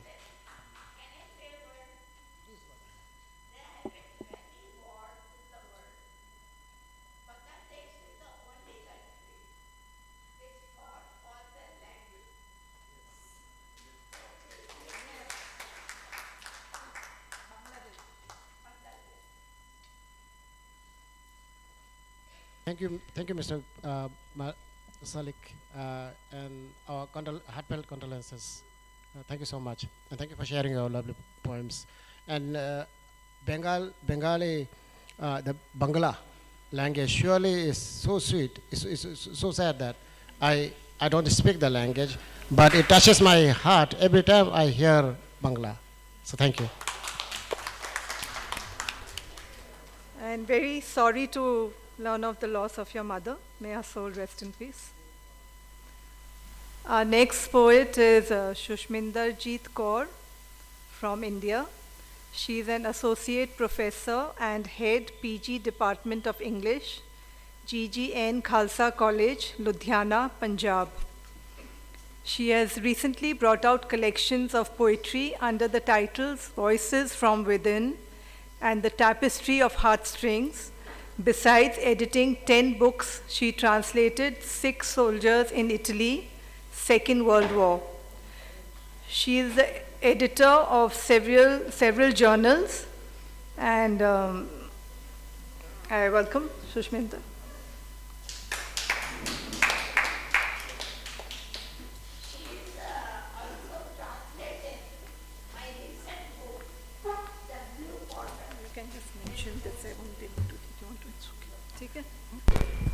Thank you. Say that she edited Ajit Ji's, translated. It's not completed. I am translating. It's still in progress. At the outset, I pay my heartfelt gratitude to Ajit Kaur ma'am. I am deeply indebted to her for granting me this work, and Arpana ma'am too. Thank you so very much. Besides, respected chair, moderator ma'am, and dignitaries, a very good evening. Coming to the poem, I start with a prayer, an imploration. Unmindful of the broken path, I kept moving by holding his feet, I suppose. He led me all the time, or perhaps I thought so. Many times met the cocked out and broken streets, the wavy paths and the windy tracks. Still, the momentum did not weaken, and the road led to another. Times have passed. The evening of life has set forth. Difficult are still its meanderings, beseeching my Lord to get hold of me and let me cross this worldly circumference of the mind. It's a state of mind only there we feel whether to be or not to be with him, or he with us. Prayeth me, the undignified being, to lift my soul to his and take me unto his. My second poem. Thank you, ma'am. A trip not beyond. Trip outside does not seem possible this season, for it's time to remain in. Let's visit the interiors, the hidden layers of age-old minds, the masked lamination of moth-eaten instincts, The time has come to oust the orthodoxies and conservatism. The hour has arrived to stamp out the savage inside, not to suppress, but to uproot it and expel, to dislodge the beast that spread its paws and scratched repeatedly, posing dilemma, reminding throughout that evil does exist here in this macrocosm.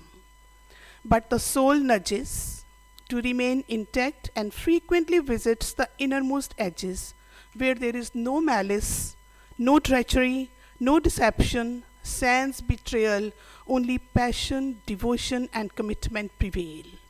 Let's move to that extreme corner of the mind where everything is pious, though shrouded, where all are sacred without wearing the sacred thread, where entirety is pure, sans the masks, where the whole are divine beyond expectation. Let's visit to those corners, as trip outside is not possible this season. Thank you very much. My next poem is, I have titled it After the Fall.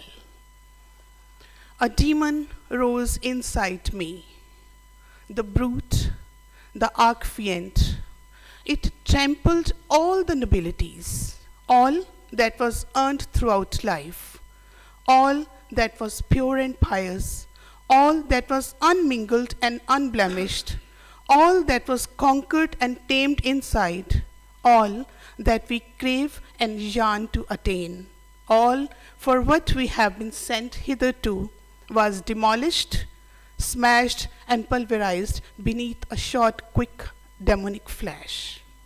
Thence I entered into a long chain of such frantic, fiendish moments, started longing and striving for the gratification of the earthly gods and goddesses. Roving into a bedlam of substance, I denounced all that was to be followed and chased the sparkling, glistening, and glittering, beauteous world, without attending to the ethereal angelic voices within. Why Faustus was denounced can now be understood. Why Saturn was thrown out has become evident to me. Why the grand Lucifer is not grand actually has my mind absorbed.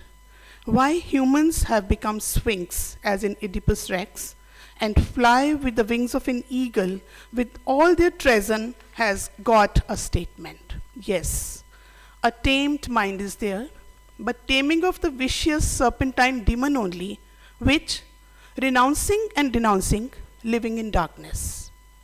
The human central soul, becoming self-absorbed and self-indulgent, the demon is often on an ego trip, being egomaniac, blowing its own horn, haughty and pompous time and again, living in a stupor, depriving the noble inside with its obtuseness and stupefaction by incessant affliction, turning itself to a meager devil with all the decrepitude and feeble-mindedness, who will, in perpetuum, long for the celestial and transmundane. Would it be blessed with everlasting happiness, to be gained after the temporal lifespan? Would it be finding a perpetual place in heaven? They say heaven and hell are the states of mind only. What then to be gained or lost? Has to be met with unkindness, his unkindness, and whatsoever is gained through wickedness may be temporary or eternal. The interminable suffering or the sempiternal blessing is through the choice of karma. It's better to serve in heaven then than to reign in hell. Still there is time. And the last poem.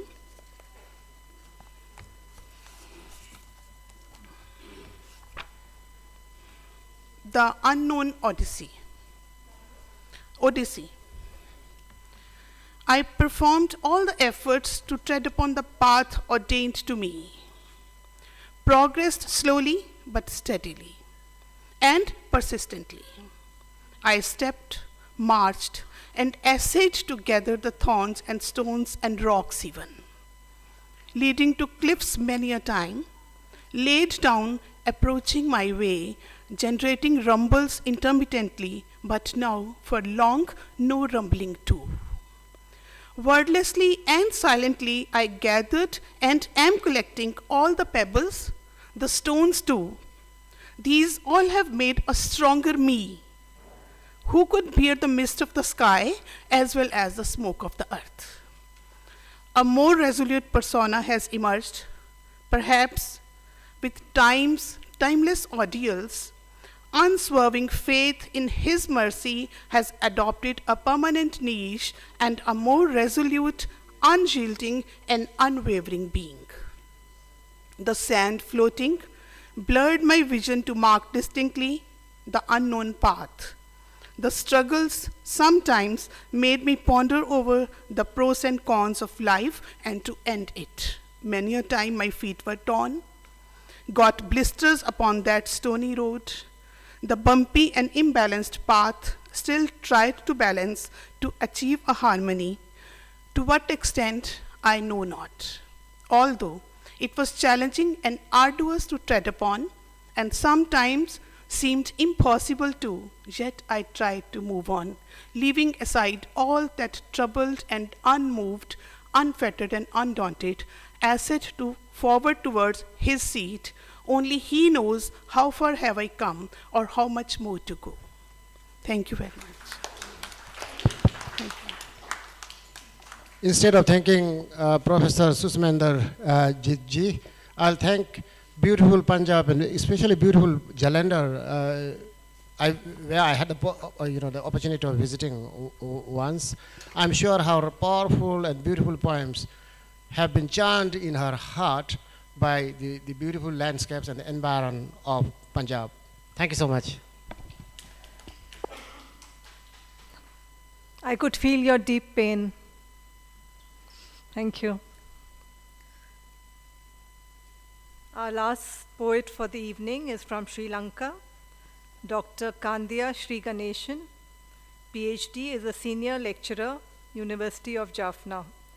He is the winner of Sri Lankan state and provincial literary awards. He has authored 12 books in Tamil and English, presented research papers in international conferences, directed and acted in plays. He has translated, published South Asian poetry in Tamil and Sri Lankan poetry in English. His collection of poetry in English, titled Breaking Barriers, won the National Sahitya Literary Award in 2021. Welcome.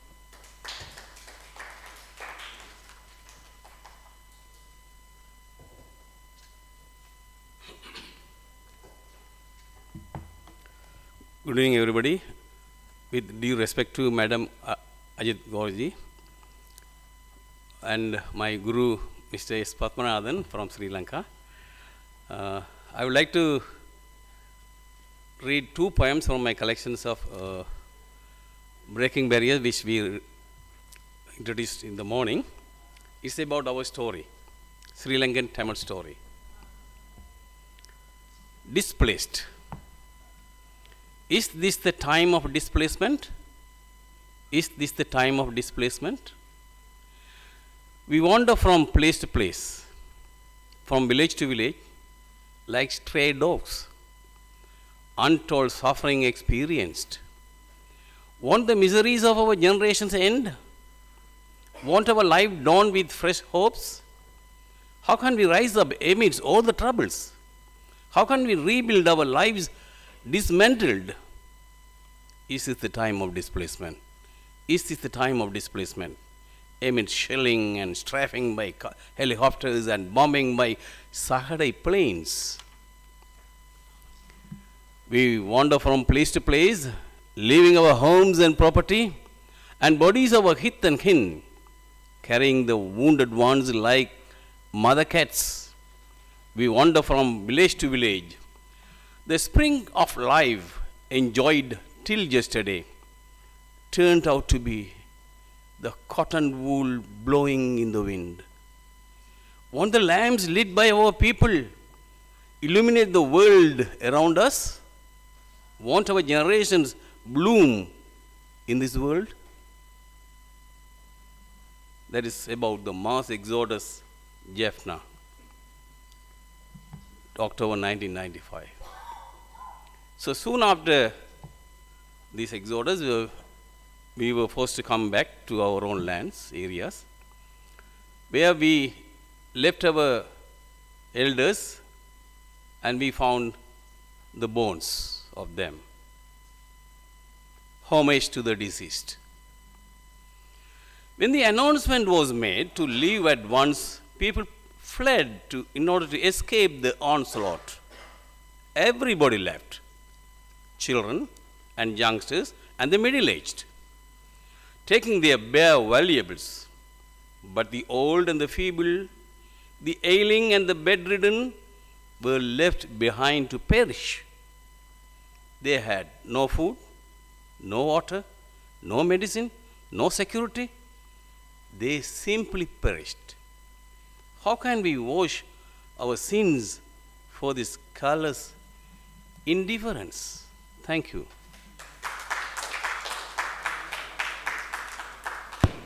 Thank you so much for sharing your lovely poems with us. Mr. Shri Ganeshan ji. I got your name right. I feel so good. Difficult names. So thank you so much. Maji, I'm so sorry. Before you came, I already recited my poem. Yes, but I have 4 minutes in the bank, so I can recite some more for you, especially for you. Yeah. So can I use my 4 minutes in the bank? Thank you so much. Please.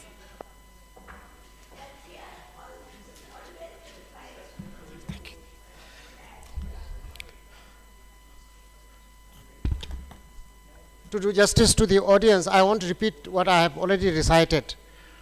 So I'll recite another 3 haikus. 1, dewdrops on green grass, twinkling in the morning sun, mirror of life brief.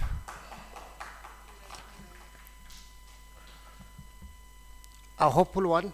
That was a tough one. So it's about black-necked cranes flying from the north, that's in Tibet, to Bhutan. White cranes flying south, braving Himalayas high, Asha's hope of life, because they come to Bhutan to breed.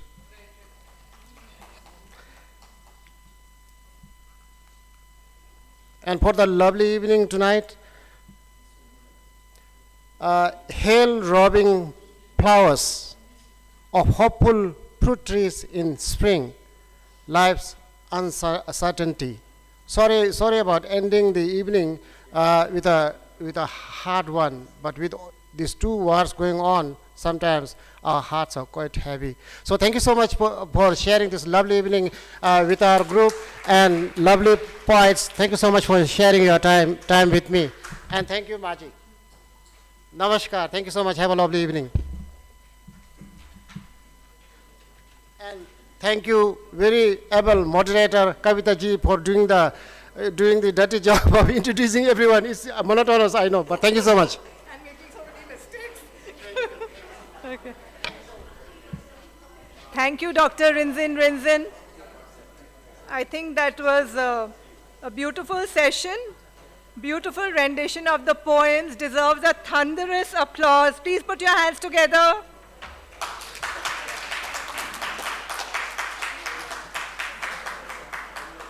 The evening has ended on a beautiful note with more to look forward tomorrow. Please do not leave before having the tea that is awaiting you. Thank you for being so patient. Thank you, Ajit ji, for being here and listening. She's not listening. Sorry, I'm feeling so bad. I made so many blunders. Actually, I wasn't